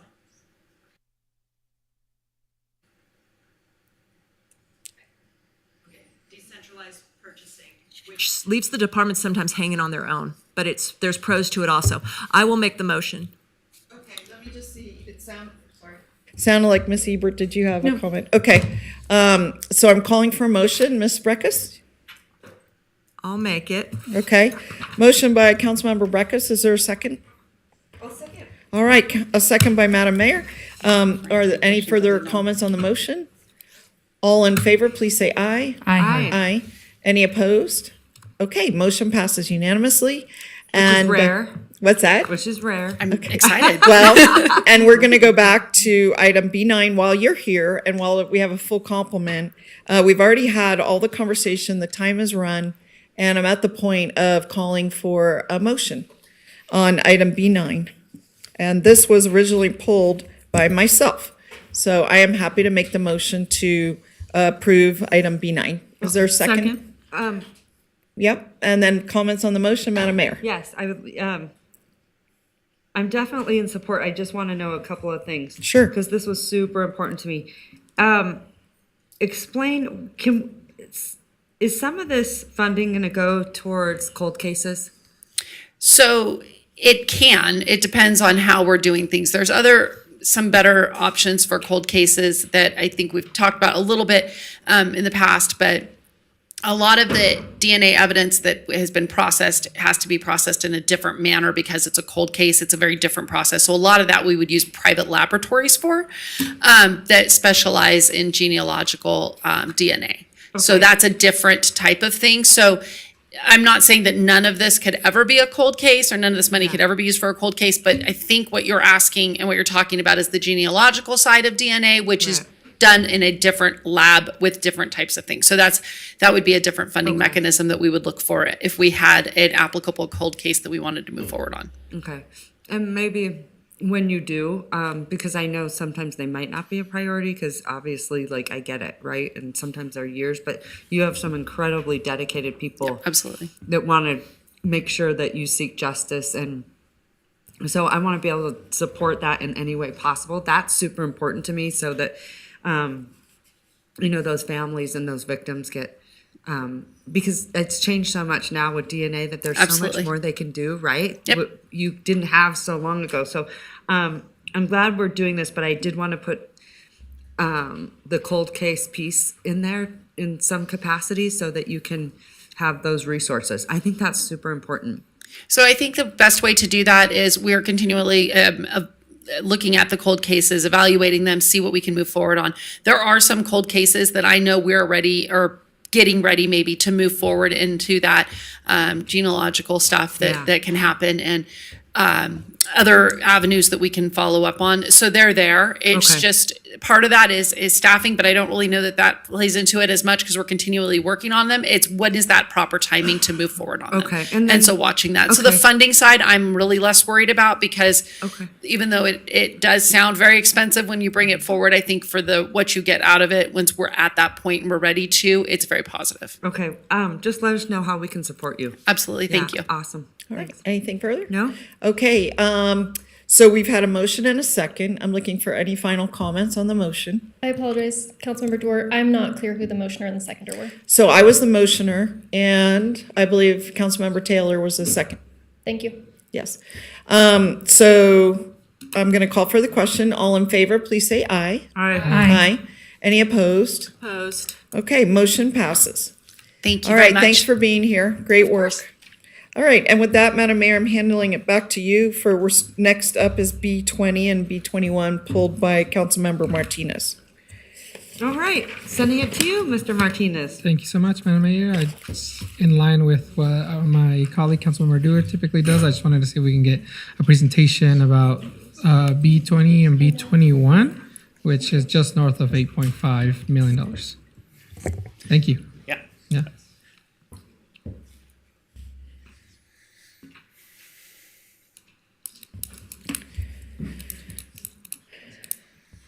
All right, so good afternoon, Madam Mayor, council members. Jonathan Smith, Senior Civil Engineer with the Public Works Department. Here to give a brief presentation on the 2023 Akron and Van Ness Street Rehabilitation Project. The 2023 Akron and Van Ness Street Rehabilitation Project is located in Ward 5. The Akron neighborhood is located to the east of McCarran Boulevard off of West 7th Street. And the Van Ness area is located south of McCarran Boulevard, just off of Keystone. The map on this slide shows all the streets that are included in the Akron Area Rehabilitation Project. We'll be making improvements on Frontier Street, Akron Drive, and Haley Street. The scope includes the replacement of approximately half a mile of roadway and 1 mile of sidewalks and driveways. We'll improve the pedestrian connectivity, including an American with Disabilities Act or an ADA accessible route, and finish with some new signs and striping. The top right picture shows an area where we will be installing an ADA ramp where one previously did not exist. And the bottom picture to the right shows a ramp that was recently constructed on a neighborhood project. The map on this slide shows all the streets that are included in the Van Ness Area Rehabilitation Project. We'll be making improvements on O'Farrell Street, Polk Street, Geary Street, Sutter Circle, and Van Ness Avenue. The scope includes a replacement of 1.25 miles of roadway, as well as 2.5 miles of sidewalks and driveways. We'll improve the pedestrian connectivity with an ADA accessible route, and again finish with some new signage and striping. The top right picture shows what an existing driveway looks like. They're all in really, really bad shape. They are not ADA compliant, and they have really steep cross slopes. The bottom right picture shows an example of a recently constructed project with an ADA driveway. A city sent project notifications out in October of 2022. We advertised this project on June 1st. During the advertisement period, we did hold a public meeting on June 8th where the project was well received and the neighborhoods were very excited to get this going. We opened bids on June 29th, and if approved today, the Ackerd area would go to construction this summer with the completion date of late fall, and then the Vaness area would go to construction in the spring of 2024.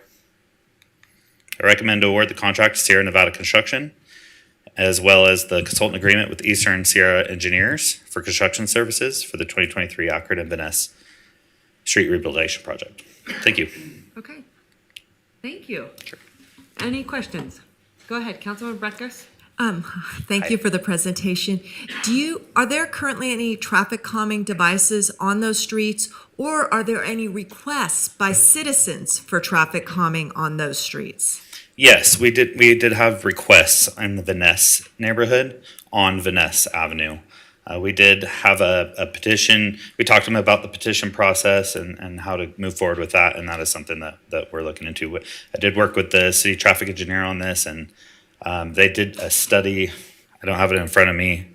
It was a while back on this area. So. Yeah, I have and this is to the manager, we have a petition process for traffic calming, but if the city engineers are going in and doing a project, it shouldn't be, part of the project team are these neighbors. It should be taken into account, in my view.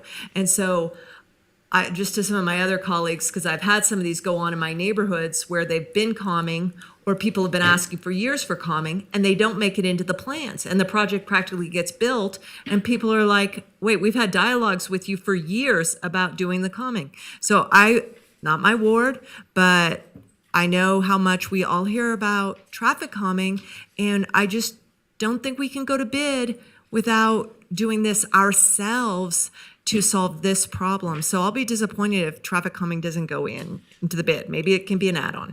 I do believe that we did a traffic study in this area, and it did not warrant for traffic calming devices. So that would lead into the petition part of it. Yeah, but the traffic study that you guys use, is it level of service, or is it 80th percentile? 85th percentile. It's a little broken. Way. Okay, thank you. Thank you. All right, Councilman Martinez. Councilmember Taylor. Oh, I just wanted to say, it looks from the staff report that you did have a community meeting. So you did invite neighbors to come out and talk? Yep, we delivered over 250 notices to the neighborhoods, hand-delivered them, our staff answered questions on site, and then invited them to come out and voice their opinion about the project and address any concerns they might have. Great, thank you very much. You're welcome. All right, anyone else? Nothing? No, nothing? Okay. Councilman Martinez, give me a motion. Awesome. Yeah, I move to award the contract to Sierra Nevada Construction for the 2023 Ackerd and Van Ness Street Rehabilitation Project in the amount of $8,236,000 with $7 and authorize the mayor to sign. Okay. I'll second. I have a motion and a second. All those in favor say aye. Aye. All those opposed? Motion carries unanimously. B21. I know that was both B19 and B20, right? Or was that? 21. That was 20 and 21, so we're on item B21.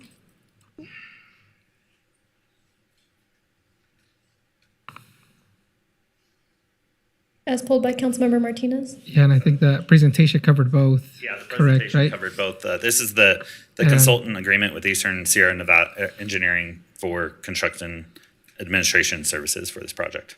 If there are no other questions, I'm ready to motion, but if there's questions, I'll leave the floor for that. Nothing? Did you make a motion? I don't know if anybody, it doesn't look No like anybody has any questions? questions. Okay. Give us a then, motion. Yeah, I'll motion to approve item B20 on staff recommendation. Or B21, actually? B21. Second. All right, I have a motion and a second. All those in favor say aye. Aye. All those opposed? Motion carries unanimously. All right, and for some reason, Councilmember Doer skipped her item B14, so we're going to move on to item B14 sorry, before we my close goodness. out consent agenda. Yep, I sure did. Well, with your indulgent, Madam Mayor, the reason I pulled this item was we had quite a bit of discussion about the process that we were going to use to approve special events. And I don't have any specific questions on the events that you have proposed, but I would just like you to tell us what the process was. Good afternoon, Council. Madam Mayor, Lance Ferrato for the record. I'm here on behalf of Assistant City Manager Eric Edelstein and happy to answer those questions. I've been a part of the process since we've done the revamping. It's still a work in progress. If you'll remember correctly, this allocation of money is retroactive. Right. So in this case, basically everyone that applied ended up getting funds. So the process going forward is an evolving process based on feedback that we receive and any recommendations that we get from council. But the committee is working and to come with policies and procedures, and they're going to be meeting on a quarterly basis and doing the forward-looking allocations after this. Let me ask you this. So the total amount, and these are all events that happened in 2022, Yes, ma'am. right? I don't think any were, oh yes, or the first half of 2023. Right, the fiscal year. Yeah, the fiscal year. I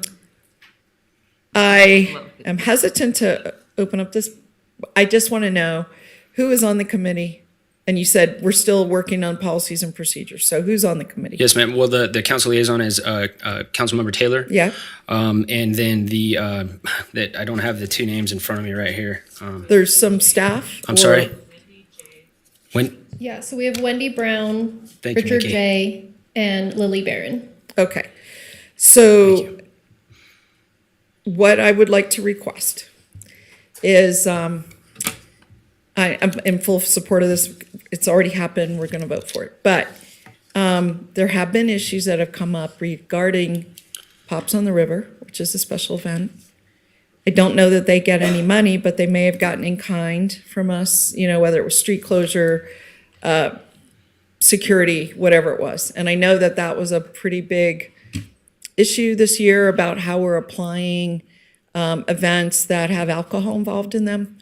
In certain locations, like some of these are crawls, so they're crawling. They have open container in a large area. Okay. Sure. I want to understand going forward, Pops also had open container in a large area, but the area was cordoned off. Essentially, I mean, you have to pass a gate to get through, you have to have a ticket, all that. And I was a little bit confused about how the rules were applied in terms of if you could bring your own alcohol or you had to buy it from a vendor, if there could be children present, and all of those kind of issues. And I know that they moved the venue from a city venue to a private venue. But I think there's still, from what I hear, still hard feelings that that event had been held in Wingfield for something over 20 years, maybe as long as 40 years. I don't know the exact date, but I know it was a very long time. And I want to make sure I understand, or perhaps if we're changing policies on use of alcohol, and again, many of these do involve alcohol, if you could bring that back to council so we could better understand that, because we are the recipient of the complaints. Maybe you are too, but Absolutely. we are, and we don't have all the information about how the decision's made, how the policy's crafted, and so on. And it would be very helpful for us to know. And I would like to have it in a public session versus a memo, because I don't know that, I think council needs to know, and we have to weigh in, so. Happy to do that. Mr. Ferraro, hold on. Yeah. So the mayor has requested a meeting on special events, and this is one of the issues that's Oh. flagged for that. A special meeting, different, that I mean, with the conversation. committee or with us? Or? With the elected body. Oh.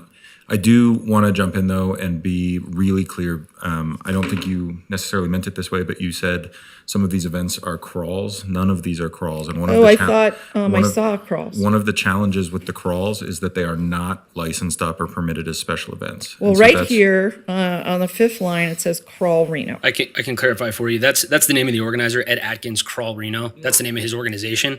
The events that he puts on that he does ask for reimbursement on are the specific photos under the arch. And for that, it takes a special event closure. But the crawl outside of that photo and that hour or two that the road's closed, that is all unpermitted and not applicable. Oh, they're to- unpermitted. They're not. They can't be permitted under our current code. They're just crawls. Okay, well, we'd love to know what those are whenever this conversation comes back. Sure. So that's why I was tying it to this item, because I thought I saw crawls. So I misunderstood. No problem. Okay. All right. Well, Madam Mayor, I'm prepared to make a motion. It looks like there's other people want to opine. Okay, thank you so much, I appreciate it. I'm gonna send it to Councilman Yeah. Burns. So a lot of these events are along the river corridor. kind of based around Wingfield Barbara Bennett Park. I represent both sides of that.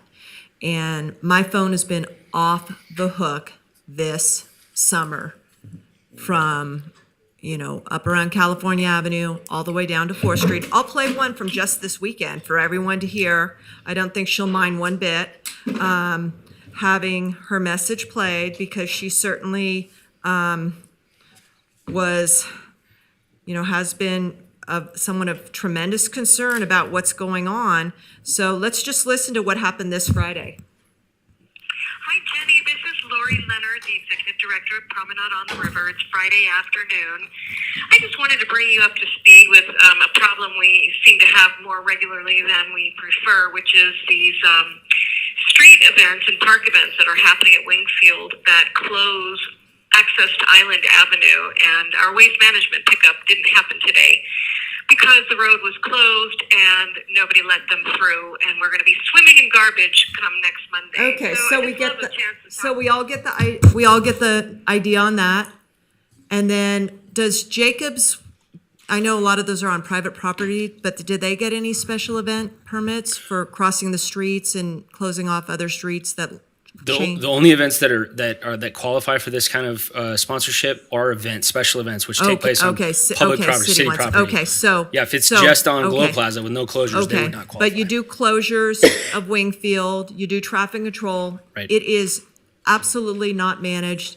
I'm hearing about it all weekend long, multiple email, text messages, and you're the business license manager. Where's the special events manager? Does that position exist? Is it in the budget? We don't have a special events manager, but we do have an activation coordinator that will be coming on soon. Okay. And they're going to be kind of tasked with a little bit of this and that, but the special events will be under their eyes as well. I remember when we redid this ordinance and you wanted a project events management coordinator. We need a special events manager. Too many things are falling through the cracks. It's been 2 years, even though we had COVID, we've ramped up and it is deteriorated tremendously. So I know these are retroactive, but I'm a vote of no, because I am very dissatisfied with the management of the function. It is not working for our residents. And how would you feel if you live in a retirement community and you've got to have your garbage hanging out in your yard for 5 days? All No, right. I mean, I are there think answers you're- for this? Listen to me. I get it, but you're out of time. Okay. So I don't understand. I get your side of the Yeah. argument, but there's also another side that you have to be supportive of the events that come in here, because that's what draws tourism, adds a great quality of life. I totally agree with you. We've Yeah. got to figure out a better way. I don't know why we're concerned about the quality of life of someone from Sacramento coming in for the weekend when our own residents cannot enjoy their neighborhoods. These are all local. But they're causing. They're not being managed. Yeah. We are not managing these properly. All across that urban old Southwest Reno.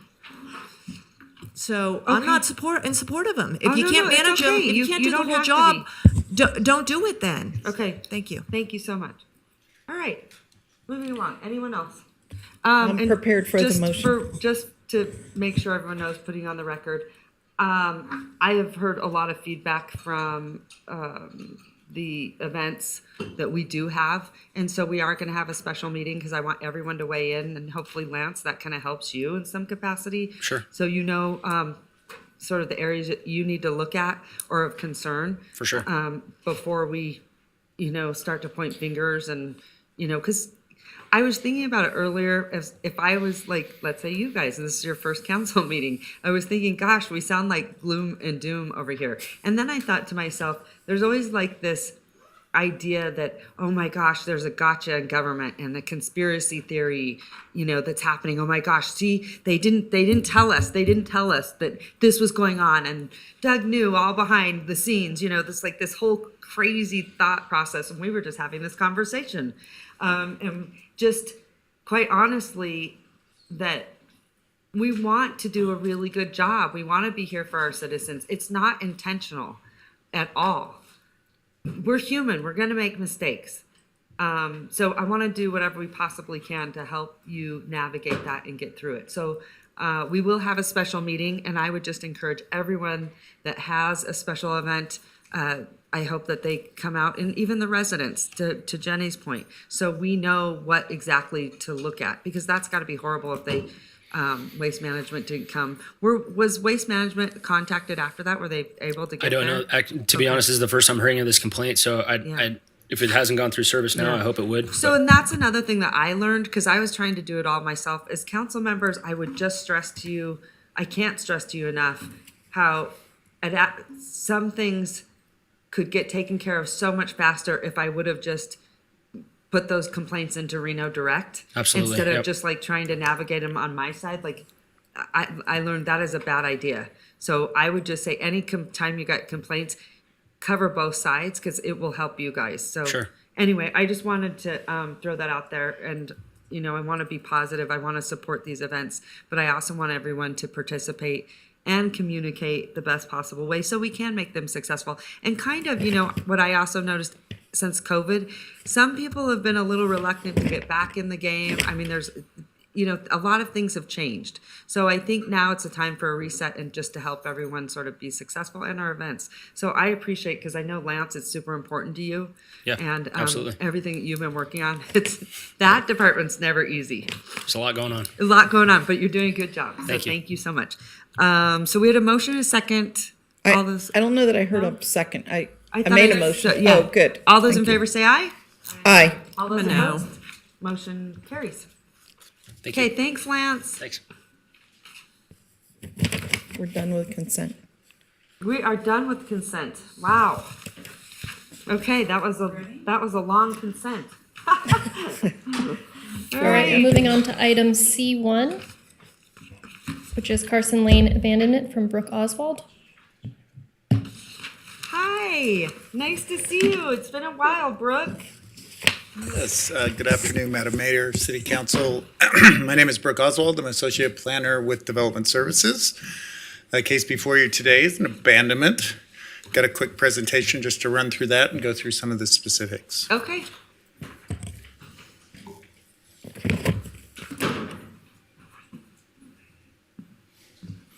We're looking at case ABN 23-00002, Carson Lane abandonment. A general location on this to the right, we are in Ward 4. We're down on that southern end of Ward 4 there. As we look at the large map, you can see North Virginia down in the left bottom corner, and you can see Parr Boulevard there. So we're up just above that area. I think one of the things in this large as we have it out is to make reference to the railroad right-of-way, which you can see snakes through up above the parcel. We have several residential neighborhoods, one across the right-of-way. There's a tremendous amount of topography and other sort of limitations to that neighborhood. We have a neighborhood directly to the west of the project site, and we also have a residential neighborhood up and to the right. Down below that, what we see is a mix of industrial uses. We're seeing a lot of outdoor storage, smaller manufacturing, and uses directly to the site. And then down below by Parr, we're seeing those large format warehouse and distribution buildings. To come in a little bit closer on the site, once again, that railroad right-of-way directly to the north of the site. This is at the intersection of Carson and Orcrest. It was a extension of Carson, or anticipated extension of Carson at one time. We have seen that development come in, residential development to the west there. We have two properties that are directly adjacent to that. And then we have a vacant parcel to the east of that that is subject to this abandonment. Quickly look at the site itself as we look at this. This is looking from the top, looking down. As was noted, there is no development. We have no utilities. This has not been used as a roadway. It is looking down. And then looking up in the same way. You can see the upper development across the railroad and the topography there that is across this. Once again, this request is for an abandonment of the undeveloped right-of-way of the northern terminus of Carson Lane. It's approximately 63 feet wide, 228 feet long. That's about 14,000 square feet, or if we're working with acres, it's about a third of an acre. This area was annexed by the city of Reno in 1999. The roadways in those areas were established at that time. They were put on an APN, so it was parcelized. Now, that may have been that they were going to be maintained private under the county, or it may be that they were set for dedication and never were dedicated to the county. What happened with that? That adjacent neighborhood came in around 2005. So that came in under the city's jurisdiction. Those roadways were found to be delinquent. So that parcel was delinquent on the tax roll in 2012, and the city assumed that delinquent tax roll. In that case, that comes in as fee. So we have the two things. We have a dedication where that property gave that abandonment area in the past. We also have in fee. We own this in fee, and so then the public is entitled to monetary value back through that. That became that right away, and now what we're looking is to abandon that top portion of that. To quickly go over our master plan, because this is important as we look at this. We have that single family neighborhood directly to the west, and we have our mixed employment to the right. There's several reimagined policies that this is supportive of. This is growth tier. We are in an area that has infrastructure, roadways established. We have an underutilized property. We're seeing that on to the east of this and this property itself, and then that lot consolidation bringing this all together. So as we looked, as we do, if this abandonment does go forward, how that master plan goes, half of that roadway will become SF8 and half will become ME. To look at our zoning directly to the west is single family, 8 units per acre. That's the two adjacent residential parcels. And we have an industrial to the right. Now you can see that when we were at our master plan, we had mixed employment over most of that area. What we have is remnants of the county. The city has moved forward to think move forward that mixed employment is appropriate master plan and appropriate for that area. But we have some large lot residential. Those are non-conforming, and what we're seeing in that area is I believe you'll see one before you in the near future is the residents or the owners of those properties asking to bring those into the MZ conforming. The I is non-conforming under ME unless it was established before, which it was established before. I think one of the interesting things we're going to see is that with this, once again, looking how that will be zoned, with this industrial up against that residential, that is our adjacency, we'll take a discretionary view. In reviewing this and looking at this, I think part of that discretionary view, if conditions are applied, if a non-commercial or a non-residential development comes in on that I parcel, we will be looking at buffering, screening, what's appropriate on that. Additionally, what I think we will see is conditions that are more in line or bring that very industrial, being one of our highest industrial uses, allows a variety of uses. We will really use our conditions to contain that down into something that would be more appropriate in that ME zoning. So this does give us an opportunity to actually condition and modify that heavier I zoning up against that residential. Then finally, we have the alignment with the strategic plan. We are looking at that economic and community development with the ability to develop and move those parcels in the future. Now, once again, just looking at the map, this is really a lot of abandonments go back to NRS or Nevada revised statutes. So what you're making a decision on today is this area. You'll be abandoning the whole portion of this is what's being requested. But there's a sub part of this is that per Nevada revised statute and the city owning that in fee, we have to go out to each adjacent property owner and offer them the ability to purchase that property prior to this moving forward or others being able to purchase it. One caveat is that those residential do have to have, or those parcels, all parcels have to have access. We have, staff has analyzed this, all the parcels have access, and so that does not be impacted. So what is happening is the residential that's up against Orcrest has moved forward to purchase their portion, approximately 70 feet by 30 feet of that will become that will be extended into their yard. And that is that portion there. And we'll go to that parcel.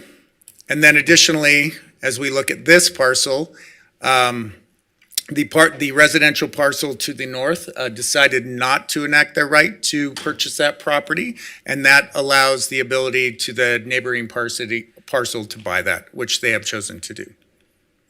and that's this parcel here. So there are several financial implications. As the city owning that vacant parcel, we do have a responsibility and a liability for that parcel to maintain it and make sure it's safe. We are going to see a payment in fee for as part of one of the conditions of approval. It's approximately $18,000. I worked with our property management staff to determine an appropriate value on that. Once that is abandoned, it goes back into a property tax, and we collect property tax on that. And then, as I stated before, it promotes that development in underutilized properties.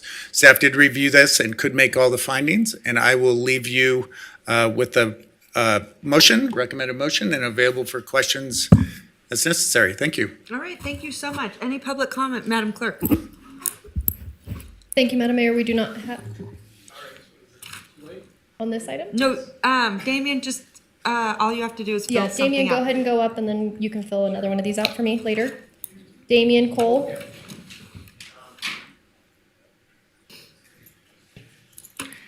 Hi, I wasn't expecting to comment on this, but I just looked at the Worms map system from Washoe County. That doesn't seem to be an APN for this lot.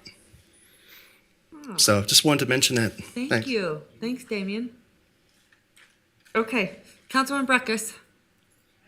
Nothing? Okay. I had a question. Go ahead, Councilman Dorr. Yeah, just. Not sure if this is, there you go. Just a quick question. So the $18,000 that you referenced, is that what we paid at the tax? Is that the taxes we paid off? As we came in, and no, that is not the taxes that we came. What we did is there is a property in that location that was recently on Valued. the real estate list. They took that price, and then as we look at public right-of-ways in those areas, there's a deduction back off of that. So I worked with our A deduction? basically, it's a 10% because it is that right-of-way of the of a current market value. Well, in there, you said there is no right, I thought you said there's no, nothing within the right of way, like no, We have no utilities, Right. easements, access, or anything like that, no. right. So we've just done like sort of a mini appraisal. Is that what you're saying? Yes, we did a mini appraisal, which is it was more done for the cost effectiveness of putting this forward. Gotcha. Because appraisal might have cost even Correct. $9,000. Correct. Okay. And then, just because I'm confused about this, I support that, but I mean the concept, but I just wanted to be clear. I thought I was told in the past that if we did not pay, we could not receive. Could you just clarify? Yeah, and this is the way I understand it from our property manager, because basically that land we did receive it. It wasn't just given to the county, so across agency. Right. It actually was part of that delinquent tax roll. Right. And so within that, the city has first rights, and we chose that right, which gave us the ownership of that in fee. Right. And that's Oh, how I in understand. fee versus- versus dedication. Okay. And so once we have that within fee, then we are We can set a obligated price. to set a price for that. Yes. Gotcha, that makes a lot of sense. Yeah. And then to Mr. Cole's point, I mean, does it matter that this doesn't have an APN? or- So, and I can explain that, and maybe it was a little confusing in the presentation. So there was an APN to this, and when we received, and the taxes hadn't been paid on it, when we assumed, when the city assumed ownership Ownership? of that, it became right away. Gotcha. And so the APN disappeared, and it became right away at Okay, that point. explains it. Yep. All right, thank you. I think Ms. Ebert. Councilwoman Ebert. Okay, so with these changes, with the resident purchasing this lot and it's a business purchasing the other portion, correct? With these changes to the zoning, does that bring them up in conformance with the master plan? No, what we would see is, as I showed, that zoning would come into that industrial, so that because it was established prior to our master plan, it actually is a non-conforming zoning, but is legal. So they are able to maintain that I. Any new, so those large lot residential or anything will only be able to go up to our mixed employment. And I think what's important here, because we have that adjacency, that residential adjacency, that allows for discretionary review. And I would anticipate as staff is what we do is basically condition the I zoning down to an ME zoning, and then continue to look at screening, buffering, and other things that are appropriate against that residential property. Okay. ME being mixed employment. Mixed employment, yes, which is a lower industrial use. We have our industrial, commercial, and our ME. So hours of operation, a number of those things are Could be considered. set. Could be set, And correct. then they take over the maintenance too. And then they would take over the maintenance. It becomes on the tax roll. There's several benefits that the city would see. Good, okay. Give me a motion. Councilwoman. Motion to approve the Carson Lane abandonment of the right-of-way totaling 14,025 square feet, generally located at the northern terminus of Carson Lane. Abandonment area is bordered by single-family residential, 8 dwelling units per acre, SF8 to the west, and industrial zoning to the east, and has corresponding master plan land use designation of single-family neighborhood, SF, and mixed employment ME. Motion to approve. All right, thank you. Second. I have a motion and a second. All those in favor say aye. Aye. All those opposed? Motion carries unanimously. Okay. Wow. And you sat here all day long for that. But learned It a was lot, probably right? very uneventful, except for now you probably want to run for office, huh?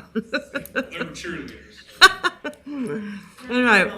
Well, good luck. Thank you so much for actually all your patience. I don't know how you did it. Okay. Go ahead, Madam Clerk. Thank you, Madam Mayor. Item D2 was withdrawn in agenda approval, so we're looking at item G1, appointment to the Reno City Planning Commission. All right, I guess the rules go to Mr. City Manager. Yep. So I would like to nominate for the council's consideration 3 names for the city's planning commission: Manny Becerra, Carrie Rohrmeyer, and Alex Velto. Okay, and I want to just be clear, Mr. Belto is a reappointment, correct? Is that right? That is correct. That would be, okay. All right, so I have a motion, and then. Do you? Does that mean you have to make a motion, I think? Well, How I'm does gonna that make work? a motion. How does that work? And just for clarification, Mr. Velto is the reappointment of Mayor Sheeby. No, I don't think so now. Am I right? We don't have. No, we do. They're tied to. Our council terms and so on. I'm confused, but so my understanding is that I have to put the nomination forward. Is that So it says that you confer with the associated council members and then you make Okay. the referral so that they can affirm. Okay, then having conferred with the Ward 3 member, Mr. Martinez, Manny Becerra is the nominee for that seat. Having conferred with Councilmember Dewar, the Ward 2 member is Carrie Rohrmeyer, and Alex Velto is a reappointment for whatever label goes on that seat. It's the That's where we mayor's are. appointment. I just was told that these appointments are not tied to any wards. Is that true? No, No. Madam Mayor? it's not.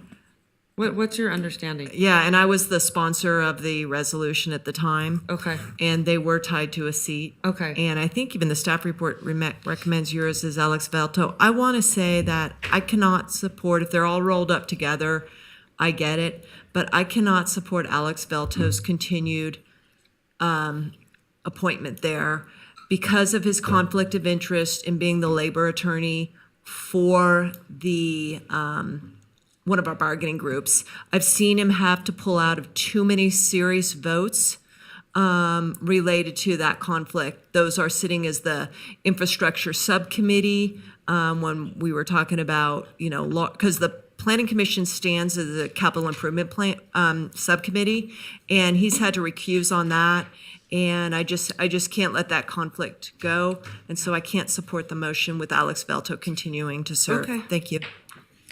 All right, thank you. I have a. Madam Mayor, I'm making the motion, and I just want to be clear. My understanding is these are term seats, and they go with, I interviewed as many as I could and reviewed all the applications and made my recommendation to the manager, and I think Councilmember Martinez did the same thing.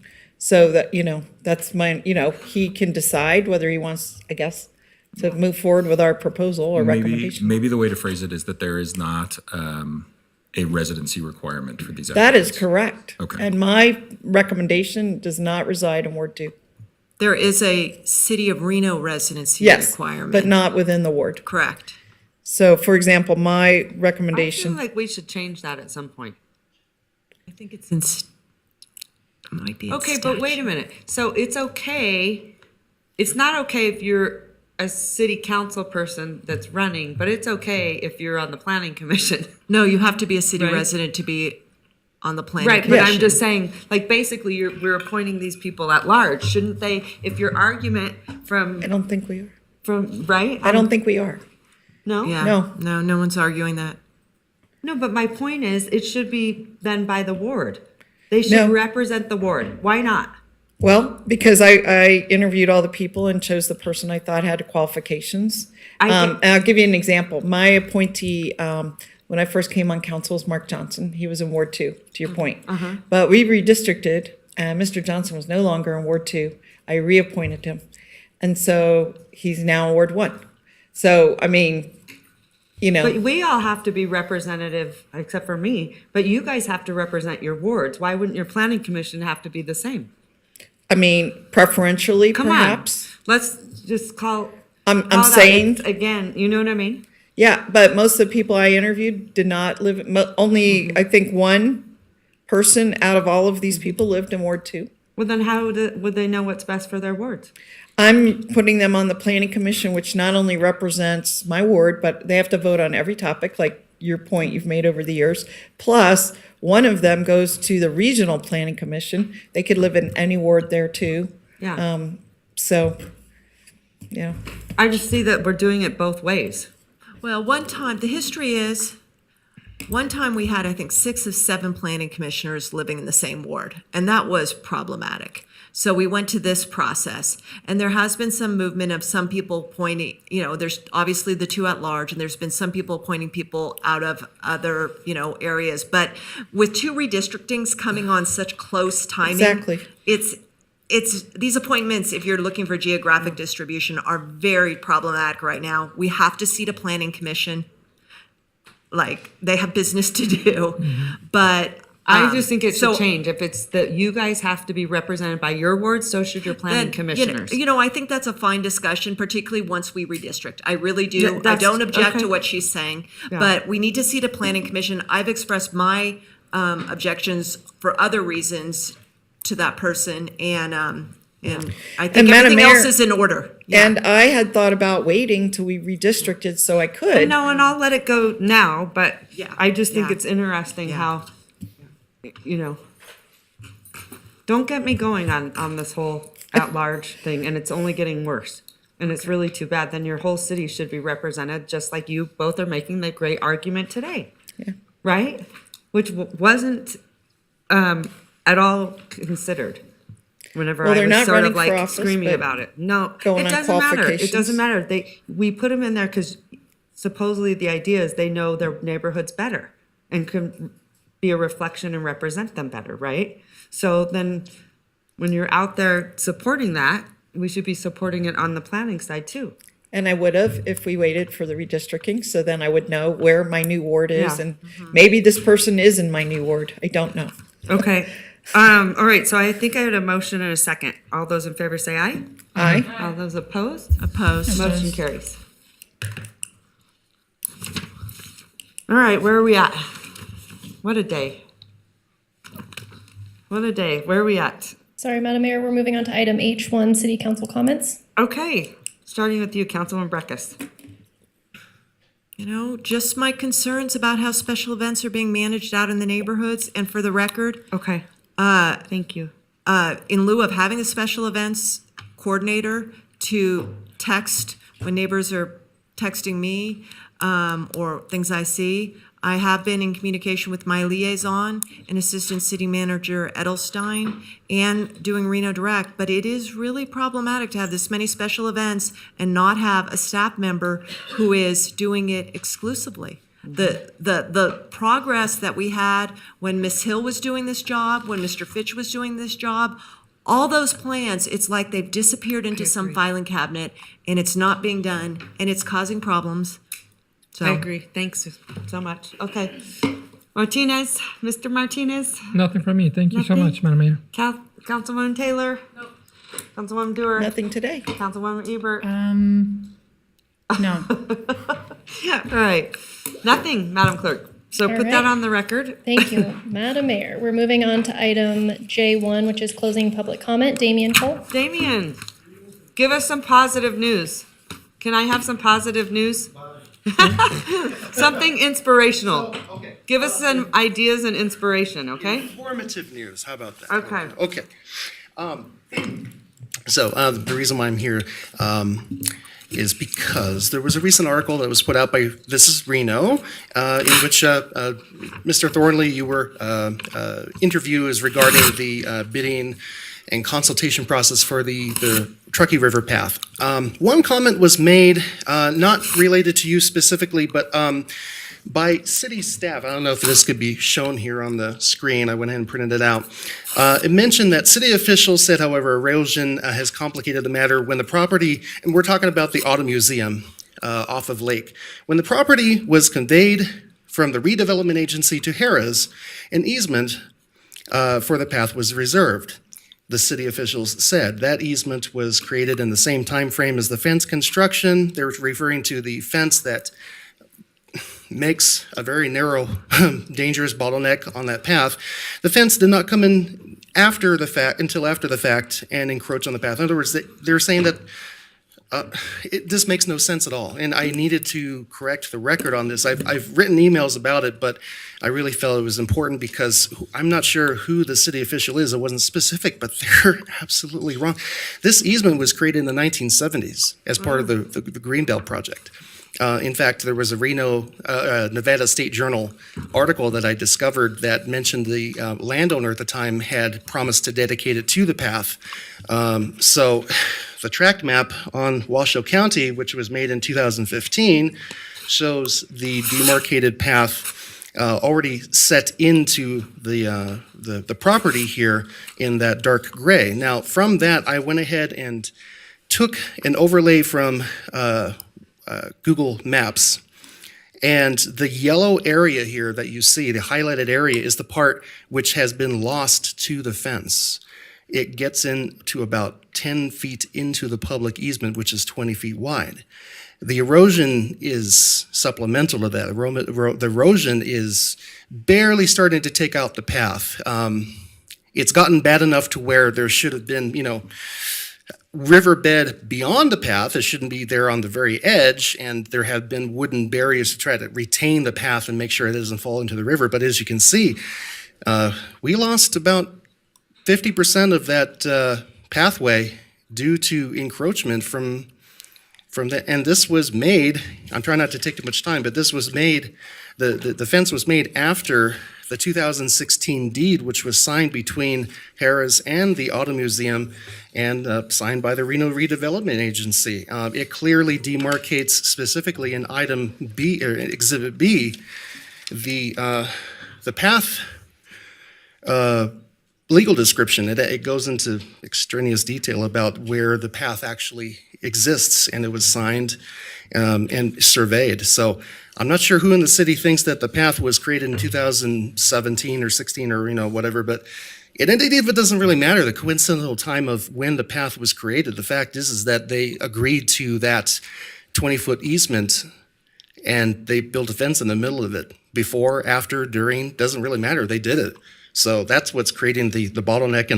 And by the way, the deed says that not the city, but Harrah's is responsible for maintaining and paying for the upkeep of that path, and any deaths or dismemberment or any incidents that happen are their responsibility. So they're taking this upon their own legal peril.